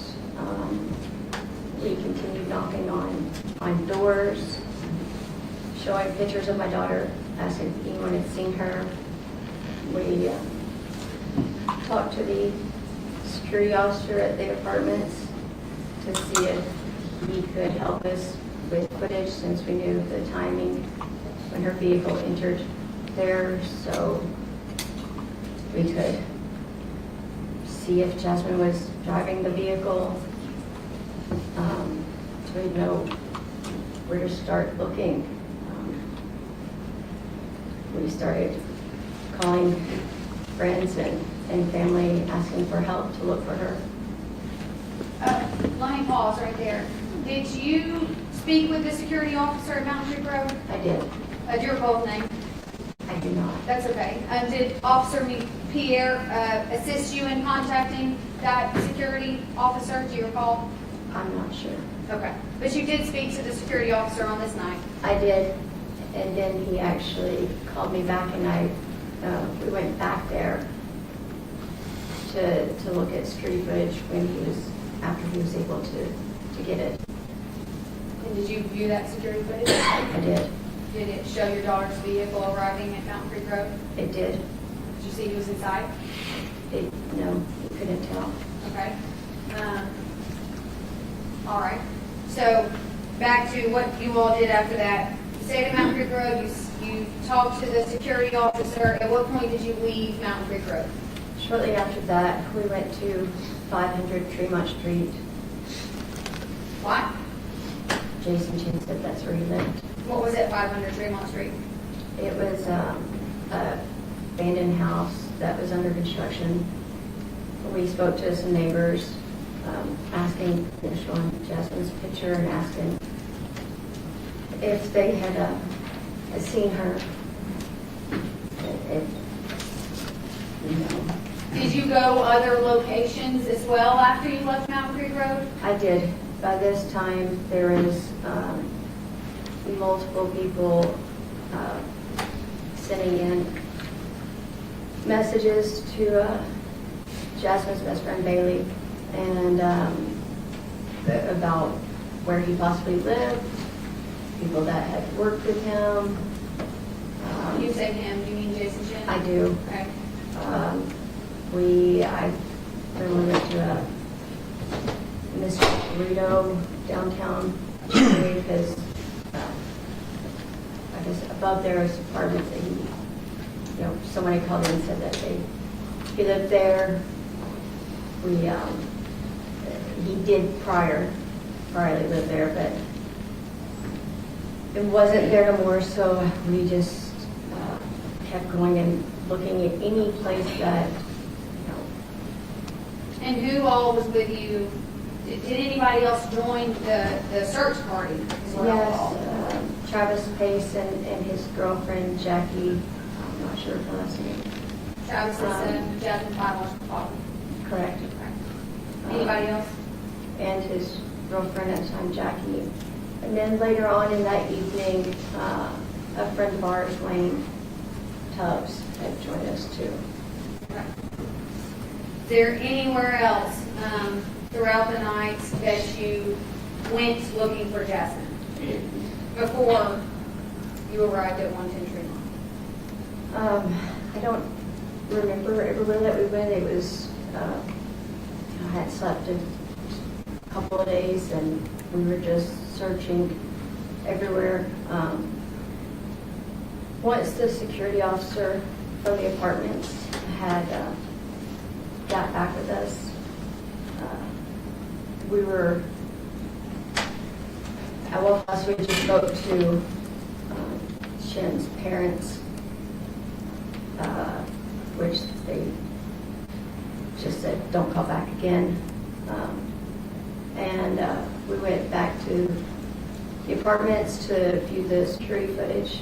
And while doing so, I looked back at mine and her messages. You and whose messages? Mine and Jasmine's messages. Okay. And seeing that she had sent me a pin drop, her location. And that's why we went to the 110 Tremont. What caused you to look back at your and Jasmine? So when you say conversations, you mean your text thread? Yes, our text thread. What caused you to go back and look at that? I don't remember. We were trying to get the footage working at the apartments with the help of the security officer. And I went on our thread and I seen it, and I didn't notice it before because I had sent her a pin drop on the 22nd because we normally had been taking my grandmother to the hospital downtown, and we didn't that day. And so I had sent her a pin drop showing her what hospital we were at. So, and I didn't notice that she had sent me a pin drop because I thought it was a pin drop I had sent to her. Objection.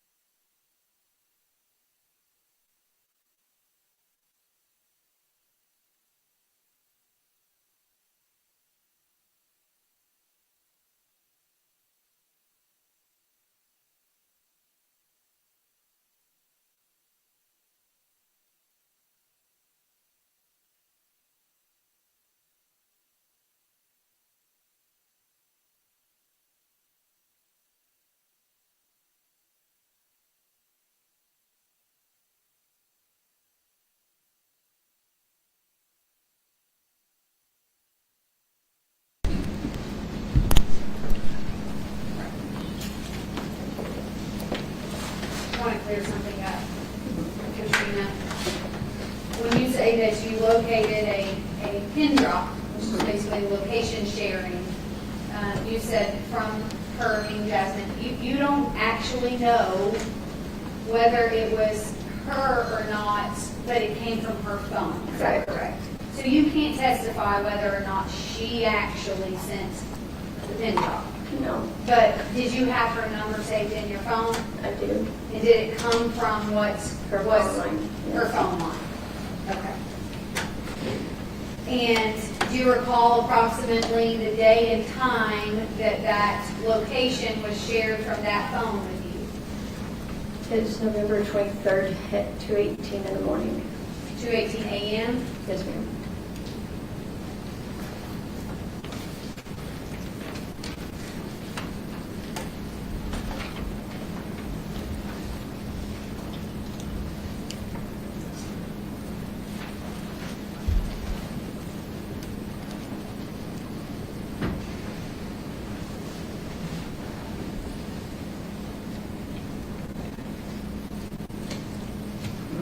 Do you recognize that? Yes. What is it? It's the pin drop coordinates from the message. Does that accurately reflect what your phone showed when you clicked on that location that was shared with you? Yes. And was this photo taken by the Chadwick Police Department? I'm not sure. Is that a picture of your phone? It is. Okay. Your Honor, ask this is state's exhibit number 7.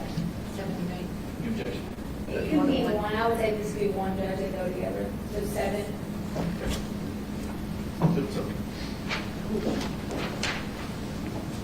All right. So just how do you look at the screen again?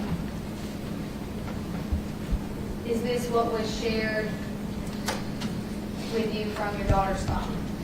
Yes. Okay.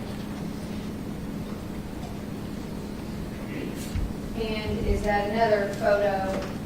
When you click on that location, is this another photo that comes up? Yes. What is where this red is? What is this building? Apartment complex, Jason Chen lives. So when you saw this location that had been shared with you, what did you do? We leave if we go to that location. Same people with you at this time? At the moment, it was just Gabby, Travis, Jackie, and myself.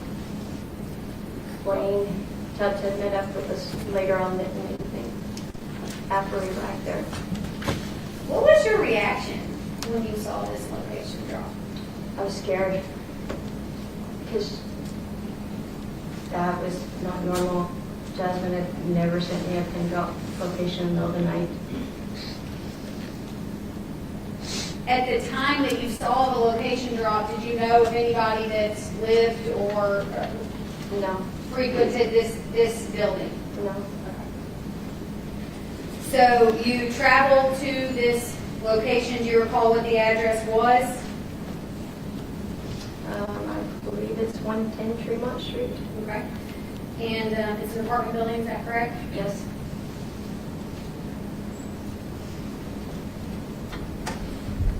All right. And then have you turned around? Katrina, I've just pulled up Google Maps, okay? Anyone can access this. Do you recognize this location? Yes. And what is this? That is the apartment building that I found my daughter's stuff in. Okay, and do you recall when you got there, if you entered into a particular door that you could see in this photo? I went into the door right there. Okay. Let's see, the door, you're pointing to the only door you can see in this photo, is that correct? Correct. Double door? And then, is this a parking lot? It is. Is there a parking lot on the other side of the building? I'm not sure. Where did you all park when you got there? I actually parked right back I got my car. On the street? I did, it was right by the parking lot. Okay. Yeah. Okay, and everybody's together, and so how did you get into the apartment building? Actually, a gentleman that lived there had let us in. Did you tell him why you were there? Yes. And then what did you proceed to do in the building? We knocked on every door. We were also trying to follow the coordinates with our phone to guide us to the coordinates that was sent to me. What were you asking people when you knocked on their door? If they had seen my daughter, showed them pictures. And did something cause you to arrive at apartment 210? Yes. What was that? Spoke to a neighbor that told me that. Objection, your side. It's not going to matter now. From prior hearings, I believe this is going to explain why she did what she did. So for the non-hearsay purpose, shall be admitted. Objection over. Ladies and gentlemen, you're about to hear the witness describe statements made by someone else other than her. They're not to be taken for the truth of the matter, sir. They're only to be taken for the admissibility purpose of explaining why Ms. Bingham did what she did. May continue. So what led you to apartment 210? The neighbor said that he heard a woman scream within several minutes of the pin drop that I had received from my daughter. Was and he from that direction? And Jason's apartment door was the only one that someone didn't answer. So the person told you that the scream had come from a certain apartment. Was that apartment 210? It was. And did you and your family knock on that door? We did. No one answered it. Okay. Explain to the jury what you and your family members then proceeded to do. I got a credit card from my wallet of my car, and we broke into the apartment. I knew something was too close to when my daughter sent me a pin of her coordinates. The coordinates were almost exact. Was anybody there? No. What did you start doing when you got into the apartment? We opened up the door and seen cleaning supplies and a notebook. I opened the notebook, seeing that it was Jason Chen's apartment. Opened up.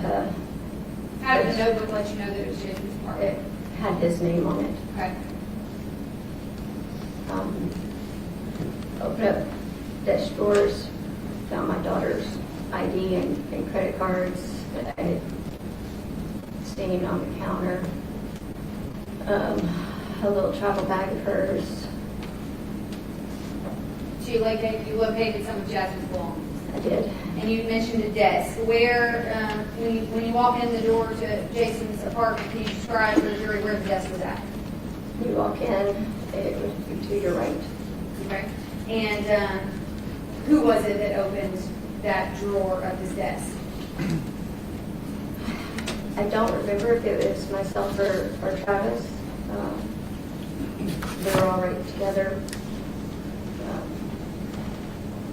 I took pictures of us entering and took pictures of the credit cards and ID in the desk.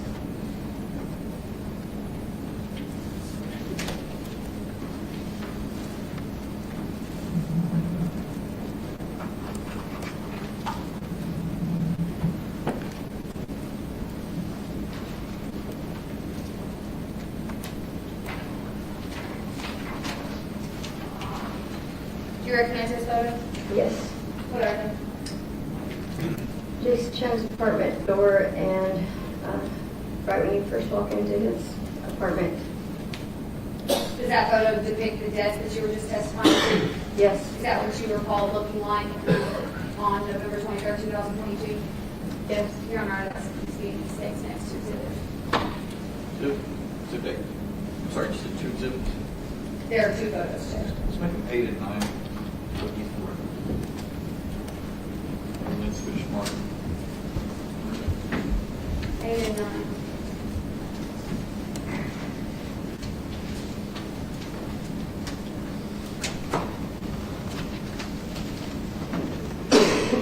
Showing the jury what's been marked now as State's Exhibit 9. So, Ms. Pace, you testified to, what is this behind you? Jason Chen's door. Okay. And then State's Exhibit number 8. Explain to the jury where we're at in Jason's apartment in relation to the door. The door is to the left of this shoe rack. And is that the desk here to the right that you were talking about? Yes. And do you recall what side of the desk the drawer was on? It's just in the front. And can you describe where in the drawer her driver's license and credit cards were? Just open the drawer right there in the corner. Were they stacked on top of one another? Were they spread out? I don't remember. I think they were pretty much stacked together. Not perfectly. I took a picture of it. Do you recall whether you saw the driver's license first or the credit cards first? I do not recall. I just remember seeing my daughter's license and credit cards. Do you recall seeing the license and the credit cards before or after you saw her other belongings, the bag? I saw the bag when I first walked in. Okay. And can you tell her again? I think you said the counter. Where was her bag? It was just a little bag. It's right there in the back left, that counter right there, on the edge of the picture. It was right there on that. What kind of bag was it? It's just a little travel bag. And did you contact law enforcement at 110 Tremont Street? We did. Okay. And did patrol come to the location? They did. Were they able to help you? No. Did a investigator come out? No. Did you talk to Zach Crawford with the Homicide Division? No. Did you talk to any detective in the Missing Persons Division? No. Did patrol leave that apartment that night without doing anything? Yes. I mean, they took another report and Told you? And they talked to the neighbor. That told you what? And they passed along the information to the detective that it was assigned to. Okay.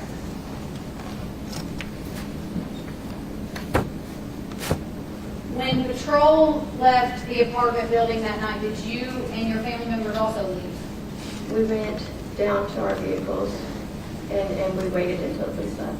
And then what'd you do? I went back in For to what? his apartment. For what?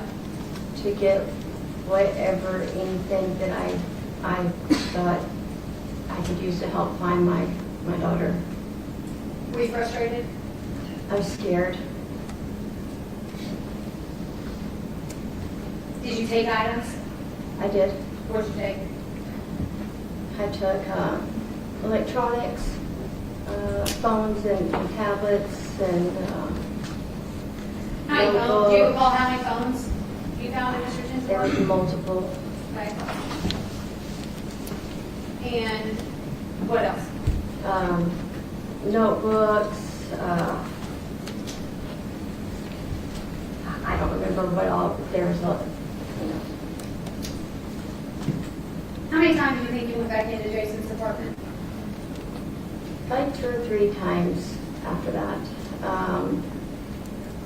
And I took whatever I thought I would have to hire a private investigator for. I don't know, I was panicking. I didn't know what I needed to be able to find her. So I took whatever that I thought possibly I could go through and help find clues about where my daughter would be. How many times, I'll ask it this way, what period of time was it that you were entering and exiting the apartment? That morning, after the police had left. Would that have been the morning of November 27th? Would have been, yeah. Okay. So was it that day? My timeline kind of, I hadn't slept still. Do you know what day it was the last time you went into Jason's apartment? I did not go into Jason Chen's apartment again after we met with Officer Crawford and was getting some help. Okay. You're going to be asked questions, as we now know, about staging crime scene. Katrina, did you have any idea what had happened to your daughter? No. Did you have any desire to pin it on to Jason Chen at that point? I was still looking for my daughter. Did you ever bring anything into the apartment and leave it there? No. Did you take massive quantities of Jasmine's blood and pour it in the floor? I didn't see any of Jasmine's blood. You didn't take anything into the apartment, did you? No. Did you move things around so that police would see items in certain places? No. Were you concerned at that point about the police investigation? I wasn't thinking about a police investigation. I was just trying to find her. I was insanely scared. That's not bad.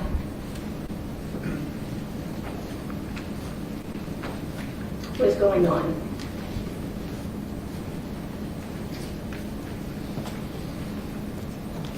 At some point, finally,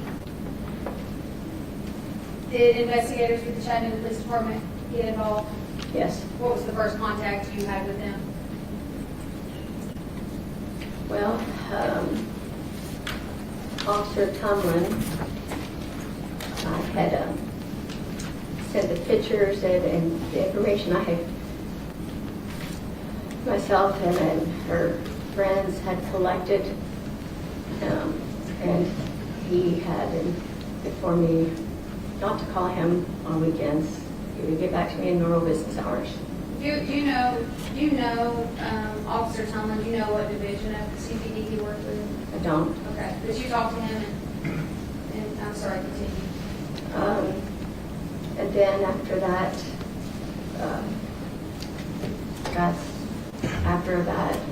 Officer Crawford and Emory got involved. At some point, did investigators with the Chattanooga Police Department come to your home to take photos of some of the items you had taken from Jason's apartment? Yes. And to be clear, did you take Jasmine's driver's license and her credit cards from Jason's apartment? Yes. To your house? Yes.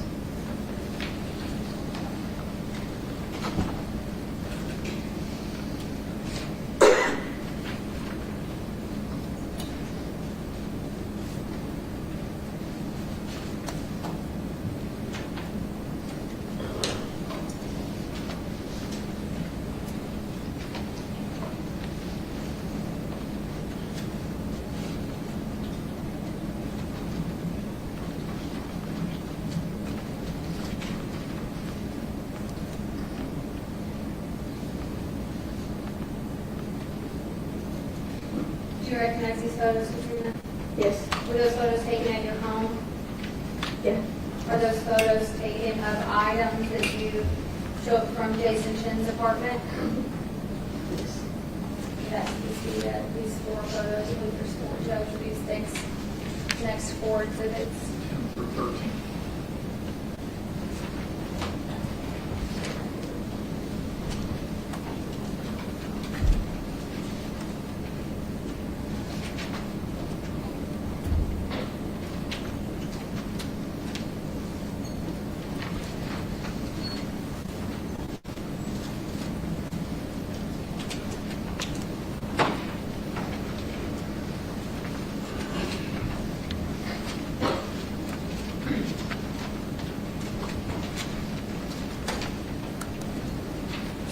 Exhibit 13.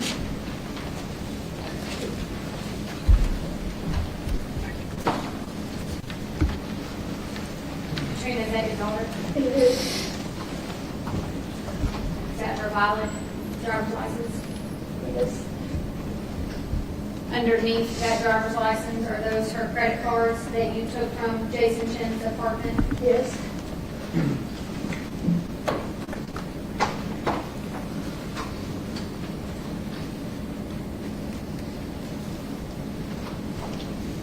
Is this a photo of other items that were taken from Mr. Chen's apartment? Yes. Including that cell phone on top, and it looks like some clothing items? Yes. What number is that there? I'm sorry. That was State's Exhibit 12. Now we are showing this being State's Exhibit 11. More items, again, 4 phones, and then what is this item right here? I don't even remember, but it looks like a camera. Okay. Or a camera. And was there some type of iPad in this? Correct. And these are to the right, some of the notebooks that you took? Yes. And lastly, State's Exhibit number 10. This is sort of a further back photo, is that correct?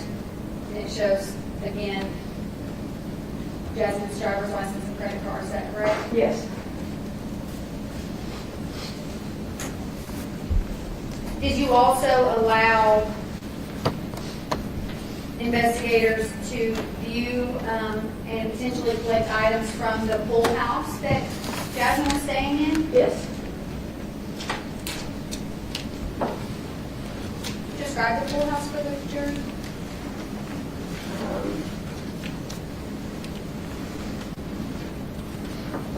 Right below our house,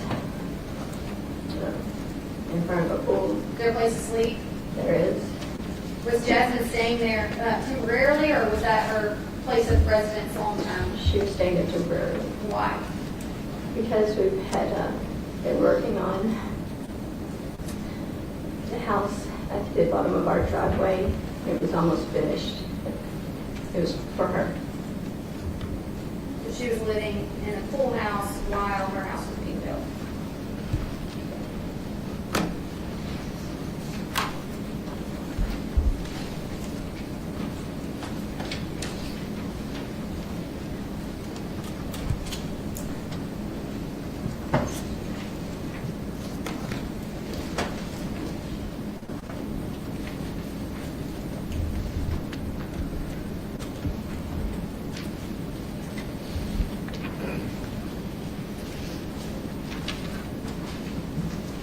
Showing the witness 4 photos.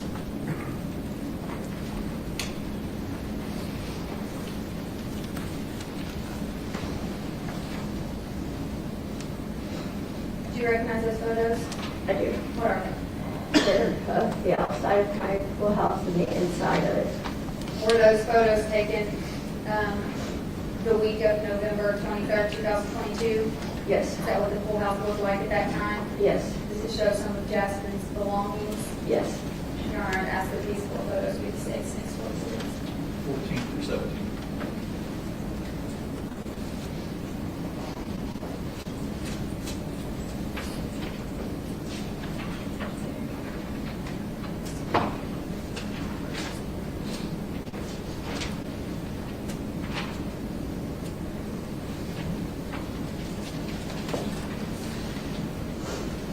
What's been marked as State's Exhibit 14. Ms. Dean, is that your pool house? Yes. State's Exhibit 15. Is that the bathroom in the pool house? Yes. That would have been the bathroom that Jasmine was using? Yes. Another photo of the bathroom? Yes. To the left is the shower, is that correct? Correct. Sorry, this is State's Exhibit 16. And then lastly, State's Exhibit 17. Is this a photo of the shower? Yes.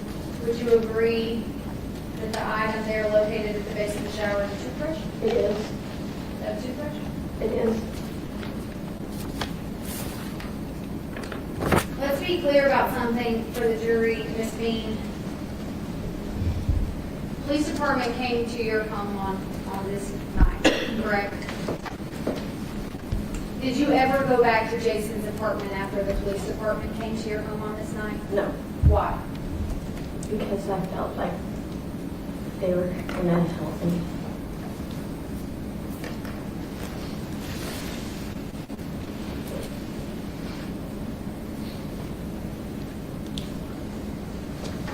Were you aware that a search warrant was executed at Jason's apartment on November 28, 2022? Yes, What was the next contact that you had with the Chattanooga Police Department? I don't remember. Were you informed that your daughter's blood had been found inside Jason Chen's apartment? Yes. If I may have a moment, Judge.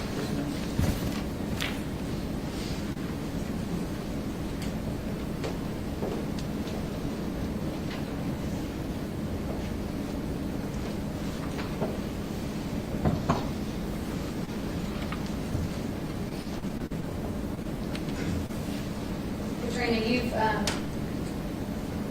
been to all the court dates in this case, haven't you? Almost all of them, except for a couple I had to listen to on live.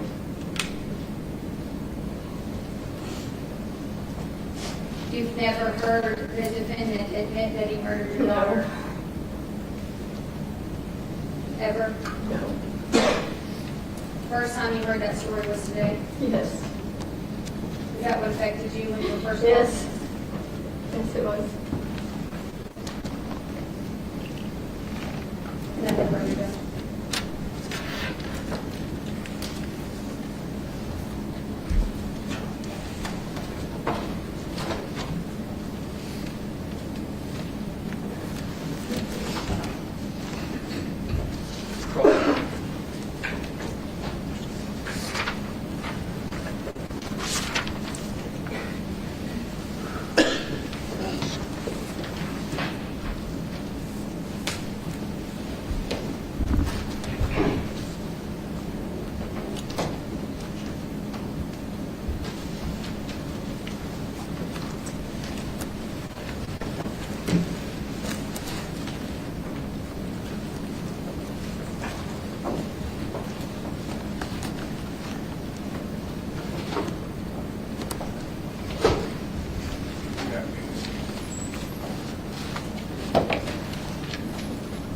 How helpful was Officer Pierre at the apartments? Took a report and gave me a card. Find the Chattanooga Police Department helpful when you were at down the street or at the Signal View Apartments? No.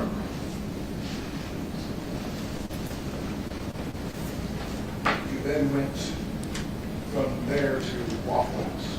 No. They sent one to you at Waffle House. Yes. And that's where you would discover the pin drop from Jasmine's phone. To my recollection, no. It was after Waffle House. Waffle House, we called his parents. But you saw that message and that's what led you to Jason Chen's apartment complex. No, I wasn't at Waffle House. I believe I was at the apartment complex when I seen the pin drop, and that is what led us to the apartments.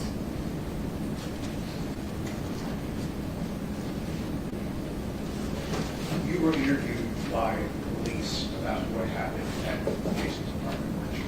Yes.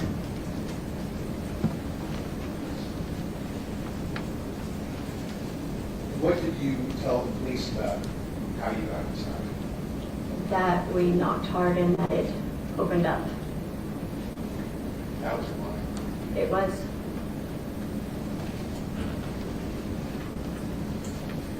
And then do you remember testifying previously in this case? I do. And just like today, then you took an oath, didn't you? I did. You swore to tell the truth. Yes. The whole truth. Yes. And nothing but the truth. Yep. What did you tell this court on how you got, or how you entered into the apartment? That we opened up the credit card.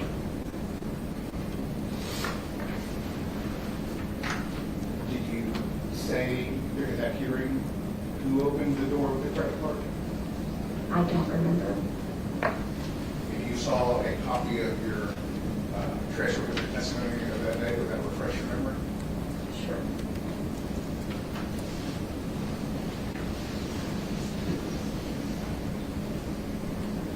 Please go ahead and read over your previous testimony and let me know when you have an opportunity or when you're done.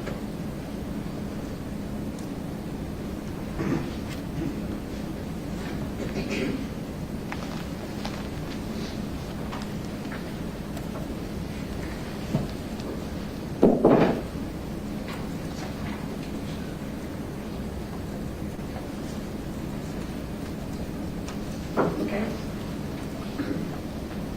Did you mean to give me two separate pages that are Keeping them page together. 28 and 45? No, ma'am, I just meant keeping the document. But if, I'll take those back. Did that refresh your recollection? Yes, that we entered in. Who did you tell the court opened the door at the hearing in which you testified? Travis? And did you say whether or not you had seen him open the door? I was behind him. I didn't see him do it, but Did you not just testify on direct that you opened the door with a credit card? no, I did not. So that we went down and I got a credit card from my wallet. And who opened the door? Travis opened the door. And did you see him do it?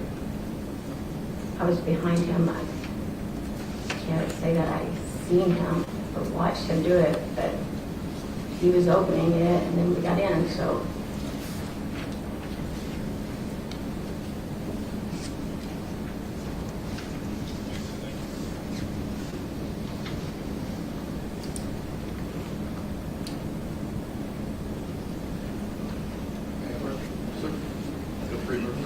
Here's page 45.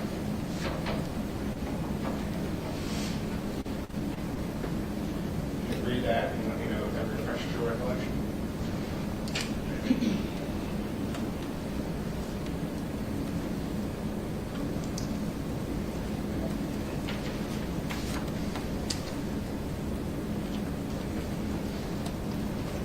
Refresh my recollection on, How you made entry into Jason Chen's apartment. I already said that we used a credit card and entered his apartment. And what did you say on that day? It says right here,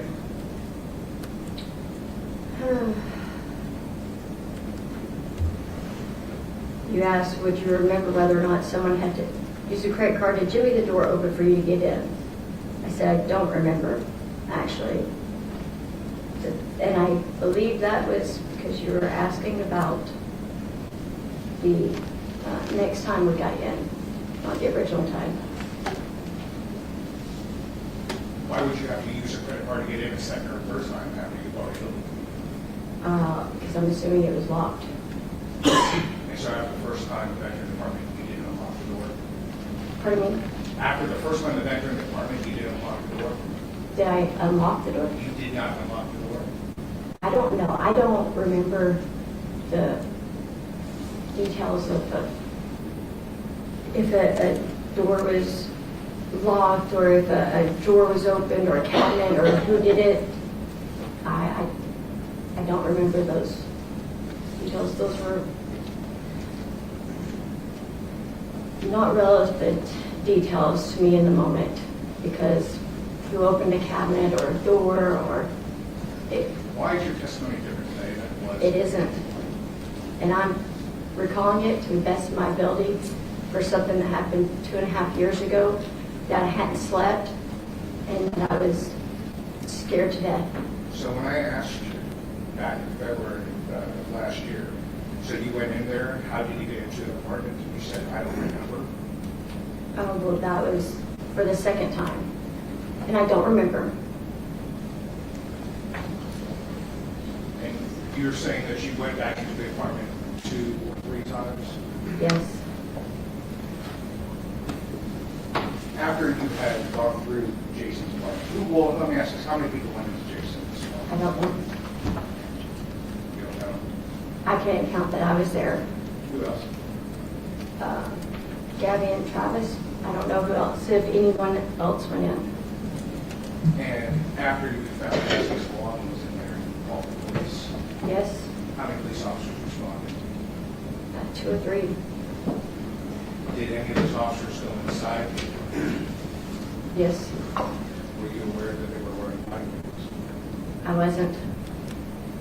Would you remember what the apartment looked like when you went in on that day? I can't say that exactly. I would. If we could have the best laptop.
Somebody wants to stand up and stretch.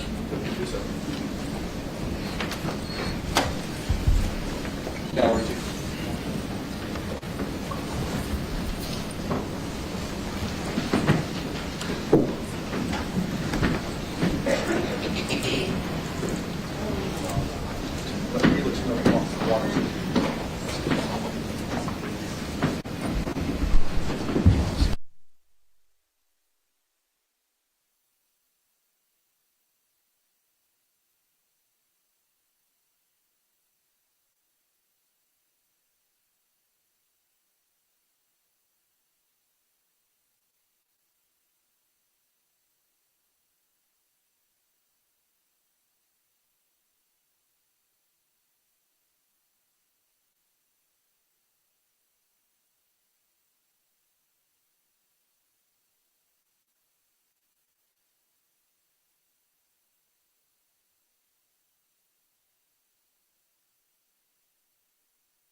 Your Honor, that's ready to proceed.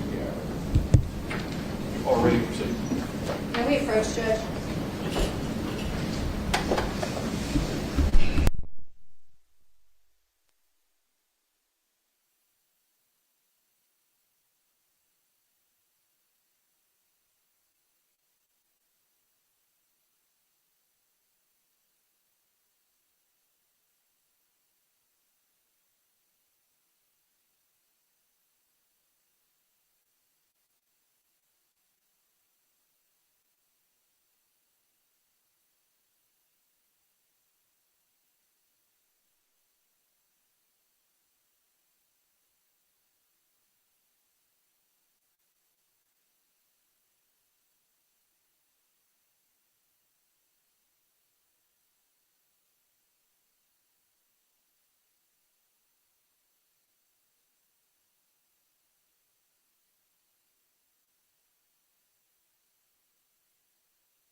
the technology seems to quit. I mean, We've been wrestling with it all morning to take the time away.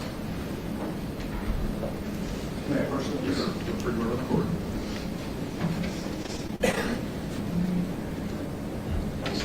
Where I'm trying to speak, do you recognize this scene? What's happening? Interacting with law enforcement. And what are you talking about? I don't know. I have no idea what we were talking about. You remember officers, Chattanooga police officers entering into Jason Chen's apartment while you're standing there in the hallway? I honestly, I've spent over 2 years trying to cope and deal and not think about every moment of that night. In all fairness, I don't remember.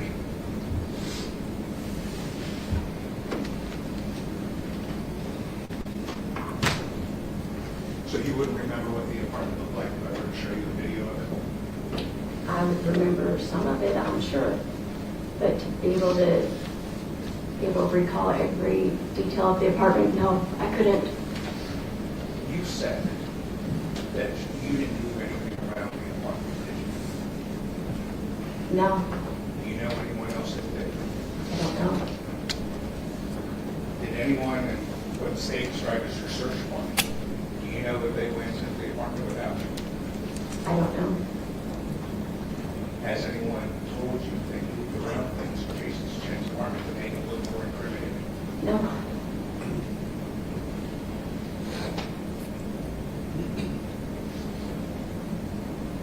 Officer Bracey and Officer Creighton went into Jason Chen's apartment after you went in, correct? Okay. Is that right? I don't remember the officer's names that were in there, but What officers went in there? correct. Why would the apartment look different after the police went in there than when they were in there? Who changed it? I have no idea.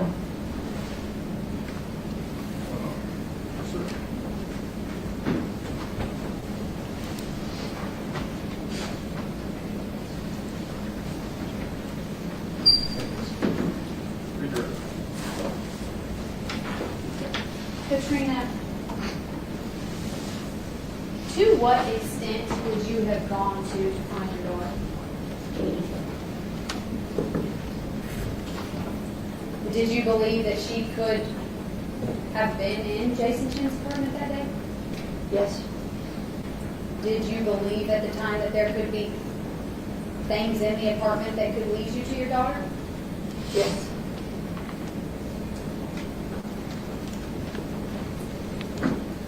Are you aware? Do you know whether or not Mr. Chen went to his apartment after you entered his apartment? I don't know.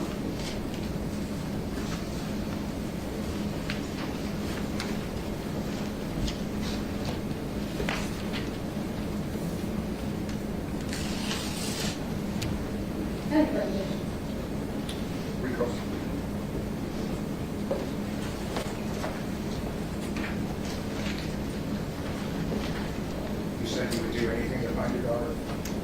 Wouldn't you? Of course. Okay. But you would break into an apartment. To find my daughter? Yes. You would lie to police. I was just trying to find my daughter. You would perjure yourself under oath. I haven't perjured myself. Go ahead, Officer. You're good. Nothing further, Judge. Does the jury have any questions for Mrs. Bean?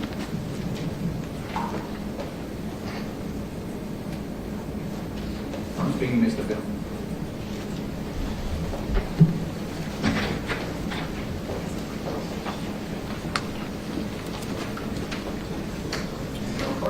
Your Honor, the state will call Officer Mackenzie Pierre.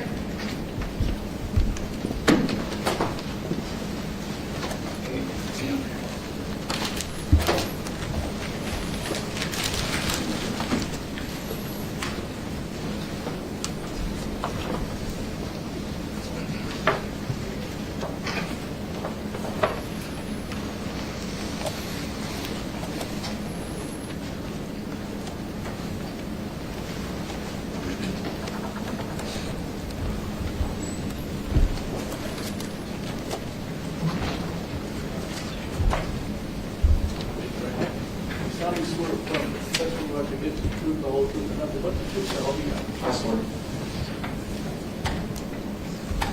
Hello, Officer Pierre. Hello. Can you say your full name for the court reporter? Officer Mackenzie Cole Pierre. And Officer Pierre, where are you currently employed? I'm employed with the Chattanooga Police Department. And what division of the police department do you currently work in? Neighborhood policing, so just basic patrol. Okay, and in November of 2022, were you working in the same position? Yes, ma'am, that's correct. Is there a certain area of town in your role that you primarily work? Yes, ma'am. The area is referred to as Adam North. That's more of like North Chattanooga. My specific area is Adam 5. That includes the Mountain Creek Road area, Moxon Bend, Signal Mountain Road area, and part of North Shore as well. Were you working the night shift in November 2022? I was working the second shift, so the in-between, yes, ma'am. What is second shift? So second shift runs from 3 p.m. to 1 a.m. And you stated that you're on patrol. Can you define for the jury what the duties of a patrol officer are at the Chattanooga Police Department? So our basic duties are one to answer calls to service, which vary greatly depending on whether it be civil matters, domestic disorders, more serious, heinous, aggravated assault crimes, vehicle thefts, like I said, a very great variety. As well as also do our best to deter any crime from occurring by being proactive, making traffic stops, and just watching out for suspicious activity to begin with. On major cases, felony cases, are you called to investigate them? Yes, ma'am. At least to take the initial report and do as much as we can at that time. And if there needs to be, if it's a more serious case, what would then happen in your position on patrol? If it was something that was above your head, what would you then do? That's when we go ahead and contact one of our investigation units to notify them, kind of give them the rundown of the details, what the report number is, and how much information that we have gathered so far, so that they can follow up with whoever they need to follow up with to continue the investigation. So if, for example, it's a robbery, who would you call? The robbery investigator, whoever is on call that evening. If it's a homicide, who would you call? Our major crimes division. If it's a missing person, who would you call? Our missing persons division. Yes, ma'am. You are not equipped with the resources to investigate on those types of cases? Not as equipped as the specific, specialized units. No, ma'am. Okay. 1 second, Judge.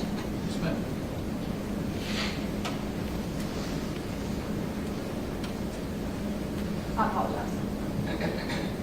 On November, I'm going to draw your attention to November 2022. Do you recall being working on shift on November 26, 2022? Yes, ma'am, I believe so. Do you recall on that day being called to 900 Mountain Creek Road? Yes, ma'am. What do you remember about that call? I remember it came out as a missing persons call, and that they were concerned about their adult daughter having not been in contact with her for quite some time, which was very much so unlike her. And so I responded on scene to meet with the complainant, Miss Katrina. And were you the only patrol officer that arrived on at Mountain Creek Road that night? Yes, ma'am. You were by yourself? Yes, ma'am. And you said you recall meeting Katrina. Are you talking about the victim's mother in this case? Yes, ma'am. Okay. Do you recall who else was there? I believe her husband was there, and then a friend or family member. I don't recall the exact relation, but there was someone else there with them. Had you known anything about this missing person except for what you learned when you arrived there at 900 Mountain Creek Road? Did you know anything else about it? No, ma'am, no. Okay. Do you recall the individuals there naming a person of interest? I do recall them mentioning after, discussing more of the details, that she had been seeing someone fairly recently by the name of Jason Chen. and they questioned, if we should reach out to him and possibly try contacting him to see if he knows any more information about where Jasmine could possibly be. Do you recall if Katrina on that night did call Jason? Yes, ma'am, she did. Was that phone call on speakerphone? Yes. Could you hear Mr. Chen or Jason? Yes, I could hear parts of the conversation. There were numerous people there I was also speaking to as well, so I did not catch the entire conversation, but I did hear where, Miss Katrina asked him, where he lived and when the last time he spoke to Jasmine was. When he was asked where he lived, do you recall what he said? I don't recall the exact address. I do recall finding out after the fact that it was the incorrect address. Do you recall when he said the last time was that he saw Jasmine? I do not recall the specific date, but I do recall when Miss Katrina asked him that question, she muted the phone and advised me that she had pulled phone records and that he was not telling the truth because she had seen that they had contacted each other just the day after that he was claiming he had last spoken to her. Do you recall when he said he last spoke to her?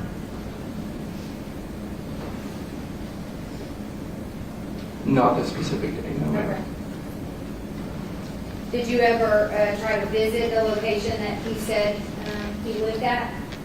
I fully intended to, but that night, with it being the call load, after I had done what I was supposed to do on my end as far as having her entered in as missing and contacting investigators, I got caught up with various other calls to service coming out, so I did not have a chance to run by that address. No, ma'am. Was Tremont Street within your area? Was that within Adam 5? It's the district right next to mine, so Adam 4. Okay, borders your district? Yes. Okay. While you were out there, did you consider calling a missing persons investigator? Yes, ma'am, and I did so. Yeah, and which missing persons investigator was that? I requested dispatch put the on-call missing persons investigator phone number on the CAT dispatch card for me, and it was Investigator Blunt that I made contact with that evening. What does on-call mean? On-call means, it's late at night or something like that for that weekend or that time period during the week. If it's after business hours, you're the person that gets contacted. And that was Investigator Blunt? Investigator Blunt was who I was referred to and who I spoke to that evening. And Yes, she ma'am. works in the Missing Persons Division? Yes, ma'am. And how'd you feel about calling Investigator Blunt that night? I was not too excited, if I'm being frank. Why? Me and her do not get along too well. Okay. And did you relay the information that you had been given by Jasmine Bass's family? Yes, ma'am, I did. I gave her the complaint number, all the information that I knew. I even mentioned the possible boyfriend or person that Mr. Chen that she had been speaking to, and conveyed that her parents were quite concerned over the matter and that they would like to be contacted at some point. What'd she say? She said, okay, go ahead and forward me the information and, I'll reach out to them. Did anyone else from the police department, I apologize. Did anyone else from the police department come out to Mountain Creek Road that night? No, ma'am. Were you able to give to Jasmine's family Investigator Blunt's phone number? I don't believe I gave them her phone number specifically. Typically, we wait for the investigators to reach out to the family members and victims.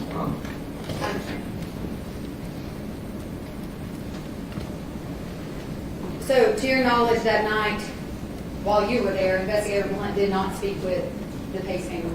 To my knowledge, no. Did she ask you, hey, will you hand the phone to them so I can talk to them? No. You didn't do that? No.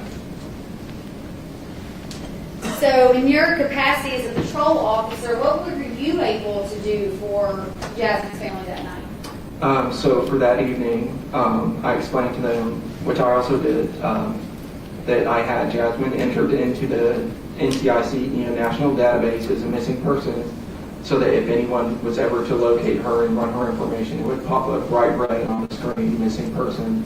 And then I would contact a missing persons investigator, give them all the information that they just conveyed to me, give them my complaint number. But as of right now, in my position where I was at, like that is the most that I can do. Sure. Do you recall communicating with them that you weren't able to name Jason Chen as a suspect at that time?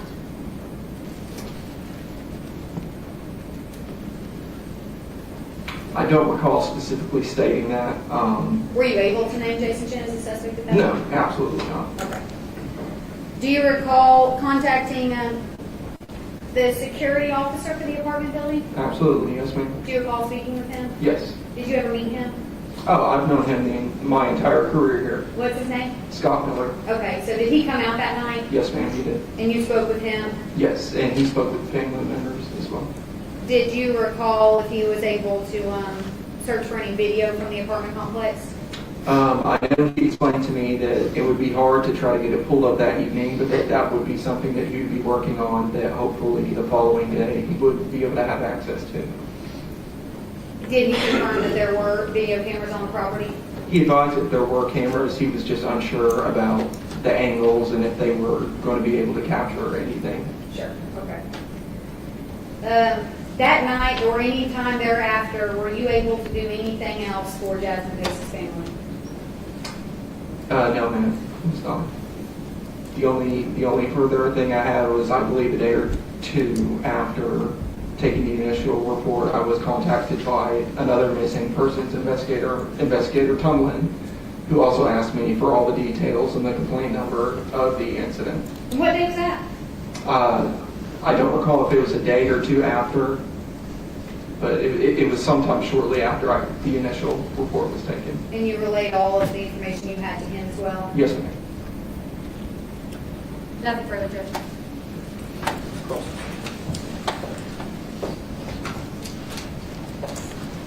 No question, Your Honor. Jury, have any questions for Officer Pierre?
I'm going to answer the first question. It says, can you ask a question after a witness leaves the stand? Unfortunately, if the witness happens to be recalled for some reason, we possibly could. Dr. Pierre, the jury has a question for you. I'm going to ask it, but if you could face the jury when you answer it, okay? Yes, sir. For clarification, this location is where the vehicle was found? Yes, the 900 Mount Creek Road was a location where the victim's vehicle was located. Can you redirect based on my question? Your Honor, just a one to help clarify for the jury based on that question. Officer Pierre, I'm going to show you what's already been marked as the state's exhibit 3, 4, 5, and 6. Well, 4 is duplicative, so there's 2 there that'll look very similar. But if you could look at those real quick. Do you recognize those photos? Absolutely, yes, ma'am. What are those photos from? That is from the parking lot at the apartment complex at 900 Mountain Creek Road. And would these be screenshots of your body footage? Absolutely, yes, ma'am. Nothing further. You recross. No, yeah. Thank you, Officer Pierre. You can take that. Thank you.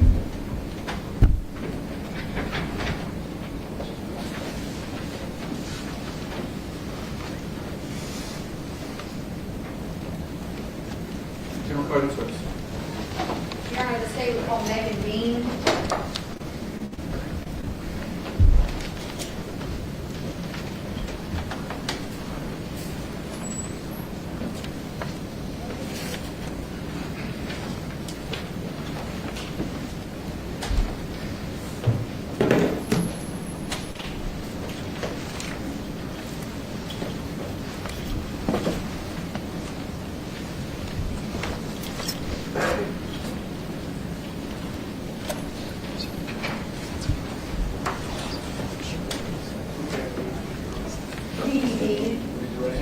You solemnly swear affirm that the testimony about to give is the truth, the whole truth, and nothing but the truth, so help you God.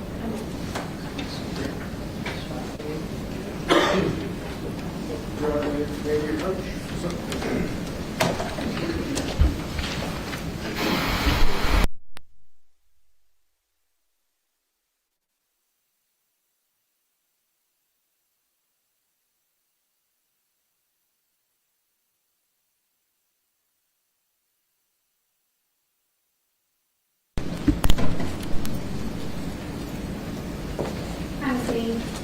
Can you say your full name for the court's record for us? Megan Ashley Bean. And Ms. Bean, are you employed? Where do you work? I work at Walmart. Okay, and which Walmart is that? Signal Mountain. Is it called Signal Mountain Road? Yes. Okay. How close in proximity to Mountain Creek Road is your Walmart? I would say maybe 5 minutes, maybe 10 minutes. Okay. How close is your Walmart to what we call the North Shore? Maybe 5 minutes. Okay.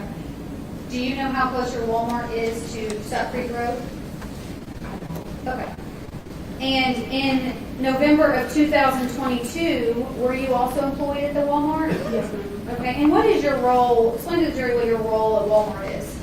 I work in asset protection, so I review video and basically investigate. Do you recall in November of 2022 being contacted by investigators of the Chattanooga Police Department about possible video footage or evidence of receipts? Yes, ma'am.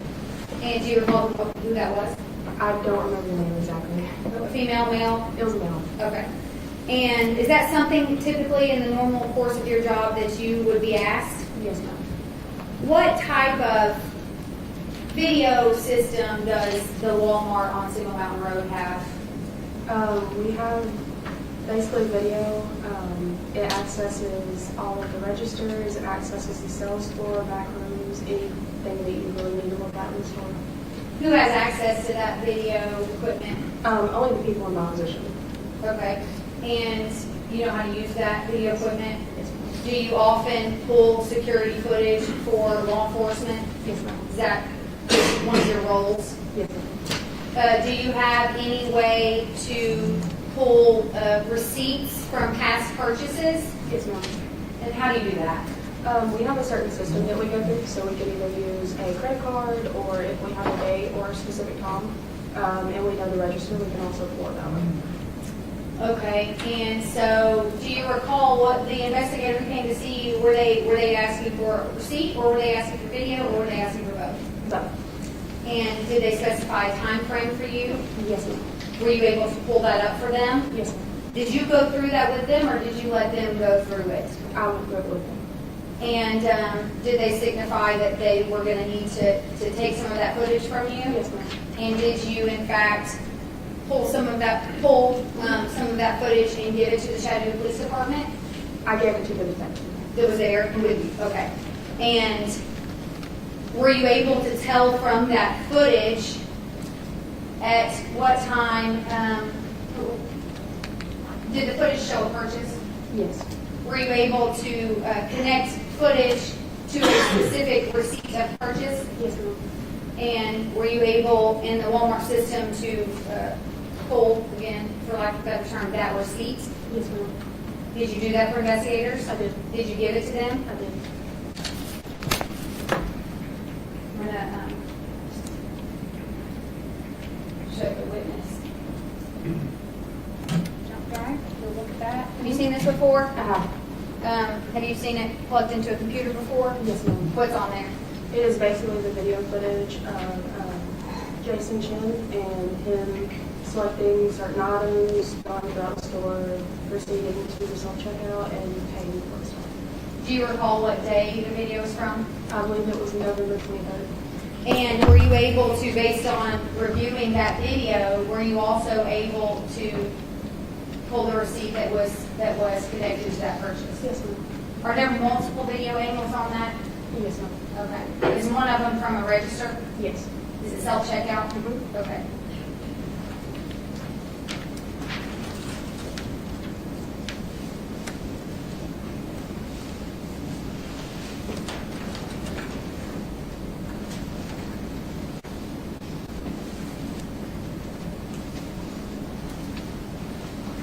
Do you recognize that document? Yes, ma'am. Is that the receipt that you were able to retrieve for the Chattanooga Police Department detective? Yes. And what date is on that receipt? November 23rd, 2022. Your Honor, I ask that both the jump drive of the video and the receipt be entered as the state's next two exhibits. Give Jason. Exhibit 18 will be the jump drive.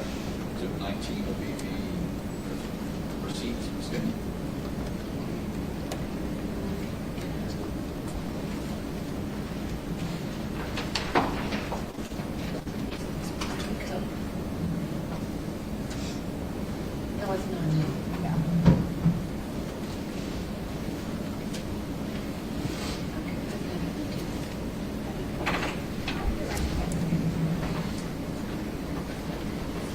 I'll show you on the screen behind you what's been marked as State's Exhibit 19.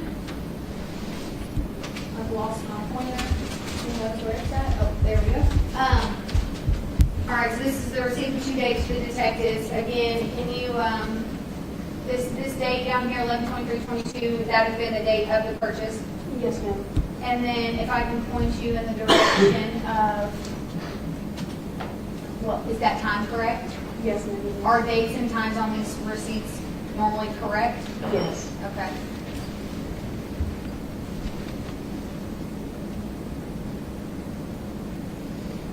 You can see here, there's a bunch of stars followed by 4189. What is that?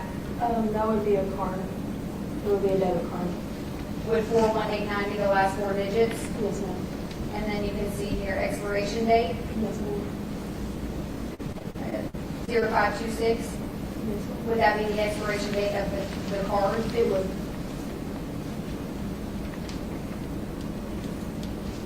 Were you able to view what was purchased that's related to this receipt and to the video? Yes, ma'am. Was asparagus purchased? It was not. Was something else scanned on the video as asparagus? Yes, ma'am. Do you recall what that was? I believe one was maybe some cereal bars, like some snack bars or something like that. I don't remember the other one.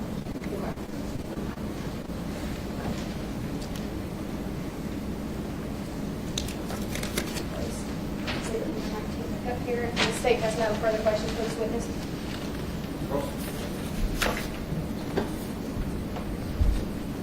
No questions.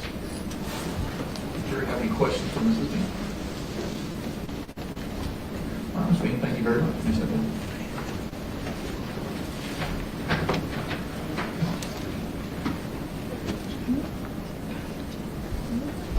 Your Honor, may we approach?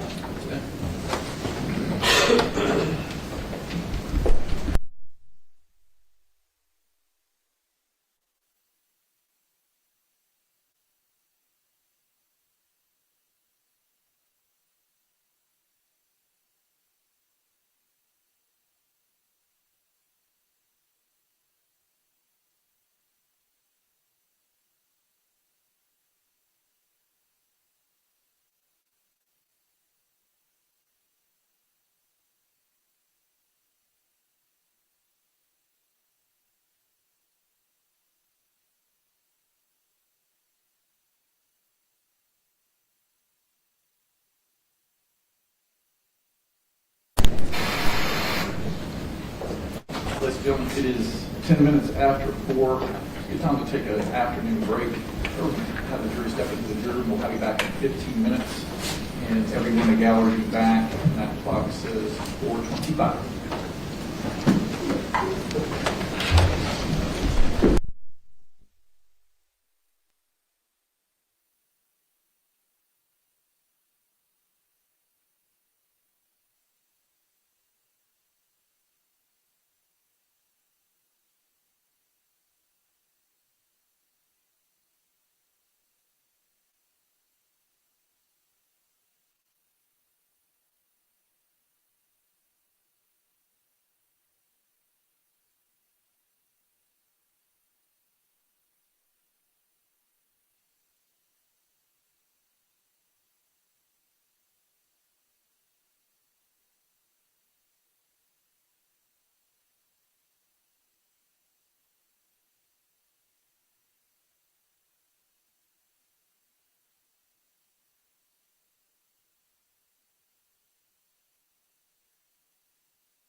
So the court is in a short break until about 4:25, but we've had some important developments since we've come back on here after the trial literally began after the lunch break this afternoon, with opening statements from both the state and the defense.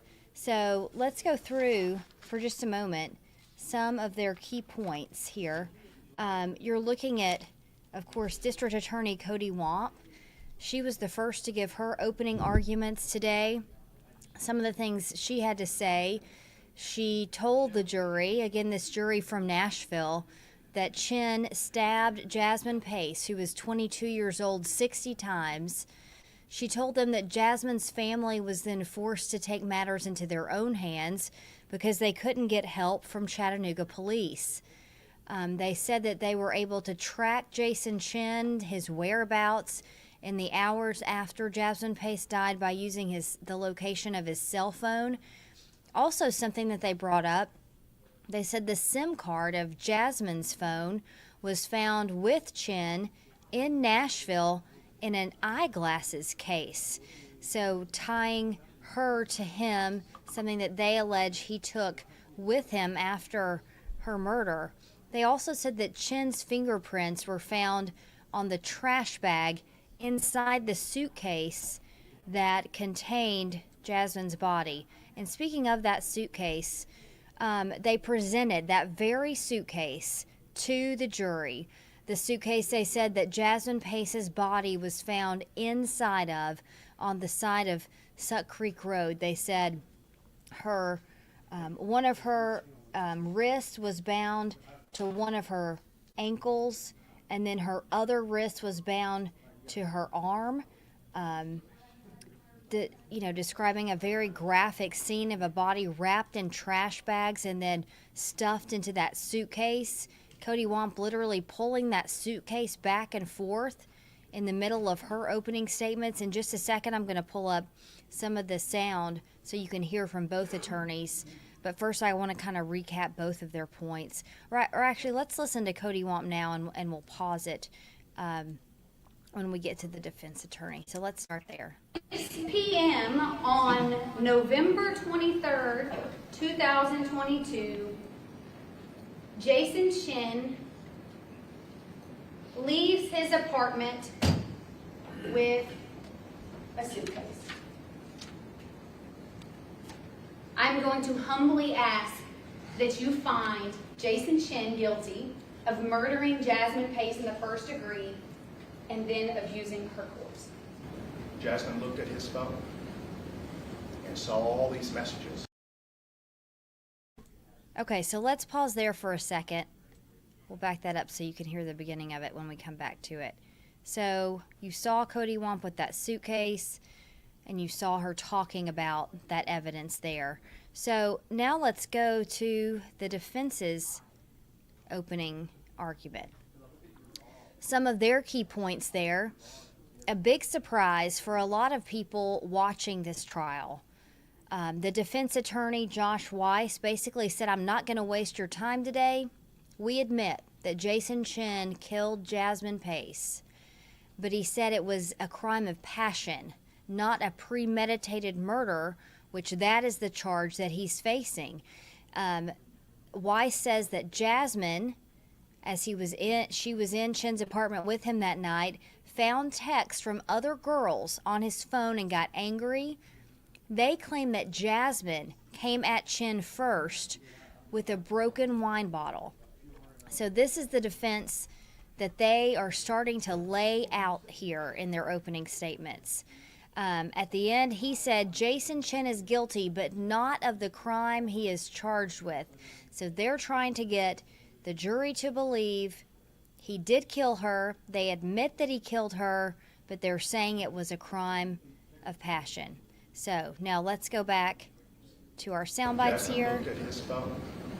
And we'll back that up just a little bit so you can hear the very beginning of defense attorney Joshua Weiss's argument. And I want to explain to you a little bit of kind of an insider baseball here. The judge has given us very specific instructions on where microphones can be in the courtroom, and it's at the podium where the attorneys set up to give their arguments and where they question witnesses. So when they step away from that podium, as you see they did in opening statements, it is difficult for them to hear. We're trying to turn that up for you as much as we can, but it is difficult to hear, especially the defense attorney and his position there. So let's listen. And then of using her corpse. Jasmine looked at his phone and saw all these messages with other girls, with other people. And this was infuriating to her. Jason Chen is guilty, but he's not guilty of the crime that he's charged with. So again, that last part was difficult to hear, but it said what we had on that graphic just a second ago. Jason Chen is guilty, but he's not guilty of the crime of which he is charged. I want to bring in another video file here. This is Katrina Pace. We're going to pause this here, and I'm going to give you a little back explanation.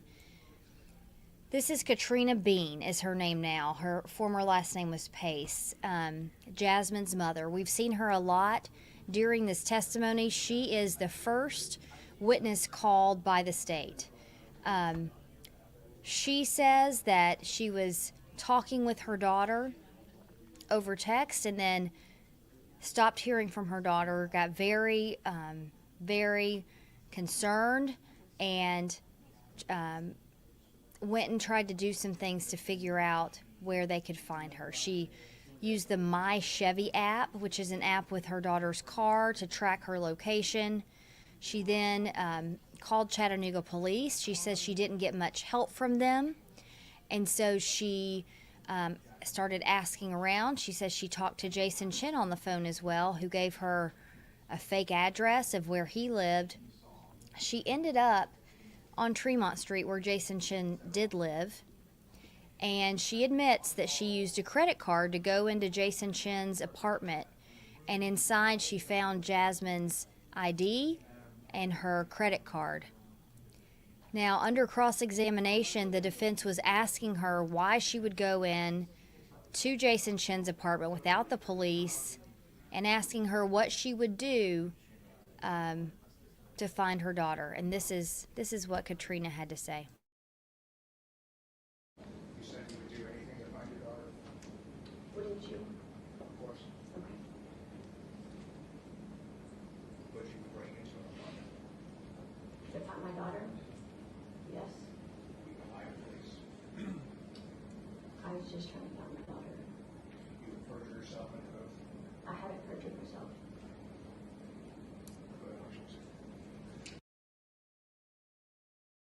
So again, a little difficult to hear because of the court restricted place of our microphone, but you heard her say on the stand several times, I was just trying to find my daughter. I was just trying to find my daughter. Heartbreaking to see a mother on the stand have to recall those details.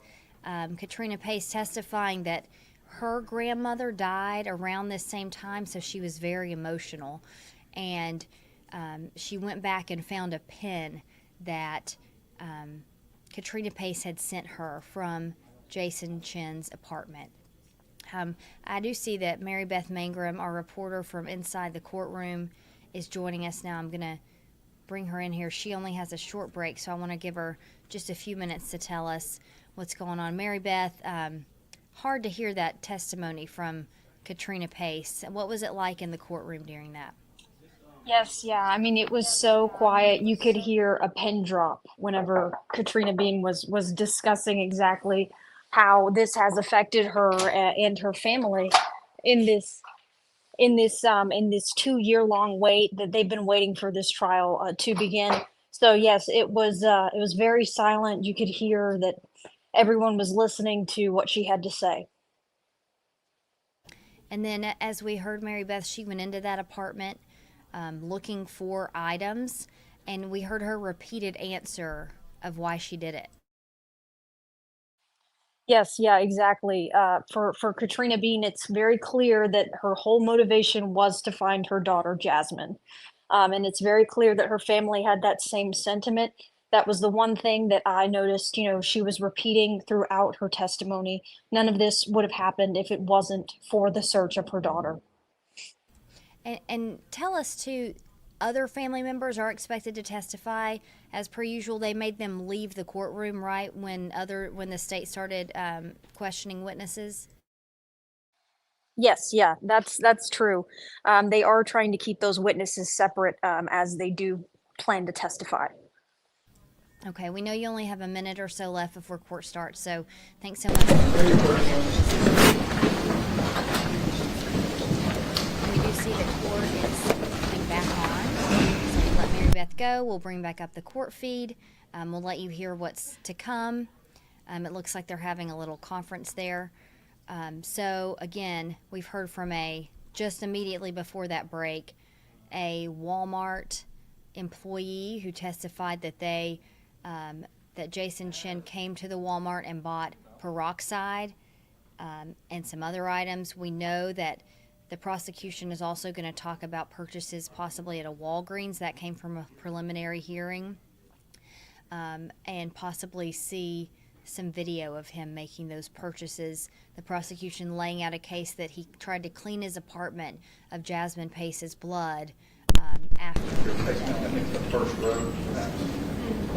We're going to put the Pace family on this side of the room and the Chen family on this side of the room. I haven't heard of anything major, but there's been some concerns about Pace developments and so forth. The folks the Pace family can say exactly where they are on the side of the room.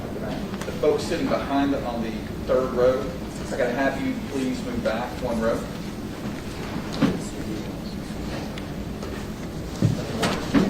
Then I can have the Pace family take this half of the courtroom, please.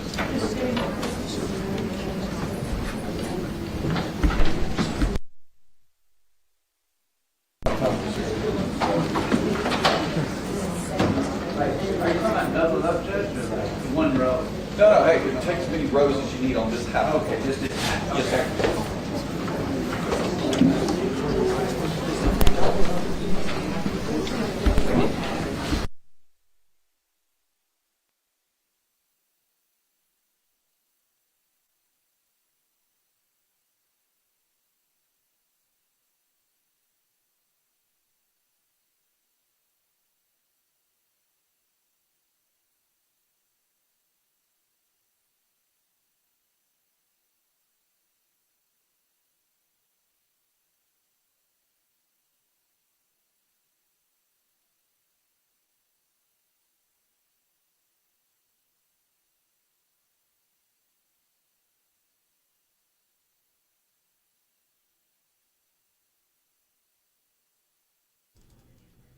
So what you just saw was the rearrangement of the courtroom with the suspect's family and the victim's family on different sides.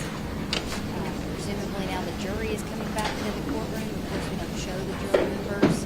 So usually when we get this view like we have now and we can hear action happening, it's when they bring the jury.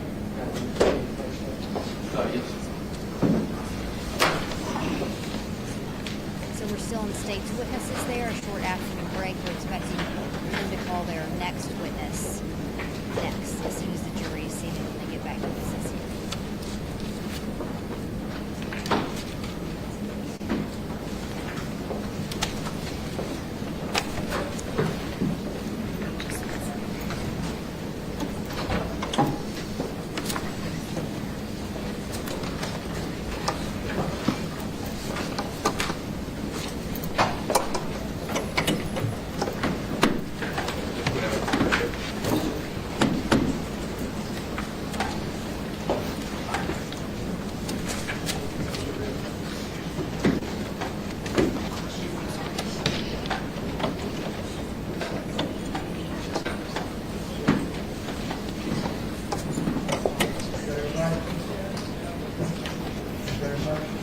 Okay, good.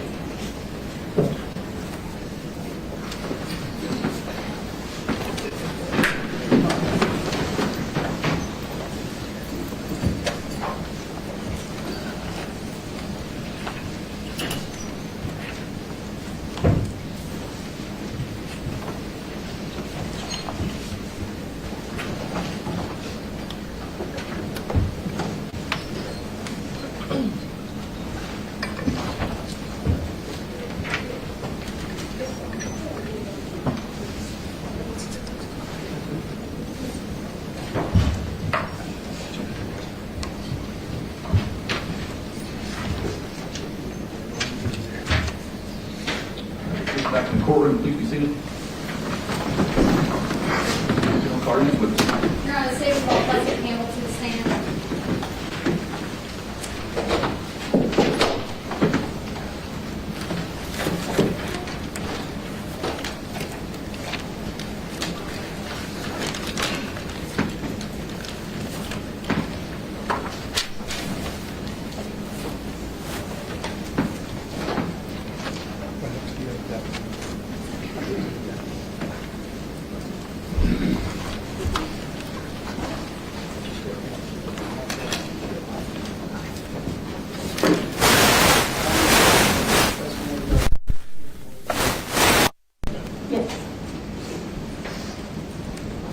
Ms. Campbell, can you state your name for the court reporter, please?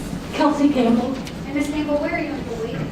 The Walgreens on North Shore Market Street.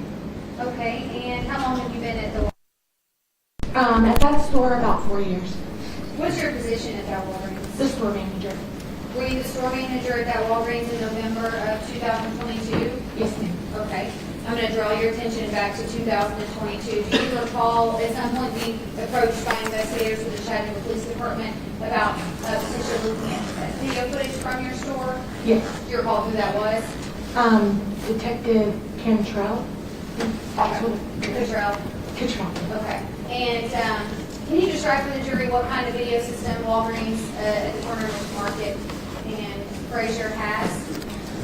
Yes, we have 16 cameras that are all throughout the store for the entrance, the parking lot, just monitoring who comes in and out and transactions and things like that.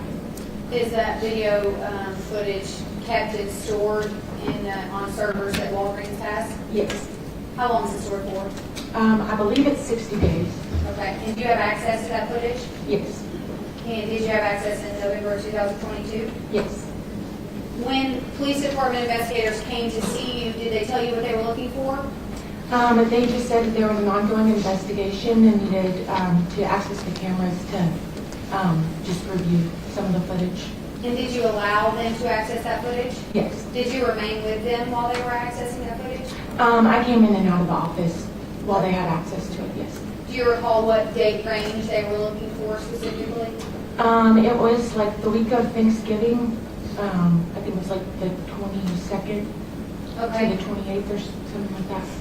And to your knowledge, did they locate video footage that they needed you to make a copy of for them? Yes. And do you recall how many videos or I don't know if that's the right way to say it, I'm sorry. How many downloads, how many videos? I don't know. There was 2 separate periods of time. I believe was recorded about an hour before and after for 2 different instances in that day. What day? The 22nd. Was it the 22nd, I believe?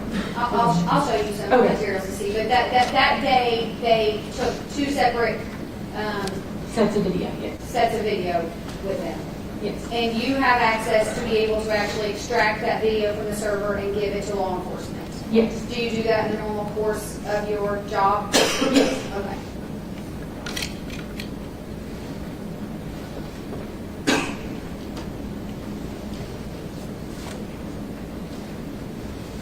Showing you 2 jump drives. You can touch them and look at them. Do you recognize those? Yes. Have you viewed the matters on those jump drives? Yes, both of them. Both of them? Yes. Have you initialed on those jump drives to signify that you've seen the footage on those? Yes. And what's on those jump drives? Video footage of the 2 incidences from that day. Okay, that you had delivered to the Chattanooga Police Department? Yes. Okay. Your Honor, I'd move to make these 2 jump drives stakes next to exhibits. Exhibits 20 and 21. Ms. Court Reporter, I've asked that the afternoon be 20. It says afternoon. I'm sorry, this first was 20, yes. And Ms. Campbell, is there a way in the Walgreens system to connect a purchase with a video surveillance capture?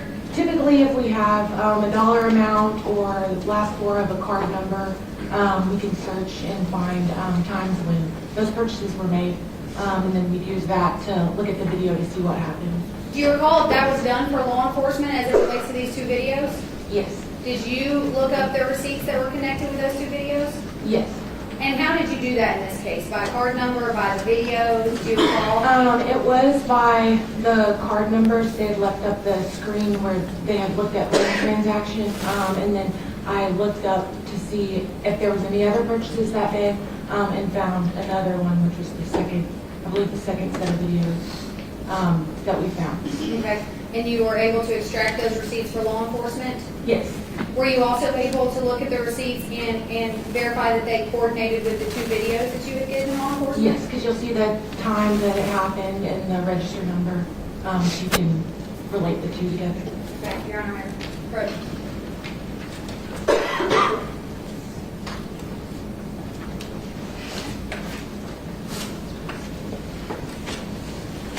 Have you looked at those receipts?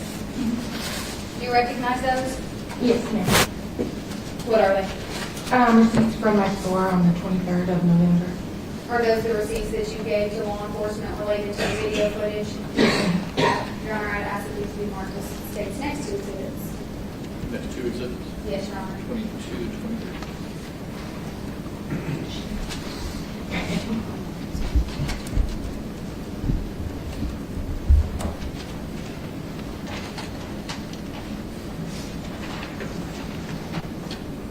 All right, Ms. Campbell, I'll direct your attention to the screen behind you.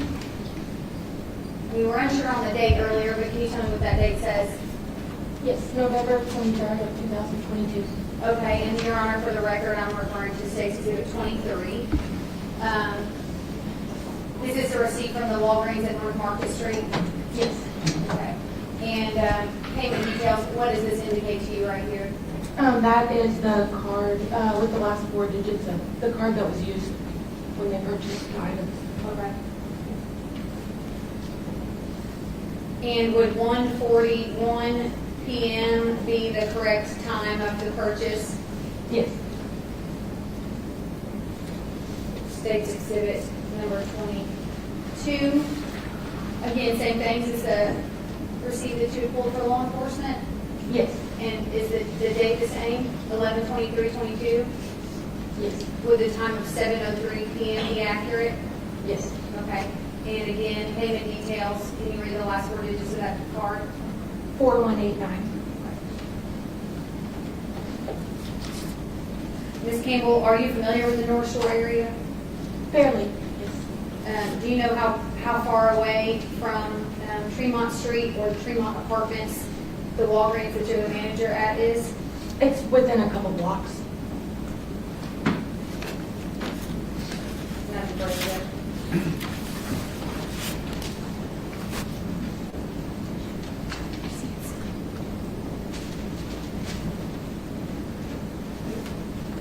Do I need to disconnect my computer?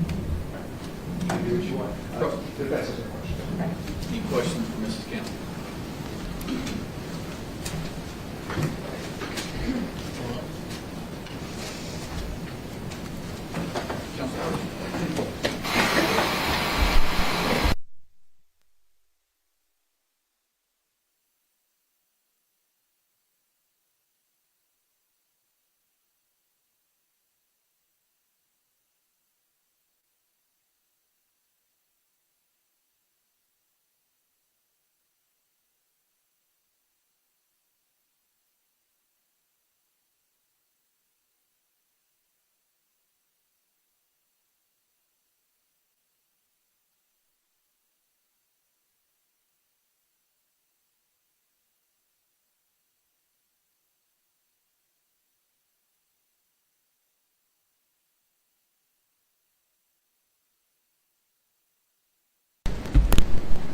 First question is, can the jury watch the videos? And the second is, how did you find out the car belonged to Jason to purchase the items?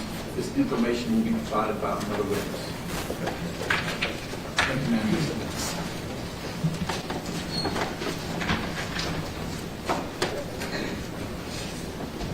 Your Honor, the state's next witness is Scott Miller.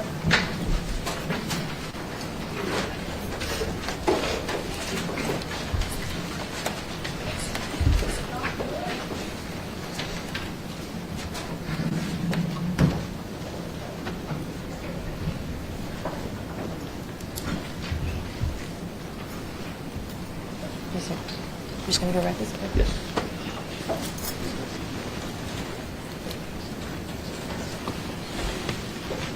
Hey, Councilman, will be released. Won't be released or done for. I did swear from the testimony that they gave the truth, all the truth, and nothing but the truth, so help you God.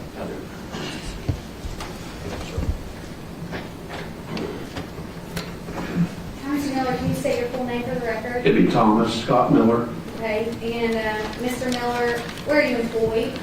at 900 Mac Creek Road, which is Signal View Condominiums. Okay, do you have other jobs? I do as well. I work at Baylor School, providing their security in the afternoons. Do you have a background in law enforcement? Somewhat. Okay. And so you said, let's go back to Mount Creek Road. What apartment building is at 900 Mount Creek Road? Signal View Condominiums, Okay, condominiums. And do you know approximately how many condominiums are there? 484. Okay, so large complex. Yes. How long have you worked as security? 29 or 30 years. 29? Yes. Do you, I wasn't expecting that. Yes. I didn't even know they were been there that long. Yeah. Do you also live there? I do not. Okay, all right. So as a security officer, if you're called, you have to come actually from your home to... No, we work there during certain hours. Okay, what hours do you work there? At the point in time where this event occurred, we worked from 5 in the morning to 5 in the afternoon to 5 in the morning. Okay. So in November of 2022, you were obviously working in this position. I was. And you were working at night. That is During correct. the night hours. Yes. And do you recall being contacted by the Chattanooga Police Department, specifically Officer Mackenzie Pierre, Yes, about a family that was in the... That is in the correct. He parking lot? requested me to come down and speak to him. And do you recall what the circumstances were? The found vehicle was the initial, and then obviously the missing person. Okay. Did you communicate with the family there I did. on the grounds? And at some point were you asked about video footage? I was. Does Signal View apartment, the condo complex have video footage? They do. Okay, did they at the time in November 2022? They did. And when you were asked about if you could look at that, what was your initial response? I could. The camera footage we used, I couldn't look at from the property because it's the complex had it installed from the EPB, so the video footage is stored off-site at their server. So I had to go home to access it from my personal computer. So you can access a camera that was installed by EPD from your actual home? Yes.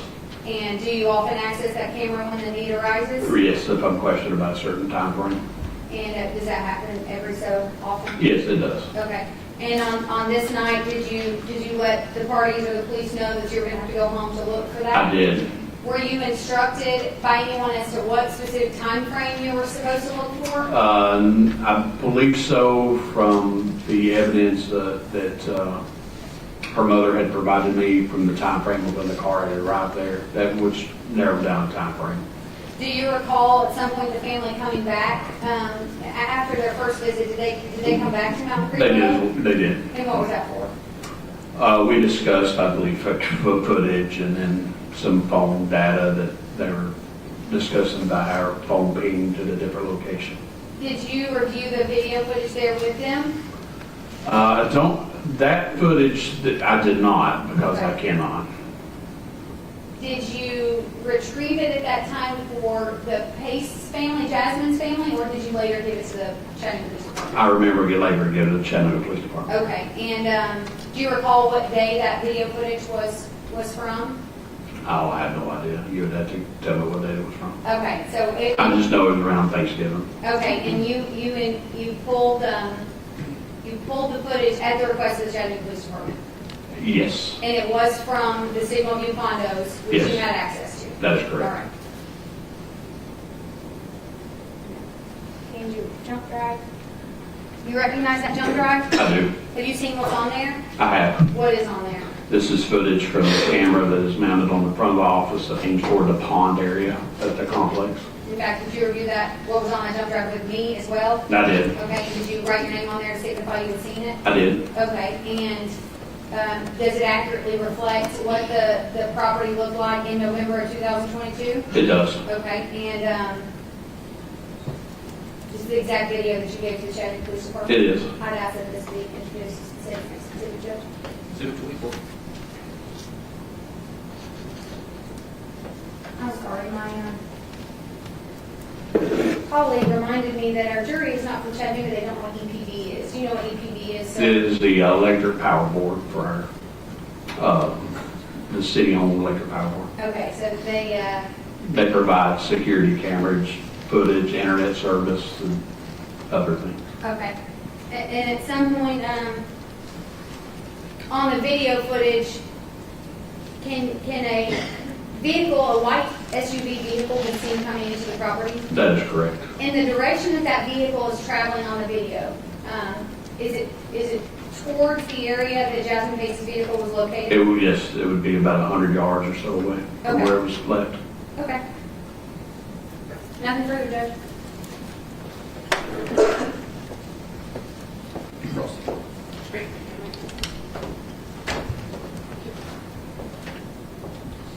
In case you forget, I don't think she gave me that footage. Oh, Mr. Miller has it. Oh, you did. Good, thank you.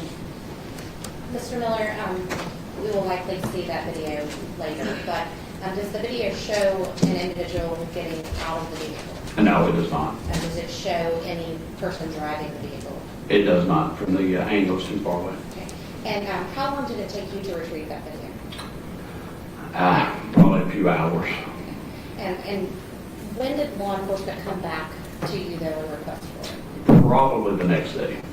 Okay. You originally had spoken with Officer Pierre of the Chattanooga Police Department? That is correct. Okay. And you've known him for some time? Yes, that is correct. We work together on other things. And was he the officer that it was turned over to, or was it another officer? No, it was I would term it was a homicide detective. Okay. And you mentioned a few moments ago that you sort of had a background in law enforcement. What do you mean by that? I was a reserve officer for the Red Bank Police Department, which is a small municipality in here. And what years were you a reserve officer then? I'm going to say from 2010 to 2023. Okay, and reserve officer, can you explain what that means? Yeah, it's the same. You just don't have a set schedule, but you have just full powers, just like a regular law enforcement officer. You just have to be accompanied by a full-time officer. And are you still employed at these condominium? That is correct. Thank you, sir. You redirect. No, Your Honor. Jury, have any questions for Mr. Miller? Mr. Miller, thank you, Mr. Thank you. General Pardon, please. Your Honor, give me 1 moment.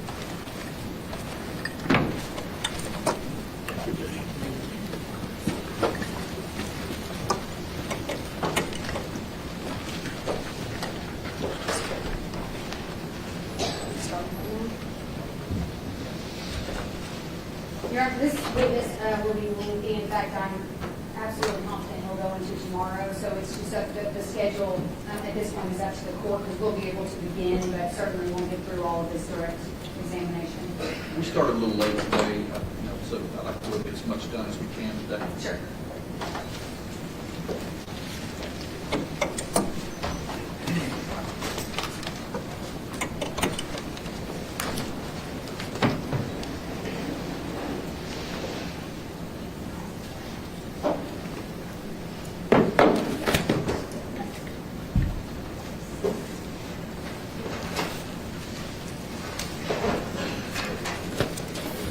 Your Honor, the state would call investigator Zachary Crawford to the stand.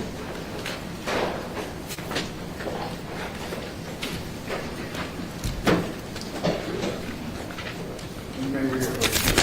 Yes, sir.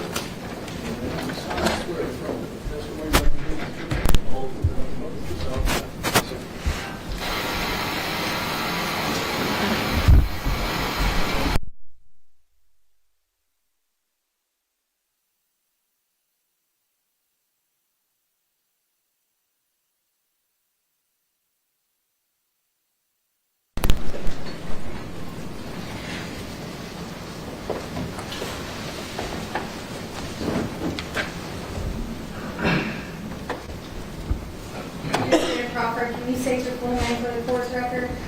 It's Zach Crawford, Okay, let's talk about yourself for a few minutes. Where are you currently employed? currently employed at the Chattanooga Police Department. And how long have you been at the police department? I started with Chattanooga Police Department in the year 2013. And when you started in 2013, what position were you in? At first, I was hired on as a police cadet, where I went through approximately 6 months of training before moving on to a field training program. And then after graduating the field training program, I was employed as a patrol officer at the City of Chattanooga. And how long were you a patrol officer at the Chattanooga Police Department? Just a little over 3 years. And after your 3 years in patrol, what did you do next? I applied for a position within the Major Crimes Unit, specifically for a homicide position. Through the interview process, I was selected and began training with the homicide unit. All right, so you've been with the homicide division for how long? Since 2017. So, gosh, it's already 2025, so roughly. About 7.5 years. You're going on your 8th year. Yes, ma'am. Okay. I want to talk to you a little bit about the way that the Chattanooga Police Department works. Do you know roughly how many people work for the Chattanooga Police Department? The number fluctuates. I think we're somewhere around 427 employees. Would that be sworn law enforcement That's correct. officers? You're not talking about like support staff, you mean sworn officers? Yes. Okay, and is the department divided into certain departments or divisions? Yes. Will you explain to them how that works? Yes, so we have multi-tiers within the Chattanooga Police Department. The first line, obviously, is our patrol units, which make up the neighborhood policing. They have 3 different sectors across the city. They're broken into smaller areas to include districts. I think in early testimony you talking about districts. Specifically, in this incident, was mainly in the area of Alpha North. Inside of Alpha North, there are 5 districts. So there's lots of districts throughout the city. So you have neighborhood policing. The other branch of it, you have community policing, you do community events, engagements. You also have special events. You have 2 different branches of the investigating unit. You have organized crime and you have violent crime. I'm assigned to the Violent Crimes Bureau, and that makes up crimes unit, the homicide unit, fugitive, and organized crime has anywhere from our gun team to traffic and some other things along those lines. Besides that, we have internal affairs, and we have multiple other avenues such as recruiting. There's different branches within the police department. What about property? Where does property fall? The property division? Yes, sir. The property division is located at the Chattanooga Police Department at one of our annex buildings. And all of our property technicians are sworn civilians. They do have a sworn supervisor, a sergeant, so a police officer that oversees the property division at the Chattanooga Police Department.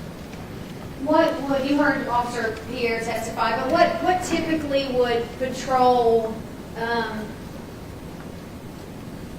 what point as a patrol officer are you instructed to call someone else? We have different SOPs or What's an SOP? standard operating procedures for different things. One of those is investigations. So depending on what you respond to and what criteria it meets, you would notify the responsible investigator that would potentially respond to that. So any crime that or incident that potentially would require lengthy follow-up, obviously the patrol officer is kind of kept to a specific shift, where that shift is then rotated throughout the week. Obviously they don't have the ability to follow up extensively based on their call load in terms of how many calls are coming out in their districts and their areas to follow up on those things. So that's why they would call an investigator out. And that investigator will then conduct a follow-up, whether it's during normal business hours, during after hours. As an investigator, there's many times that we're on call. I know as a homicide unit, we're essentially on call 24/7. So when a homicide happens, homicide investigators to be called, is that correct? Yes, that's correct. Okay, is there a missing persons division? There is a missing person. What does that fall under? That falls under the investigations too. It falls under missing persons, special victims unit, which works primarily children and domestic violence cases. Those teams work together out of the Family Justice Center. And then what about crime scene? Crime scene works under the Violent Crimes Bureau, which is directly involved with the same unit as me. It's the homicide unit. And crime scene, their responsibilities are based on the needs of investigations. So crime scene will never actively go do something without the request of an investigative unit to respond. So certain incidents, whether it be a shooting, they would respond to collect, document evidence on scene and process that evidence, typically by direction of a lead investigator of some sort. Do you know how many missing persons investigators there are at the police department? There's approximately 4. Do you know how many, 4 missing persons? Do you know how many homicide investigators there are? Currently, we have 10 homicide investigators. would that number have been similar in 2022, or do you recall how many? Due to the nature of the job in the homicide unit, we have a high turnover rate throughout the years. It has changed, but for a while there, we would have some investigators that wouldn't last more than 2 to 3 years based on the type of incidents that we worked. At the time, I believe it was approximately around 9 or 10. Okay. And do you know approximately how many investigators are in the crime scene unit? Approximately 10. The crime scene is a little bit different makeup. Approximately 7.5 years ago, we brought civilian crime scene investigators to the Chattanooga Police Department. And we have slowly transitioned into filling those spots with civilian crime scene technicians. We do have, at this point, I believe, 5 sworn law enforcement crime scene investigators, and the rest are made up by civilian employees. How many major homicides would you say you've worked? I won't say major, all homicides are major, I apologize. How many homicides would you say you've worked? As a lead investigator, approximately 26, 27. In terms of how we work investigations, we work as a team within our homicide unit and try to conduct the best investigation we can. So we assist with pretty much any homicide that happens. So as collectively, with me being there 7.5 years, I've been the lead or assist with approximately 200 homicide investigations. How do you become the lead on a homicide investigation? We have a homicide rotation. We have an on-call schedule that will fill in the gaps of outside of business hours. So I hate to say that we have business hours because we do have based on the nature of the job, but for scheduling purposes, we have an 8 to 4 schedule. From 4 p.m. until 8 a.m. the next day, we have on-call investigators that take the evening shift calls as they come in. And we also have investigators that fill the day shift because we're not sitting around the office doing nothing. So you know which days if something were to come out, you need the investigators to respond to. So we have a normal on-call schedule in terms of daily calls that come out because we don't just work homicides. We work life-threatening assaults where possibility of death could occur. We work DOAs, which are death upon arrival, or death investigations, essentially that are unknown cause or suspicious in nature. So natural cases we typically don't come out to, such as a heart attack, someone who's 80-something years old, that has maybe extensive medical history. A lot of times we refer to call about those, but we don't respond to those. But any type of shooting, we also respond to as well that meets our nexus. But any homicide we come out to. We also come out to report kidnappings, and we also assist with other investigations that potentially have a nexus to the homicide unit. There may be suspicious circumstances around it, whether it be a kidnapping, a missing persons, or potentially a robbery. Were you and are you the lead investigator in the case of Jasmine case? Yes, I was assigned as the investigator on the case. From the time that you got involved, let's just say in days after Jasmine's body was located, how many different people in the Chattanooga Police Department would have been involved in an investigation of that scale? In this investigation, the disappearance and homicide of Jasmine Pace, our entire homicide unit, practically our entire crime scene unit, fugitive investigators were involved. We also had academy class that was active at the time that was going through become police officers. They assisted with area searches. Requested for our drone team that worked out of the traffic unit at the time to assist the investigation for scoping further areas. We attempted to employ canines. We reached out to other jurisdictions. We had federal partners, such as the federal marshals, the FBI, also involved. Anything we could do potentially to get answers for the family, we reached out and did. Can you describe for the jury your initial involvement, including when you first heard the name Jasmine Pace? Yes. On Sunday, November 27th, 2022, I was actually at home. I wasn't necessarily on call. Like I said, that's a very loose term with our unit. I was at home with my kids. My wife was at work. Detective Siege texted me and asked if I had seen any of the Facebook posts that had been on the internet about the disappearance of Jasmine Pace. I said I had not. He referred me to Facebook, which then I actively searched Facebook to look into what he was referring to at that time. I started then reading the Facebook posts by some of the family and friends of Jasmine Pace about what they had potentially discovered at that time and what they had actually posted on the internet. I had a discussion with Detective Seats that we'd be potentially looking into that case based on some suspicious circumstances around her disappearance. I was actually actively looking for child care at that time to potentially come in and see if I could assist with the investigation.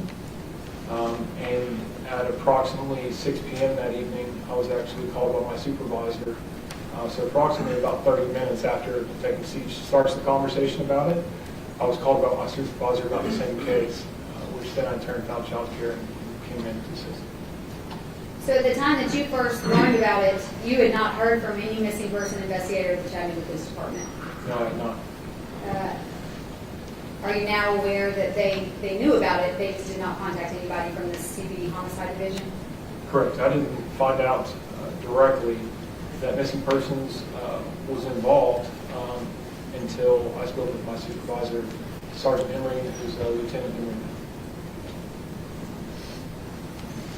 And when you began your involvement, did you initially meet with Jasmine's family?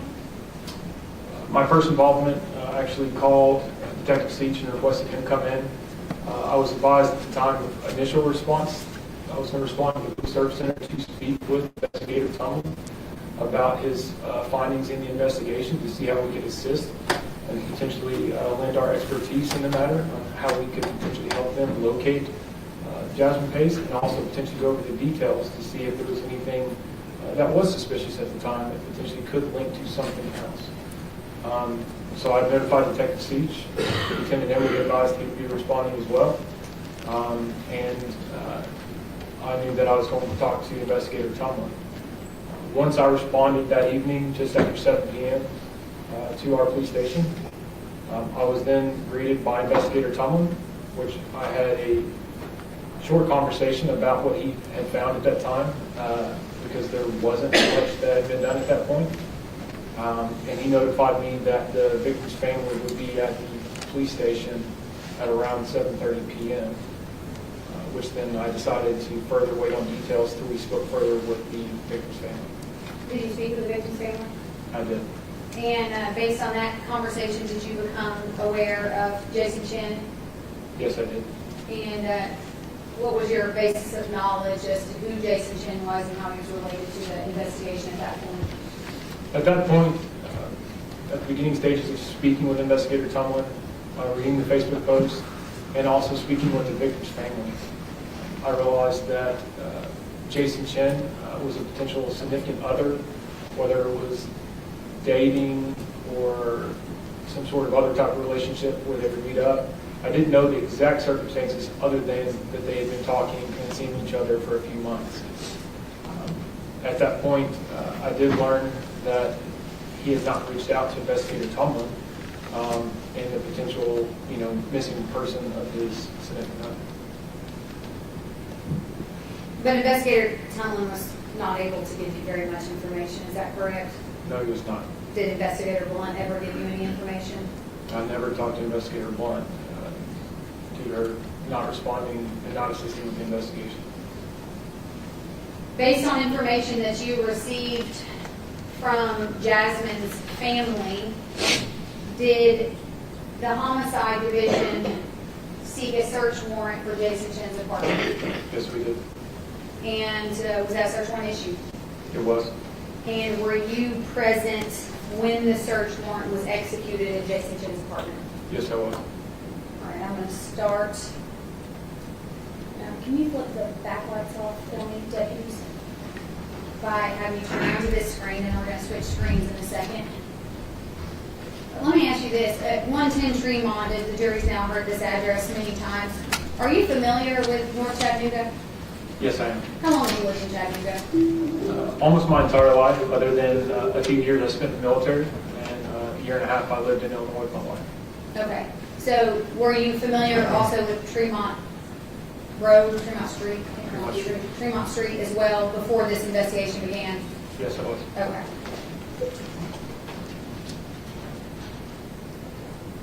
Alright. Let's see, you recognize this building? Yes, And this is the Tremont Apartments at 110 Tremont Street, is that correct? that's correct. Okay, so I want you to describe here,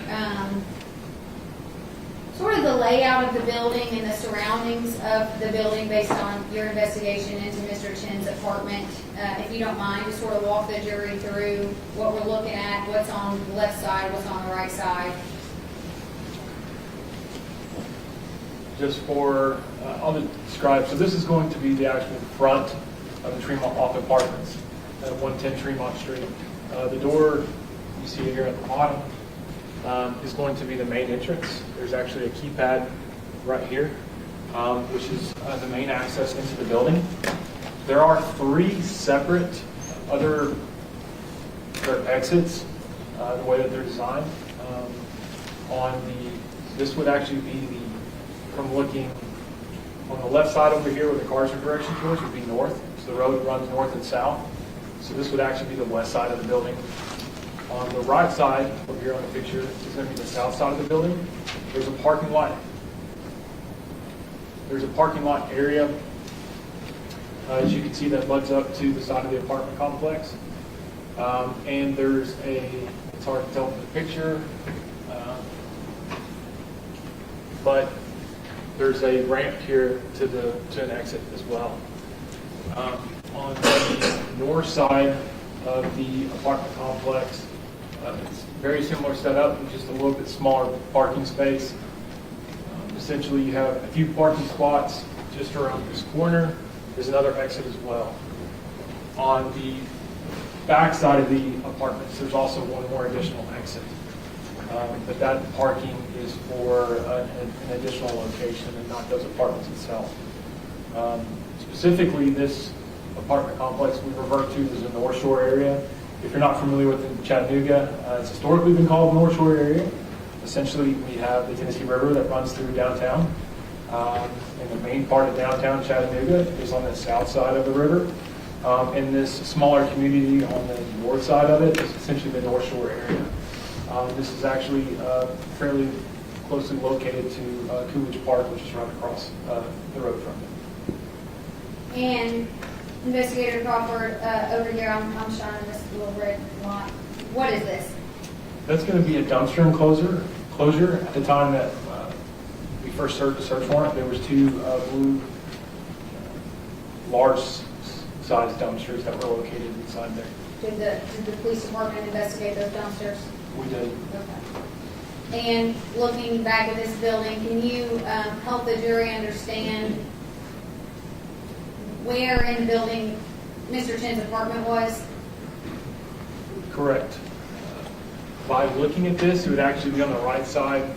He was a few apartments deep into the apartment complex, about a third of the way up on the right side. He actually has an opening. I would hate to say it's a balcony because all it is a metal bars and the sliding glass door opens. So it's not anywhere you can walk out to, but essentially you can open it to have window access or air to come in. Just past the walkway exit, the ramp there that I showed before, his apartment, if you're looking at it on the second floor, just to the right. Okay. Is this location that you're looking at, is it in Hamilton County, Tennessee? It is. In the city of Chattanooga, is that correct? Yes. So you were present. Well, let me ask you one more question about this front door. I think that we can see, but you agree that those are stairs going down to that front door right there? That's correct. Okay. You testified that you were present when the search warrant was executed at Jason's apartment, is that correct? Yes, I was. Do you recall what time, what day, first of all, what day that search warrant was executed? Yes, we obtained the search warrant. Detective Seach actually obtained the search warrant while still speaking with the victim's family at that time. He notified me that he had a signed search warrant for the apartment 210 of Jason Chen's. He subsequently notified me. I subsequently notified crime scene, and we needed to respond after we executed the search warrant. Like I testified earlier, approximately half of our crime scene investigators are not sworn employees, so they do not have the ability to carry protection such as firearms. So typical protocol would be that either investigators or patrol officers that have extra layers of protection, potentially on a search warrant, could be high-level risk at any time, not knowing if it's occupied at that time or unoccupied. We had officers respond to the area for 2 reasons: to help with the execution of the search warrant, to assist with safety, and the second part is Officer Clemens is the courtesy officer at these apartments. He doesn't reside in these apartments. He lives at a separate apartment complex that he oversees several apartments, and a courtesy officer is essentially their responsibility to follow up on disturbances after hours, potentially help lock things up, do those types of things. He had a master key, which will allow us not to force entry into the apartment. So upon Officer Clemens' arrival, we were able to further execute that search warrant with a master key that allowed us in apartment 210. At approximately 23:45 hours, which is 11:45 p.m. on the 27th of November 2022, the search warrant was executed upon entering the apartment. And I'm assuming that you have been involved in the execution of dozens, if not hundreds of search warrants, is that correct? Yes, that's correct. In a situation such as this, would you knock first? In this specific incident, we did, because we don't do no-knock warrants in the homicide unit, and there's also safety scales that we have to abide by in terms of when executing the warrant. If it reaches a certain level, then we have our SWAT unit serve those search warrants. We do knock, one, to make sure that they know that it's law enforcement coming into their residence, to try to alleviate any type of safety concerns for the owners of the residence and law enforcement themselves as well. So they did knock and announce. No one's there? No one was there. Okay. So then you were able to gain access by the courtesy officer, so you didn't have to make forceful entry? Correct. Okay. When you make entry into a residence such as this with a valid search warrant, what are the order of events, if you could describe them to the jury? Typical process is first is to make the apartment safe for the search warrant. So upon entry is to make sure that no other parties are inside the residence, which gives us the ability to, one, main reason is we're there is we're looking for Jasmine Pace. We're also potentially trying to locate Jason Chen to potentially interview him, see if he has any knowledge of where Jasmine Pace is at. The other part, not only is looking for them, is to make sure no one else is inside that apartment. To potentially remove them so we can do our job in terms of investigating that apartment, potentially trying to locate or collect evidence, and attempt to make observations. So the first thing is to remove any parties outside of the apartment, to then start processing or start documenting and processing that location.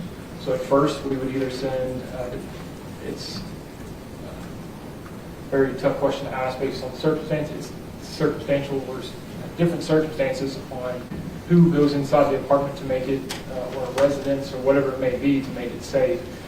If we have a visual inside the entire apartment, then it may just be 1 or 2 investigators that show up. But in this specific case, we had patrol officers and homicide investigators that were present. We entered there, made it secure. We requested that all patrol officers to not re-enter that apartment. At that point, we're waiting on our crimes unit to respond to document and collect evidence. After it's deemed safe, the lead investigator and potentially an assisting investigator with the investigation will then conduct a walkthrough of that scene to potentially see items that stand out as potential evidence or things that seem suspicious for 2 different manners.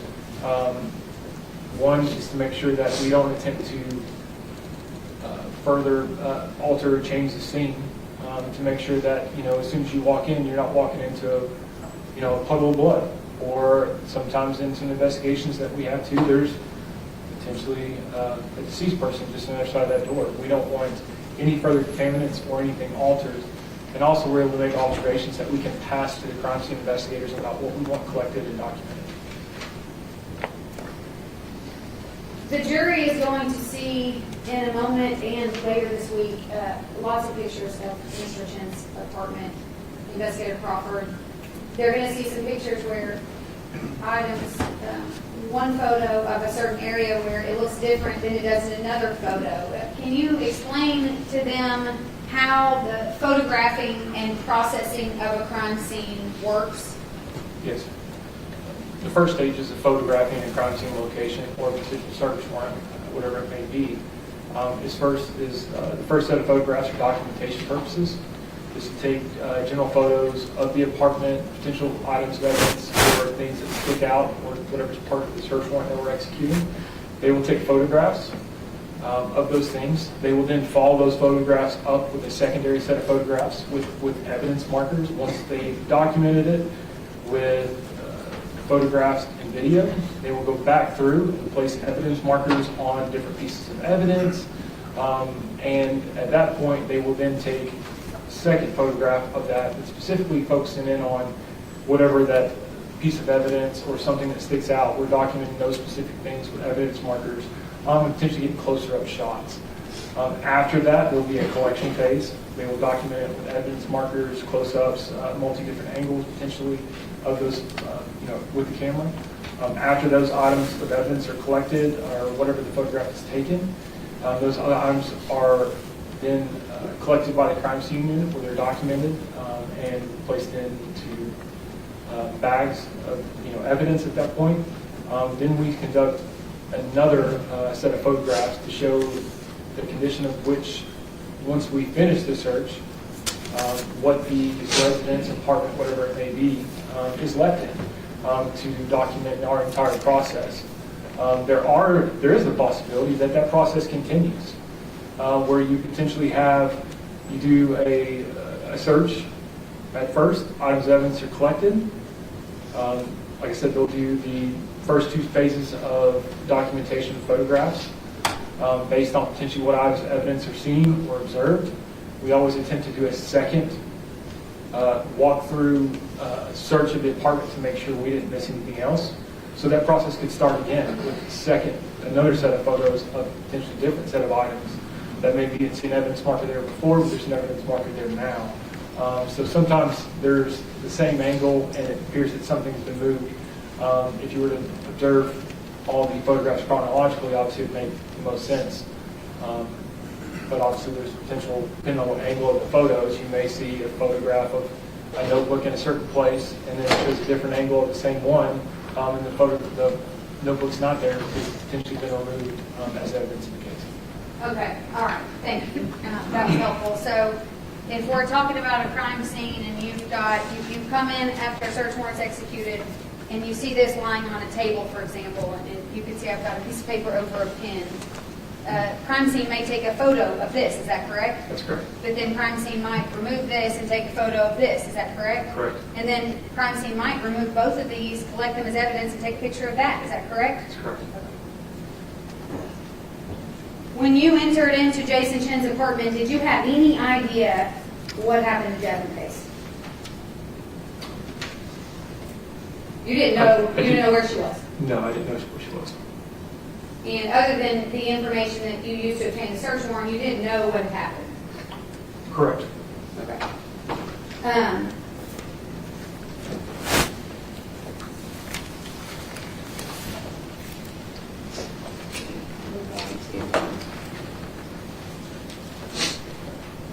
the witness, a lot of pictures, I'll try to tell what many there are.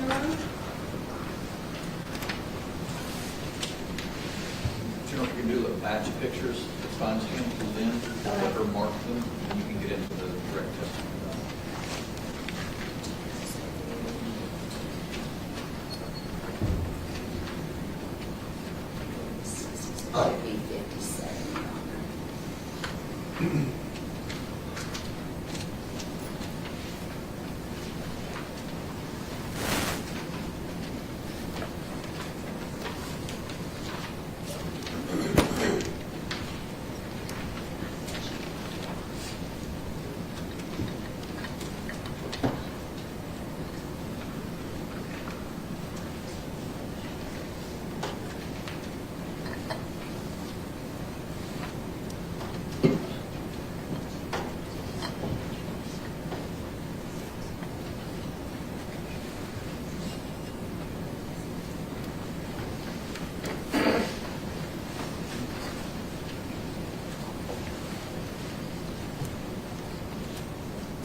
87 penalty?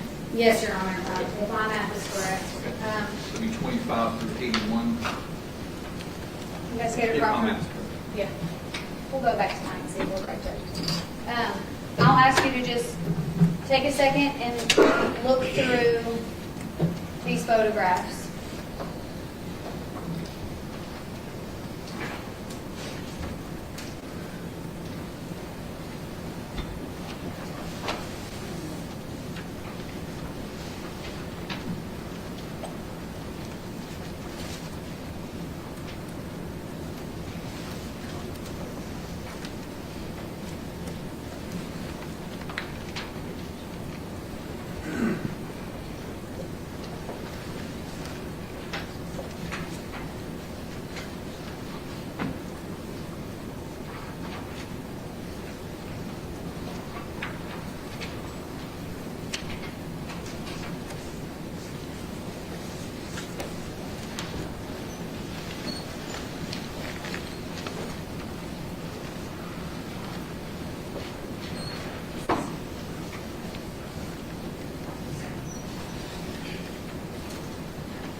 Investigator Crawford, do you recognize those photos? I do. What are they?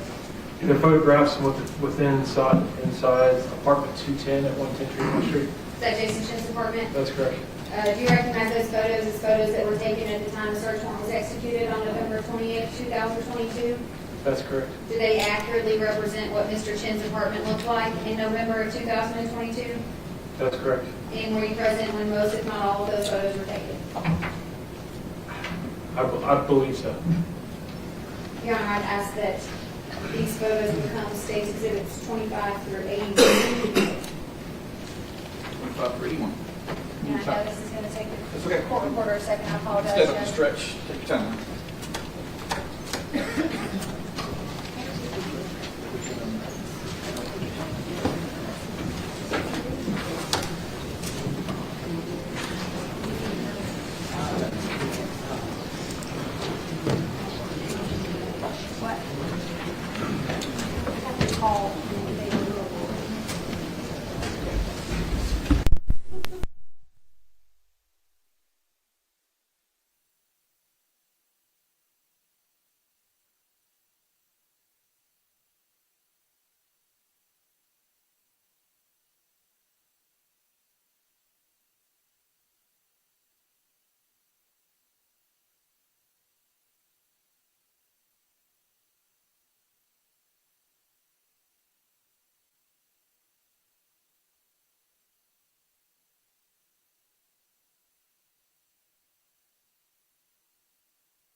time. We have the court reporter in Nashville. This is Lynn. She's our court reporter. Division 3. This is Lawan. She's the clerk. She's kind of Felix is the air traffic controller for the jury trial courtroom.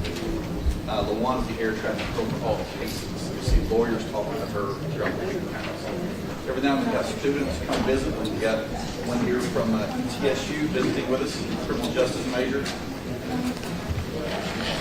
Interested in crime and law.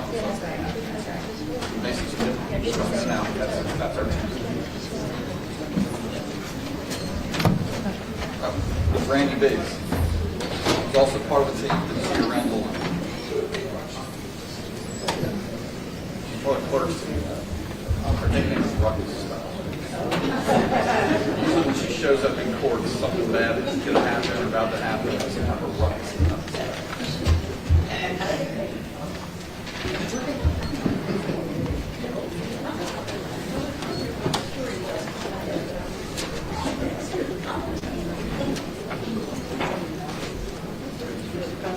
How's everybody doing the jury box, by the way? We've got a couple of extra chairs there we don't usually have. You guys on the end doing okay? Okay. I know your chair's a little close to the edge there. Just be careful. Don't want to roll off.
Six tonight.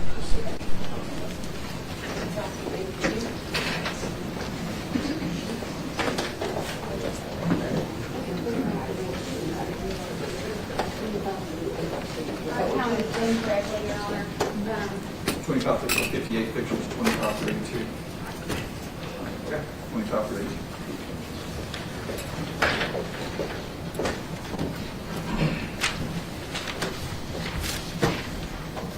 All right.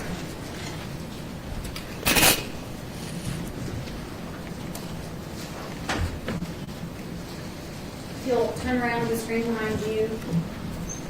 Jury's actually already seen this picture, but this is a duplicate, which is State's Exhibit 26. What is that? It's a photograph of the front door of apartment 210 at 110 Tremont Street. All right, Investigator Crawford, you begin a search like this with just a naked eye search. Is that fair to say? Blood's in a flashlight. And in a case such as this, is blood one of the things with your naked eye that you'd be looking for? Be one of the things. Upon the initial entrance into Mr. Chen's apartment, did anyone with a naked eye locate any blood? I did. Just with no specificity around what areas? The first observance that I observed was in the living room area of the apartment, specifically behind the futon-style couch that was there on the floor. It was the first area that I observed. What is Blue Star? Blue Star reagent is a chemical that is used in the detection of blood. Specifically, it's used to detect the presence of blood that's not visible to the naked eye. Essentially shows when it reacts. Blue Star reacts to blood. It shows the presence of blood if it was cleaned up, or cleaned or wiped, or lining. And can you explain to the jury how Blue Star actually works when an investigator uses it? In simple terms, they mix the chemical solution and they spray it upon surfaces with a spray bottle. At which point, if there is something such as blood, you will see a chemical reaction that occurs through a process called luminescence. Essentially, you'll see a bright blue or potentially white coloration that comes up similar to neon coloration. And if it illuminates in that bright blue or white, does that indicate the presence of blood? Yes, it can. In this case, was Blue Star employed soon after entry was made into the apartment? Blue Star wasn't applied at first. We first had to document the scene. Specifically, if there was large areas of blood, there would be no need to spray it with Blue Star. There would be potentially just swabs where that are samples taken. So first you have to potentially document the scene in multiple avenues, to potentially look for areas of services that you would be interested in to see if blood had been cleaned up in that area. But did you do that in this case? We did. When you do that, are the lights supposed to be off? Correct. Okay. Your Honor, at this time, I'm going to introduce these photos. They are going to be on the big screen. However, the state has purchased this TV because it's hard to see on the screen. Some of the colors are not correct. Within the court's comfortability and the jury's, I like the lights to be turned off in the courtroom. Off? Yes, Your Honor. See how dark that gets? Like that? Does that work for you? If that's what the court's comfortable with. Turn them all off. Because that's part of all. That's Okay, all right, can't get any more, all right. So again, Investigator Crawford, I will have them on this back screen, the next photos I'm going to show, but I'm also going to have them here. And would the court allow the jury to stand up if they can't view this TV well enough? Absolutely. If any juror can't see the evidence that someone wants to refer to, or any attorney, raise your hand and be sure you can stand up and move around if you need to within the 3 minutes. Investigator Crawford, do you recall who employed Blue Star at the apartment that day? I do. Who was it? It's Investigator Johnson with our crime team. And you were present for that? I was.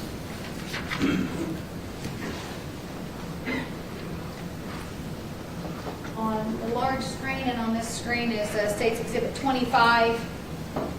Investigator Crawford, what does that represent to you? Paul, it's gone.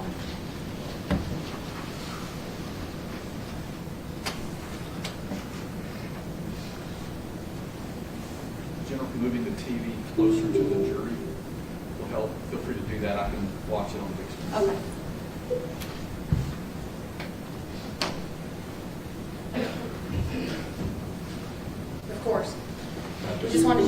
for a minute. Second. Flash.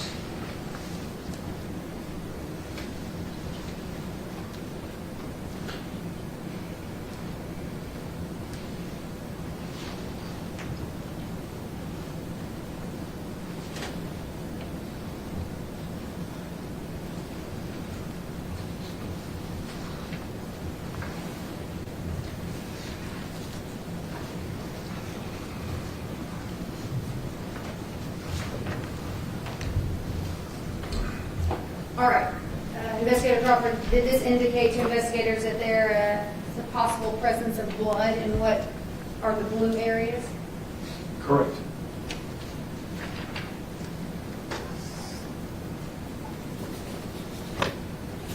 States Exhibit 27. Again, another photo that shows blue star reaction. That's correct. States Exhibit 28. More blue star reaction. You can actually see it up there better than in this photo. States Exhibit 29. What? 29. States Exhibit 29. Oh, I haven't been reading it on. I don't even have a, I'm sorry, that's my fault. This is States Exhibit 29 on both TVs. The blue spots indicative of blood. Shows a positive reaction.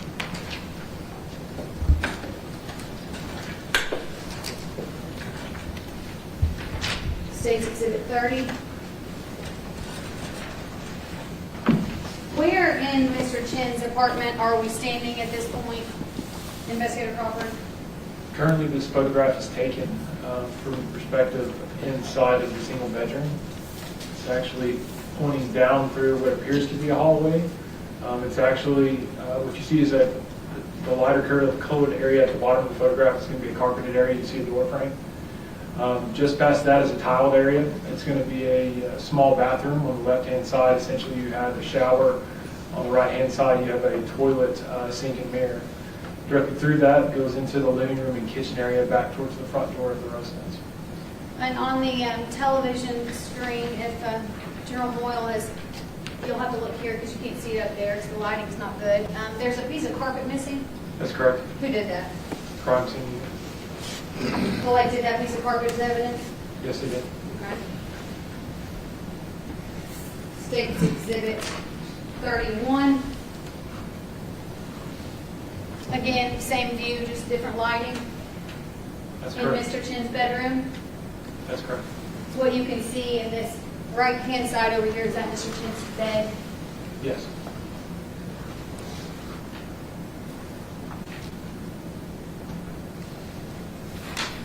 States Exhibit 32. What is this object? That's going to be on the back side of the front door of the residence. Right when you walk in? That's correct. As soon as you walk in.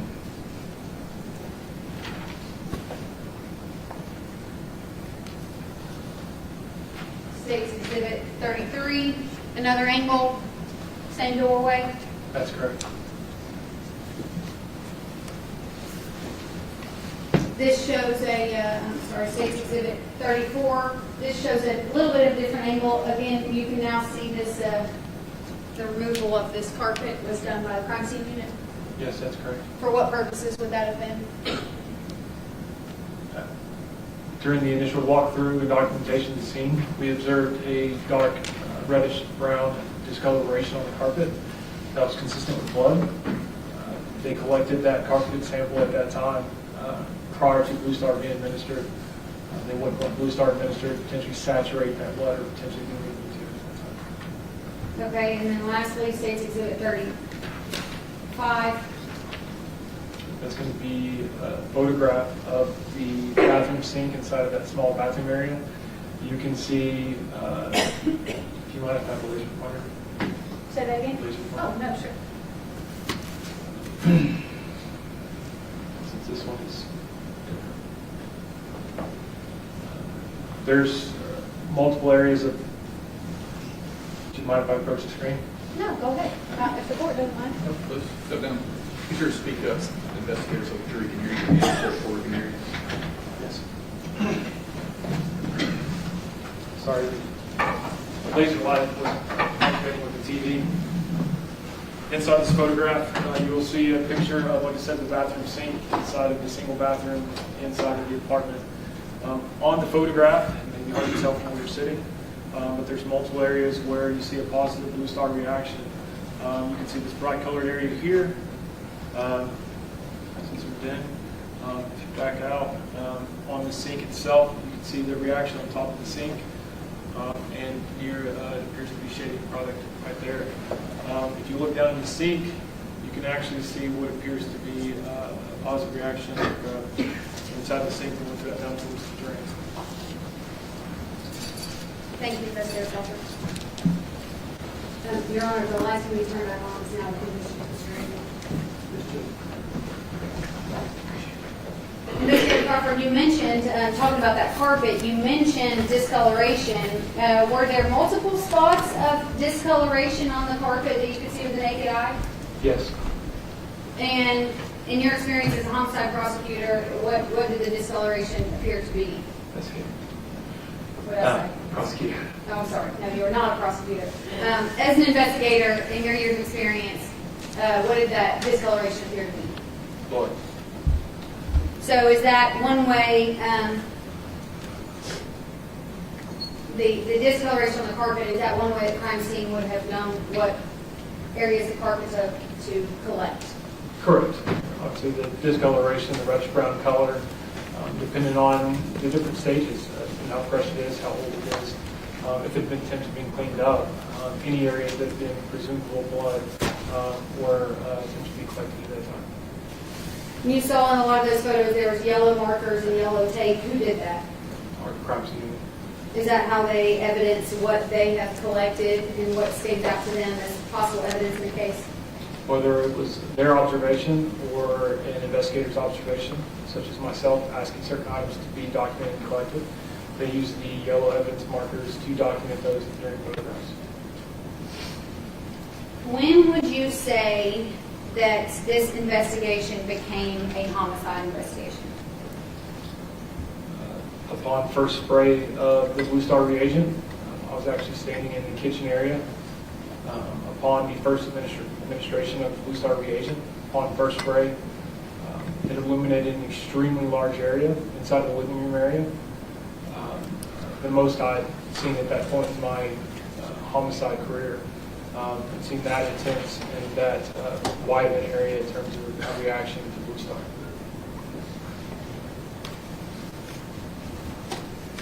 All right, we're going to go through some other photos. I'll try to go as quickly as possible.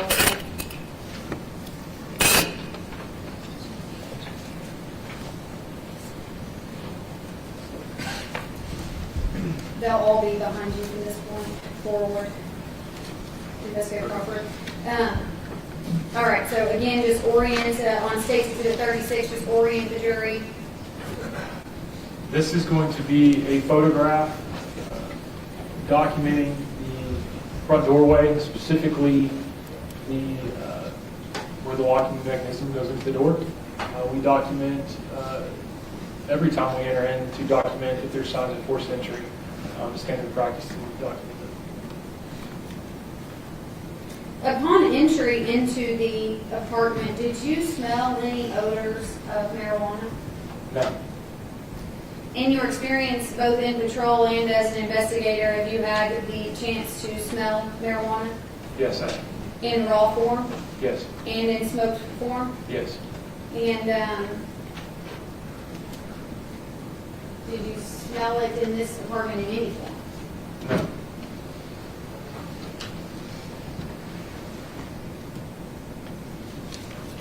State's Exhibit 37 is just a photo of the door.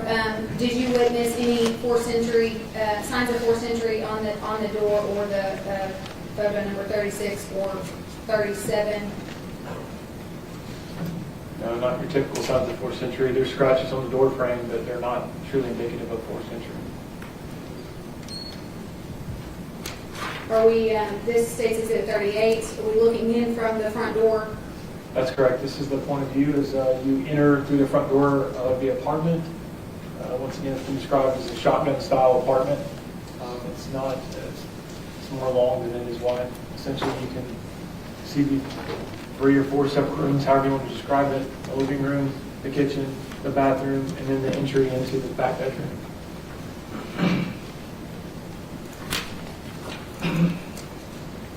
This is taken from approximately the same location in just a slightly different angle. That then starts to capture the right side of the apartment or the west side of the apartment. And that's photo 39. This is State's Exhibit 40. Again, now we're just panning over to the right. You'll see that desk chair. What's in front of that desk chair that you can't see in this photo? Just this side of it? Yes, sir. It would be the desk. The desk. That's correct. Okay. State's Exhibit 41. What are we looking at? This is going to be a photograph from over top of the futon. Back, it's documenting what's on top of the futon, specifically a bottle of isopropyl alcohol, a pack of paper towels, and some no minor. And I'm going to go back to, see, this would be State's Exhibit 39. You can see in this picture the couch looks different. Correct. What happened between 39 and Exhibit 41, which was this? The first set of photographs of the documentation of the scene is how we found it, being the investigators upon the execution of the search warrant. The second picture is after we've documented the scene and documented the potential items of evidence that we first deemed potentially needed or we were going to need based on the search warrant we were executing. After that's conducted, we then conduct a search of the residence.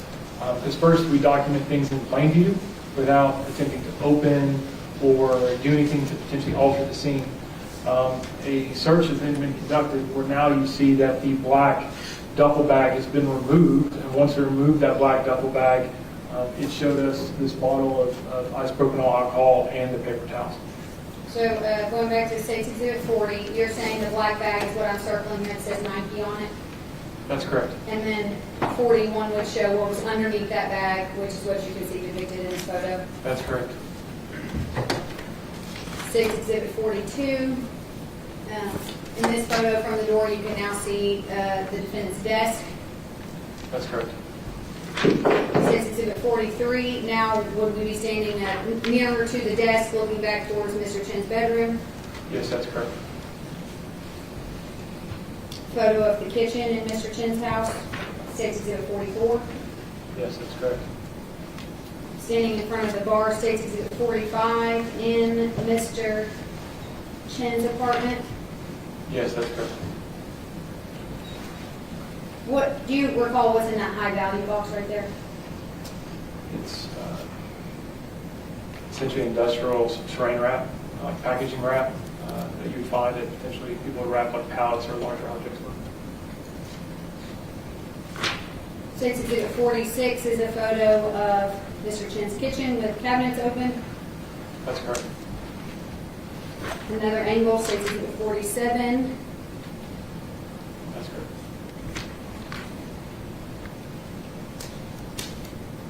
State's Exhibit 48 is a photo of the kitchen counter, is that correct? Yes, that's correct. State's Exhibit 49 is a zoomed in photo of that counter with a Band-Aid box. Yes, that's correct. State's Exhibit 50 is a closer photo of the Band-Aid box. Yes. State's Exhibit 51 would be from the other side of the kitchen looking back, is that correct? That's correct.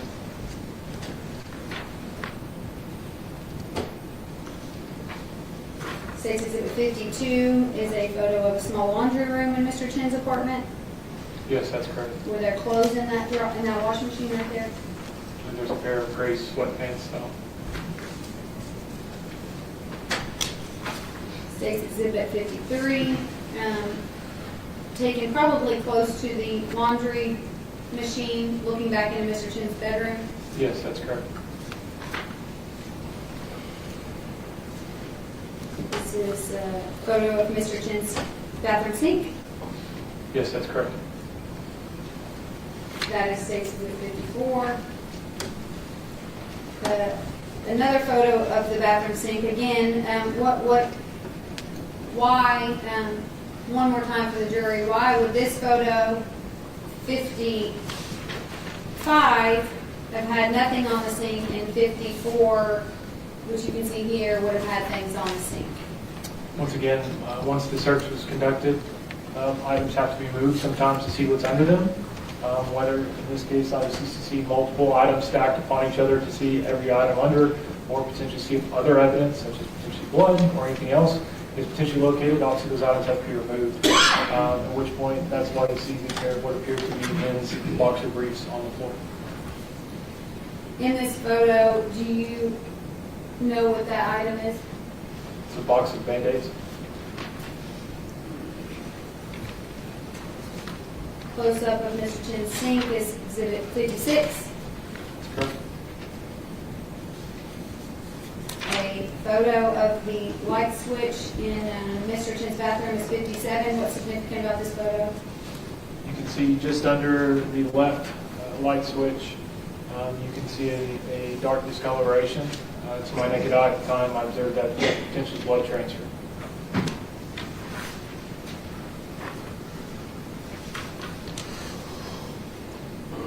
This is Exhibit 58. Again, we've seen this from different angles. You can begin to see where the tile meets the carpet here, which brings us to State's Exhibit 59. What is significant about this photo, Investigator Crawford? In this specific photo, there's at least two different things location-wise.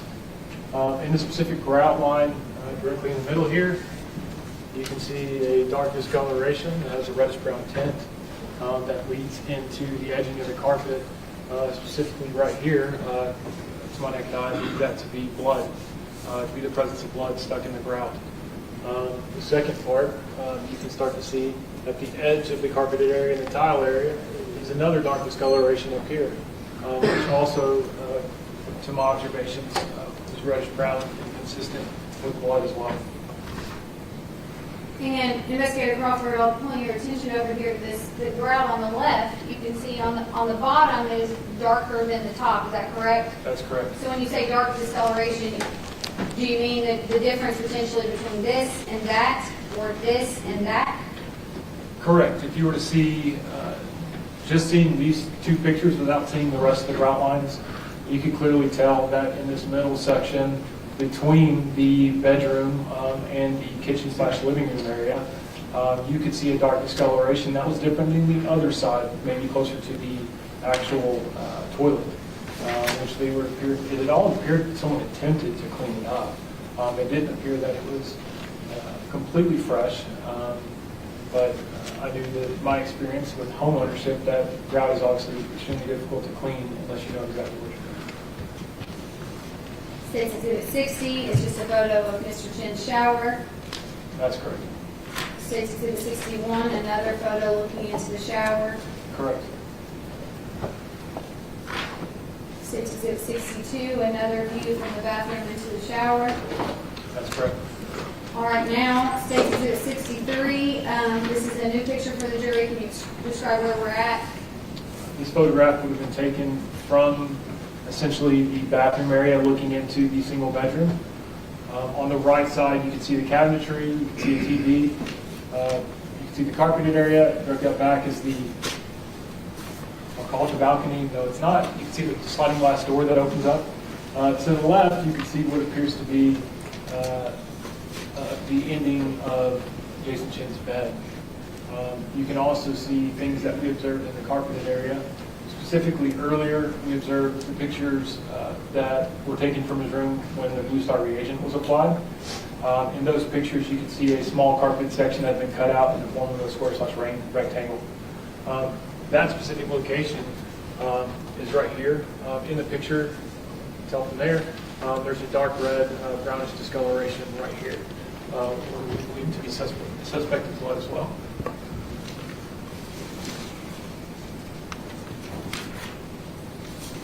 State's Exhibit 64. So a closer up investigator, but I want to stop here for a second. At some point, the jury may see more similar photos, but in these cabinets, what types of belongings were in these sets of cabinets here?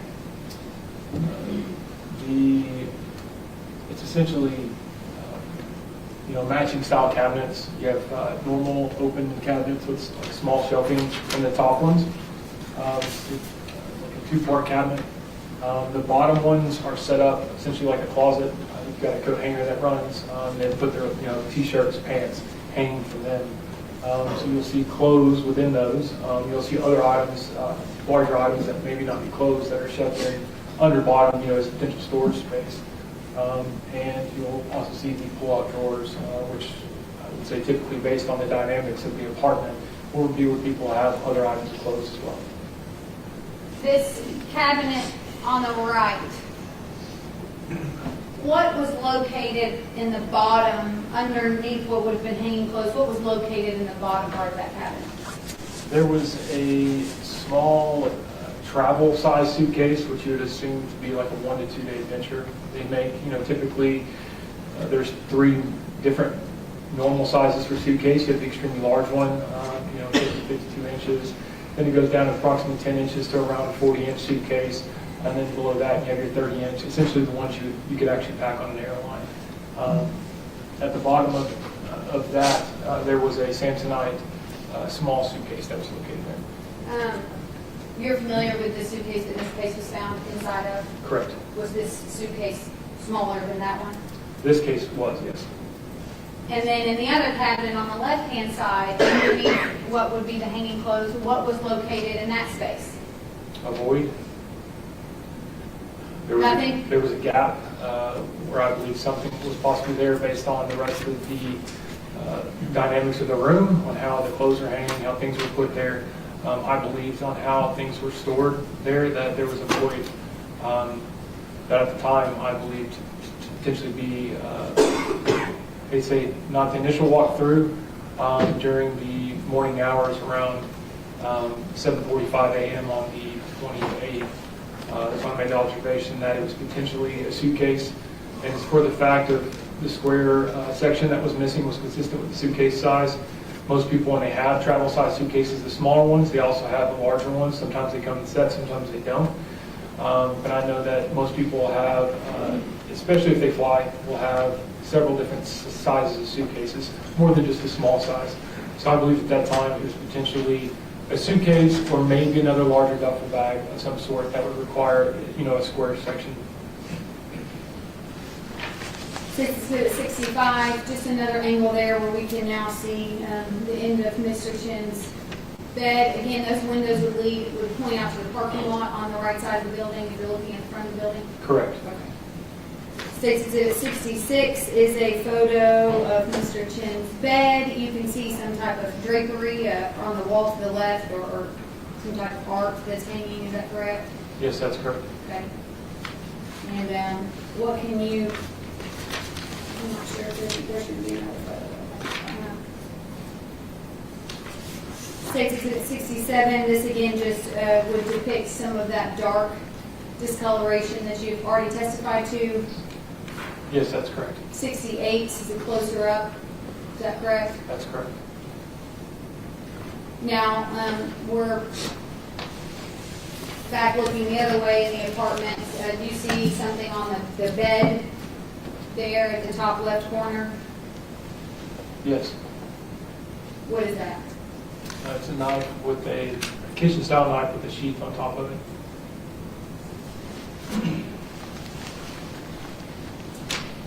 That's State's Exhibit 70, Judge. I apologize. Just a different angle of the bed. That's Investigator correct. Crawford. That's State's Exhibit 71. Another angle inside the room, looking at the tapestry on the wall, 72. Correct? That's correct. Yet another angle of that tapestry on the wall in 73. That's correct. Now, in Exhibit 74, we are looking at what? This would be on the right side of the bed is the picture we're looking at. If you're coming into the room, it'd actually be the far left-hand side of the room. This will be a little bedside drawer set. Essentially, you'll see shoes, socks, and other items that were beside the bedside. Were you able to determine what this is on the wall? It was, to my knowledge, it was tested and didn't show a presence of blood. It just looked like some kind of dirt. Well, it looked more like a substance such as a spill of some sort, potentially like that would have fallen and not properly cleaned up. Okay, we don't know. No, no. State's Exhibit 75, again, just another angle, correct, looking at those closets. Correct. State's Exhibit 76, is this with one of the closets opened? That's correct. Do you recall which side this was? This will be on the right-hand side, or the first one you come into the room would be the one directly right there. And what is this item right here? They are green hand towels, Better Home and Garden. Exhibit 77, when you said Better Homes and Garden, you mean the name brand? Yes, a Walmart brand. Is that a close-up of that? That's correct. And can you actually see where it says distributed by Walmart? That's correct. Exhibit 78. Say, in the bedroom, is this in the bedroom? Yes, that's correct. It's depicts more of what I observed to be potentially blood transfer to the light switch area. You can see it on the fourth blade, the switch, and just directly beside it on the wall. The brownish red color discoloration. These next four may be difficult to see on the screen, but we'll try. This is 79. Can you see what's depicted in this photo? And actually, you can see this version too. Investigator Crawford, if that helps at all.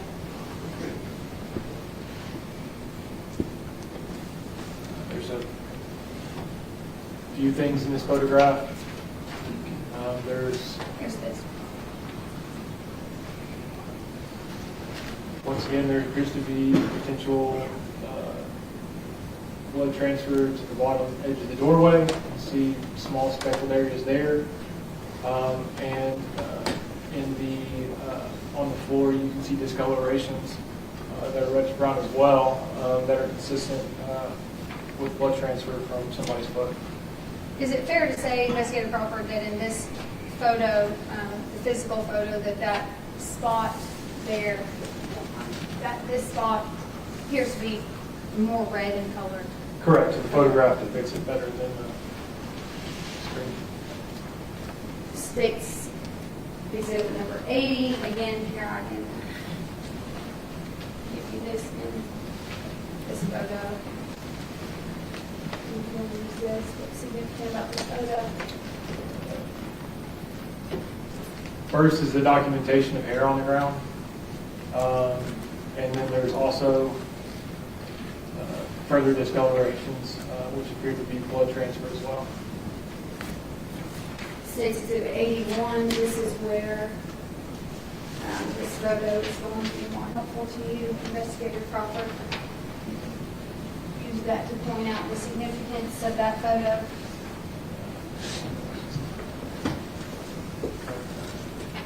There's another discoloration here as well, and here as well. The projector doesn't show the red discoloration as you see it in the photographs. And then lastly, States Exhibit 82. That helps you. What would that photo signify? It's more blood transfer on the floor in the living room / kitchen area.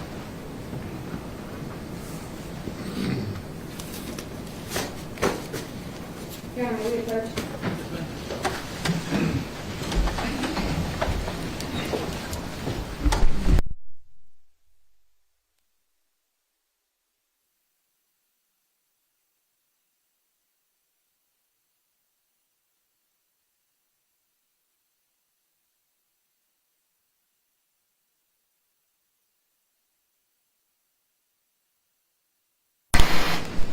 Ladies and gentlemen, this is a good stopping spot the state's approved, so we're going to let it go.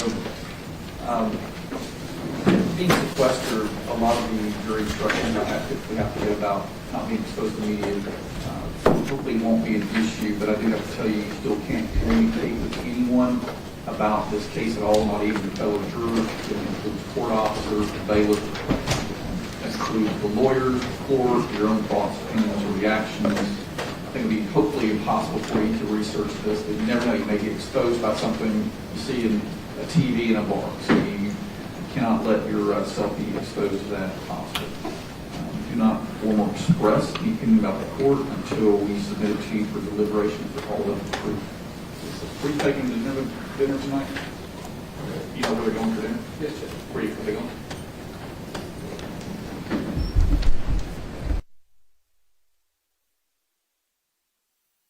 Okay. Please enjoy dinner tonight. I know I will. With that, I'll excuse you. We'll try to start around 9:30, so court officer will have you back in court probably around 9:15.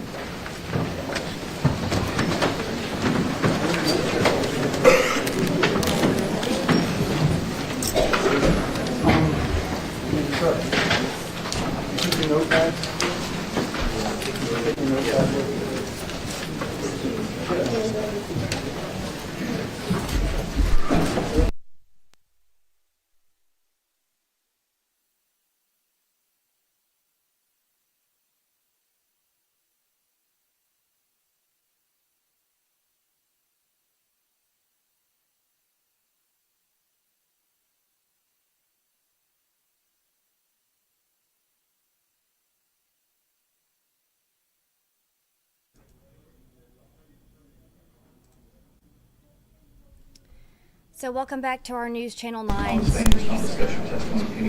where Thank you. Any matters to be discussed before we pause here break the because the evening? judge just came back on. State Let's representative. reassess. Yes, ma'am.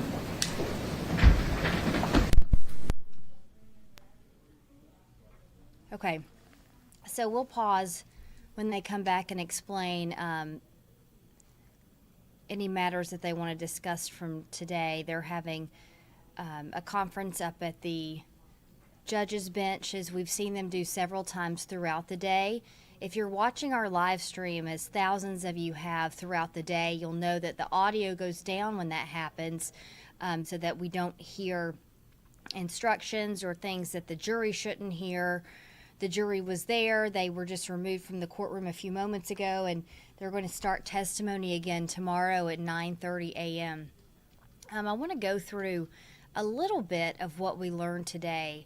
Of course, we spent the first, most of the first half of the day as the prosecution argued against one of the defense's expert witness choices, and the judge ruled him inadmissible for testimony. He was a forensic psychologist. They were looking to enter in his report about Jason Chen's mental status during this murder and whether there was premeditation or not. And very quickly we learned why that was important, because when the defense came out for their opening statements, we heard for the very first time that they were admitting that Jason Chen killed Jasmine Pace. And so in a way, that was the first time that we had heard that. It's the first time Jasmine Pace's mother, Katrina, said she had heard it. So just a lot to unpack there. I'm kind of pausing because I want to make sure we don't miss any extra discussion from the courtroom. Who you're seeing there on the right side, the defense attorney, Joshua Weiss, and then another member of the defense team, and then the prosecution's homicide prosecutor and DA. Here's the judge one more time. Okay. So as far as the actual trial matter, you can give me that research, Mr. Weiss, and I'll instruct the state accordingly. But as far as any other matters to discuss on the record, court's in recess till 9 a.m.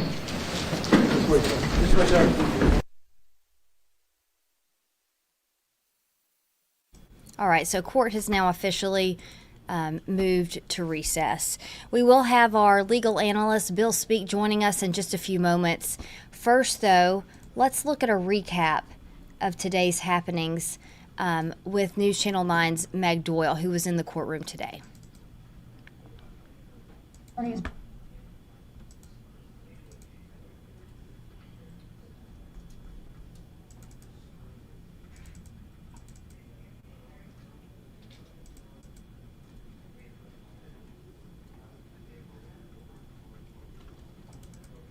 Pleas to the jury and witnesses taking to the stand today during day one of Jason Chen's murder trial. Thanks for joining us. I'm Kim Chapman-Whitfield. And I'm Josh Rowe. Attorneys made opening statements with DA Cody Wamp showing the jury the suitcase investigators found Jasmine Pace in. And in response, Chen's attorney telling the jury that Chen did kill Pace on that day more than 2 years ago.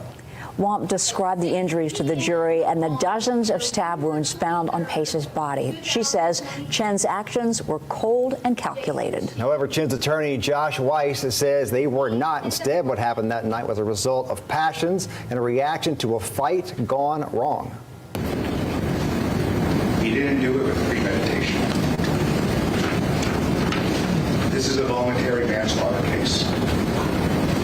Voluntary manslaughter is the intentional or knowing killing of another in a state of passion produced by adequate provocation, sufficient to lead a reasonable person to act in an unreasonable manner. Over the course of the upcoming week, the state of Tennessee will prove to you beyond any reasonable doubt that Jason Chen handcuffed, sliced, stabbed, packaged, and discarded Jasmine Pace.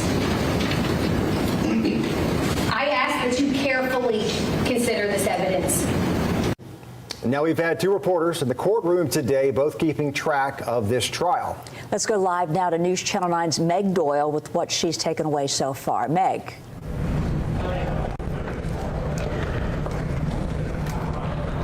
Kim, Josh, I'm here at the Hamilton County Courthouse where the first day of the Jason Chen trial is wrapping up. Now the mood in the courtroom is very somber as we hear new details about this very tragic case. Tears from Jasmine Pace's family as District Attorney Cody Wamp rolled out the suitcase that Jasmine Pace's body was found in. He stabbed her over and over and over again, not 7 times, not 29 times, not 43 times, but 60 stab wounds. Wamp says Jasmine was found in the fetal position, wrapped in 3 black trash bags and with handcuffs chaining her ankle and wrist together. Jasmine Pace was very real, and Jason Chen really killed her. For the first time, we heard Jason Chen's defense attorney make this admission. In the early morning hours of November 23rd, 2022, Jason Chen killed Jasmine Pace. But Chen's defense attorney, Joshua Weiss, argued that it was not premeditated, but instead a crime of passion, which he says falls under voluntary manslaughter. Chen's attorney says the two got into an argument when Pace found texts from other girls on his phone. He says Jasmine came after him first with a broken wine bottle. Jason seized the knife and he reacts. And he stabs. He blacked out. Your heart is racing. You're in that fight or flight response. Katrina Bean, Jasmine's mother, was the first witness to testify. Bean had to take a moment before coming up to the stand because in the defendant's opening statement, it was the first time she had heard Chen's attorney admit that Chen had killed her daughter. You've never heard the defendant admit that he murdered your daughter? Ever? First time you heard that story was today? Yes. Is that what affected you when you were first words? Katrina said it was the lack of help from CPD that led her into breaking into Chen's apartment. Bean went to Chen's apartment and broke in using a credit card, but she previously told police she knocked hard and it opened. Inside, she found Jasmine's ID and credit card. Would you break into an apartment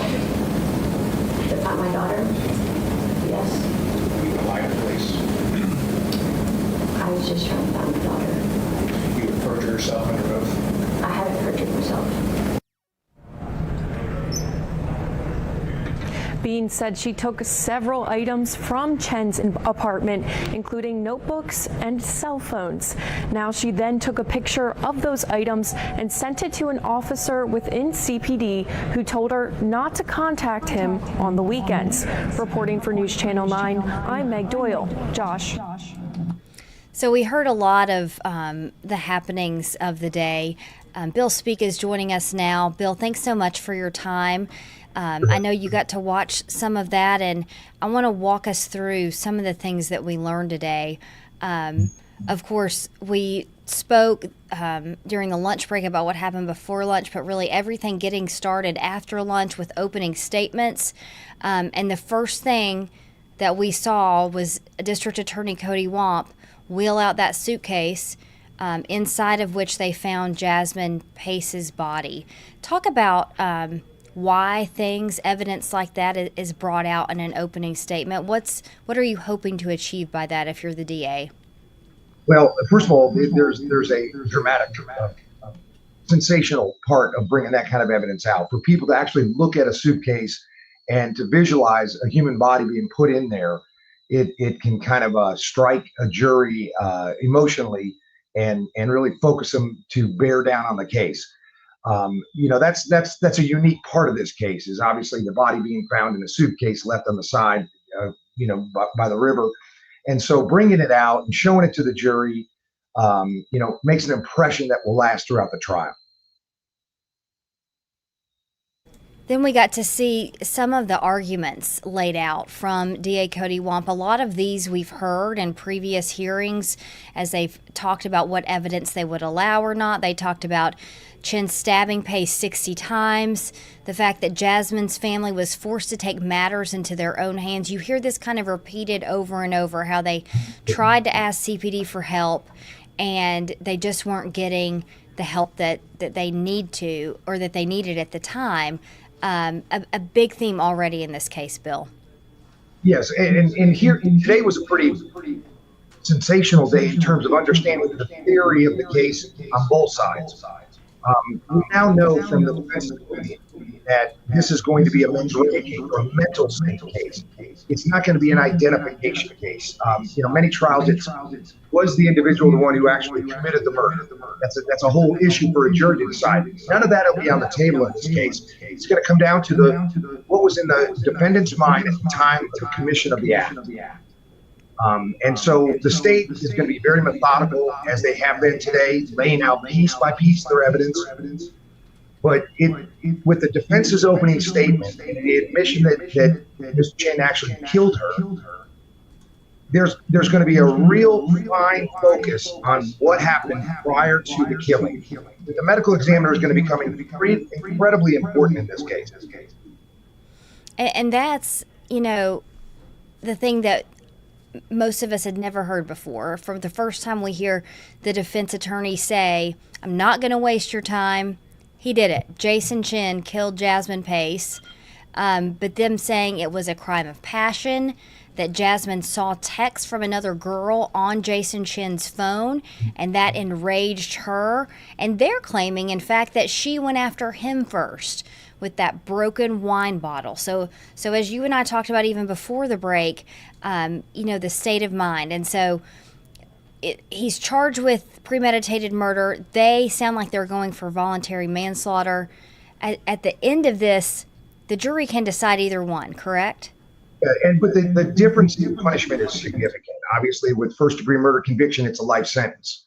Voluntary manslaughter, they're looking at an 8 to 12-year sentence, for a first-time offender. But, sometimes when you're in a case like this, where the evidence may be overwhelming that the individual committed the act, from a defense standpoint, you then shift your focus to maybe mitigating the damage. Instead of, having a first-degree homicide that results in a life sentence, there's a theory to the case that it was done out of passion. And some people don't realize murder is not murder. There's different levels of murder. They all carry different levels of punishment, from life all the way down to criminally negligent, which is a 2-year sentence. So the defense is making basically they're putting their flag in the ground right now and saying, we're going to go after the mental state, the mens rea defense, and we're going to be looking for a conviction, because they're not going to argue against the conviction anymore.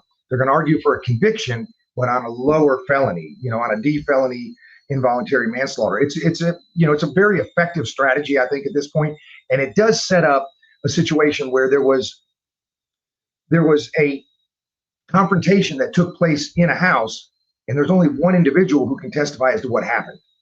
So that it's a strong way to handle the case, I think, from the defense standpoint. It will create challenges for the state. The state will certainly have overwhelming evidence he committed the crime. But now what becomes very important is the actions that he took, that he did prior to the homicide. This is premeditated murder. The things he did after the murder, I hate to say it, but like post-meditated murder, are not contemplated by the statute. That's why the forensic examiner, who's a great doctor, had him on many, many cases. His testimony is going to be critical because he's going to probably talk about bruising patterns and things that happen.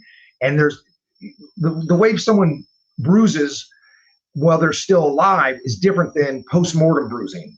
And so I imagine that's going to become critical in this case to determine whether there was actions that he took while she was still alive that would be indicative of a premeditated act. Which is why we probably heard a lot in that expert witness testimony this morning before the jury came in about was she shackled before she died or after. And there'll be a significant fight on that issue. That issue will be one of the core pieces of evidence in this case that'll be litigated by both the prosecution and the defense. I want to talk next about this woman, Katrina Bean. You can't listen to this or be in the courtroom and not feel for her. This is Jasmine's mother. And I do want to bring in now News Channel 9's Mary Beth Mangrum, who is covering this for us in the courtroom. Mary Beth, can you hear me? Yes, I can hear you. Can you hear me? I can hear you. Okay, I can. Bill speaks with us as well. Mary Beth, you're the only one of us that was sitting in the courtroom during this testimony of Katrina Bean. Talk about just her anger. You could see it radiating from her, talking about when she was just trying to find her daughter. Can you tell us what that mood was like there? Right. Well, just taking a few steps back, whenever she was initially first called to testify, Katrina did have to take a moment and step out of the courtroom just to collect herself before she came to the stand. So there was already a lot of emotion present. This has been, 2 years building up to this trial for her and her family. So we did see that in those few moments. She returned to the courtroom, and then throughout that period that she spent testifying, she was very, she was, you could tell that she had been hurting for a long time, is the best way that I could describe it, Latricia. And Bill, how much does a jury look at Katrina's demeanor, how she reacts to the defense attorney? There was so much talk about when they went in the apartment and what their intent was. How much will that matter here? Well, I mean, from a fact standpoint, she is basically setting up the case. It's not critical, her testimony, in terms of the evidence they found. It just kind of explains how they got there. The real challenge in having her on the stand, one is that it's the mother, right? So it's a very emotional testimony that you're going to have to go through. From the defense standpoint, it's an incredible challenge because, at the end of the day, there are 12 people that are going to weigh this case, and they're going to have opinions, and they could form negative opinions about the defense attorney, based on how that cross-examination goes. You certainly want to be really, really careful when you're dealing with a family member that has information that has to come out in court, that you do so in the most respectful way you can. At the end of the day, it is a homicide case that your job is to defend your client, but you could also turn a jury against you by being too hostile or too aggressive and failing to realize the humanity really that's being displayed in the court. And that was one of the things they kept talking about her going into that apartment. The DA said, were you concerned about the police investigation at the time? Because the defense in their opening statement talked about staging the crime scene. And Katrina Pace says, I was just trying to find her. I was insanely scared, which you would think that any mother at that point could relate to that sentiment and that feeling. Yeah, that's a difficult cross-examination. It's one that if there isn't a lot of value on, you move away from pretty quickly, because the actual content of what she's saying doesn't really affect your defense. Your defense is, more mens rea. There was no premeditation.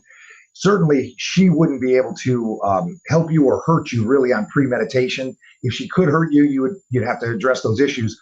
But these are very tricky witnesses to cross-examine, and it's not a very easy thing to do in most cases. Mary Beth, we know you've had a long day in court. Any final thoughts before we let you go here and get ready for court tomorrow? Right. Well, Judge Boyd Patterson told us that we should resume at around 9:15 tomorrow, so you can expect us to be there in the courtroom. But as of now, no. I mean, we wrapped things up, and they've got it all situated to where we can go ahead and resume tomorrow once we get back in that courtroom. All right, Mary Beth, thanks so much for your coverage. It's been a long day for many people down there. Thank you. Okay, thanks. Bill, the next thing I want to talk about with you, we saw, and you mentioned this, discussion about what happened after the murder. We saw several receipts about what the prosecution is saying Jason Chen bought. We're seeing one here. Some hydrogen peroxide at the Walgreens near his apartment and paper towels, which we soon found out from this man here, CPD investigator Zach Crawford, the reason behind that. Yeah, and then we get into this, which was, some of these photos have been seen in court before, this Blue Star technology. Have you dealt with Blue Star in your career before? Can you explain how it works? Basically, it's a chemical reaction that a lot of times when you clean up blood, there's certain chemicals inside the blood that react to a chemical that's put on it. And when it's sprayed on it, it will reveal the presence of blood, even if it isn't visible to the naked eye. It's very effective at finding blood, and it does. It will find all forms of blood. It's not like you're in a slaughterhouse and you're going to find it as well. But when you find it in an apartment like this, in the theory of your cases, this is where the homicide took place. Even if somebody tried to clean the scene up and then you put the luminol on it, the luminol will show where the blood was. And a lot of times it'll show wherever the blood's at. So you can get a good idea of maybe what happened based on the amount of splatter, the amount of blood that is in a given crime scene. And that can go, towards the prosecution's theory of or the defense's theory of a passion-filled homicide. So yeah, I've dealt with it in almost all homicide cases. You have this product being used. Sometimes they don't find blood, especially if there's a shooting in a car and they want to see if there's blood tracing that, from a crime scene into a car. Doesn't always find it, but if there's blood there, it will. And what this CPD homicide investigator said, the DA asked him, when did this become a homicide investigation? And he answered, upon the first spray of Blue Star, it illuminated an extremely large area, the most I had seen in my homicide career. And you brought this up a little bit, Bill. More blood, more splatter, does that lend to the crime of passion? And there's so much going on in that moment, but like you said, only one person that is still alive knows those exact answers. Yeah, there's going to be, obviously, what I would imagine, given the position the defense has taken, that the defendant will testify. I mean, if he doesn't testify as to what happened inside that apartment, then there is no proof of what happened inside that apartment other than conjecture. But I would imagine they're setting it up to where he's going to testify to explain what happened inside the apartment. Certainly, when you have a lot of blood, it usually is an indication of a pretty brutal and bloody crime scene. And, when somebody is, stabbed once or shot one time and there's a blood spatter pattern, but if it's everywhere, and showing multiple, stab wounds, obviously I think it's just common sense. If there's 60 stab wounds, that is a passionate act. It isn't the kind of act that you would normally associate with somebody who's not emotionally engaged with the victim in the case. Right. And so we saw lots of these photos today. We expect to hear more about this tomorrow. Investigator Crawford still on the stand when we take up the prosecution's line of questioning. Again, they haven't made it to cross-examination yet. Interesting that you say you think they're setting this up that Jason Chen will take the stand, that's your indication from how they're setting it up so far. Well, I mean, if your position is an opening statement that there was a conflict that took place in the apartment, opening statements are not evidence. So the judge would instruct the jury not to pay attention to the opening statement, pay attention to the evidence that came from the witness stand. And so if nobody gets up there and says, this is what happened and this is how she died, then there's no evidence to support a, involuntary manslaughter or a passionate response. So, certainly the defendant has the choice whether he testifies or not. But given the indications that I've seen so far in the trial, I think it's almost certain that he'll have to take the stand to explain what happened. All right, Bill, thanks so much for helping us walk through this today. There'll be so much more tomorrow, and hopefully you'll be able to explain what it all means. It's a complicated case, so much evidence, and just such a tragedy to watch unfold in these pictures and in this testimony, knowing that at the end of the day, this 22-year-old girl was the victim to a very gruesome murder. Yes, it is unfortunate, and we are seeing the legal strategies start to play out just as this afternoon. All right, Bill, thanks so much. We'll see you again tomorrow. And for us here at News Channel 9 in the Stream Center, as you just heard, court will resume tomorrow.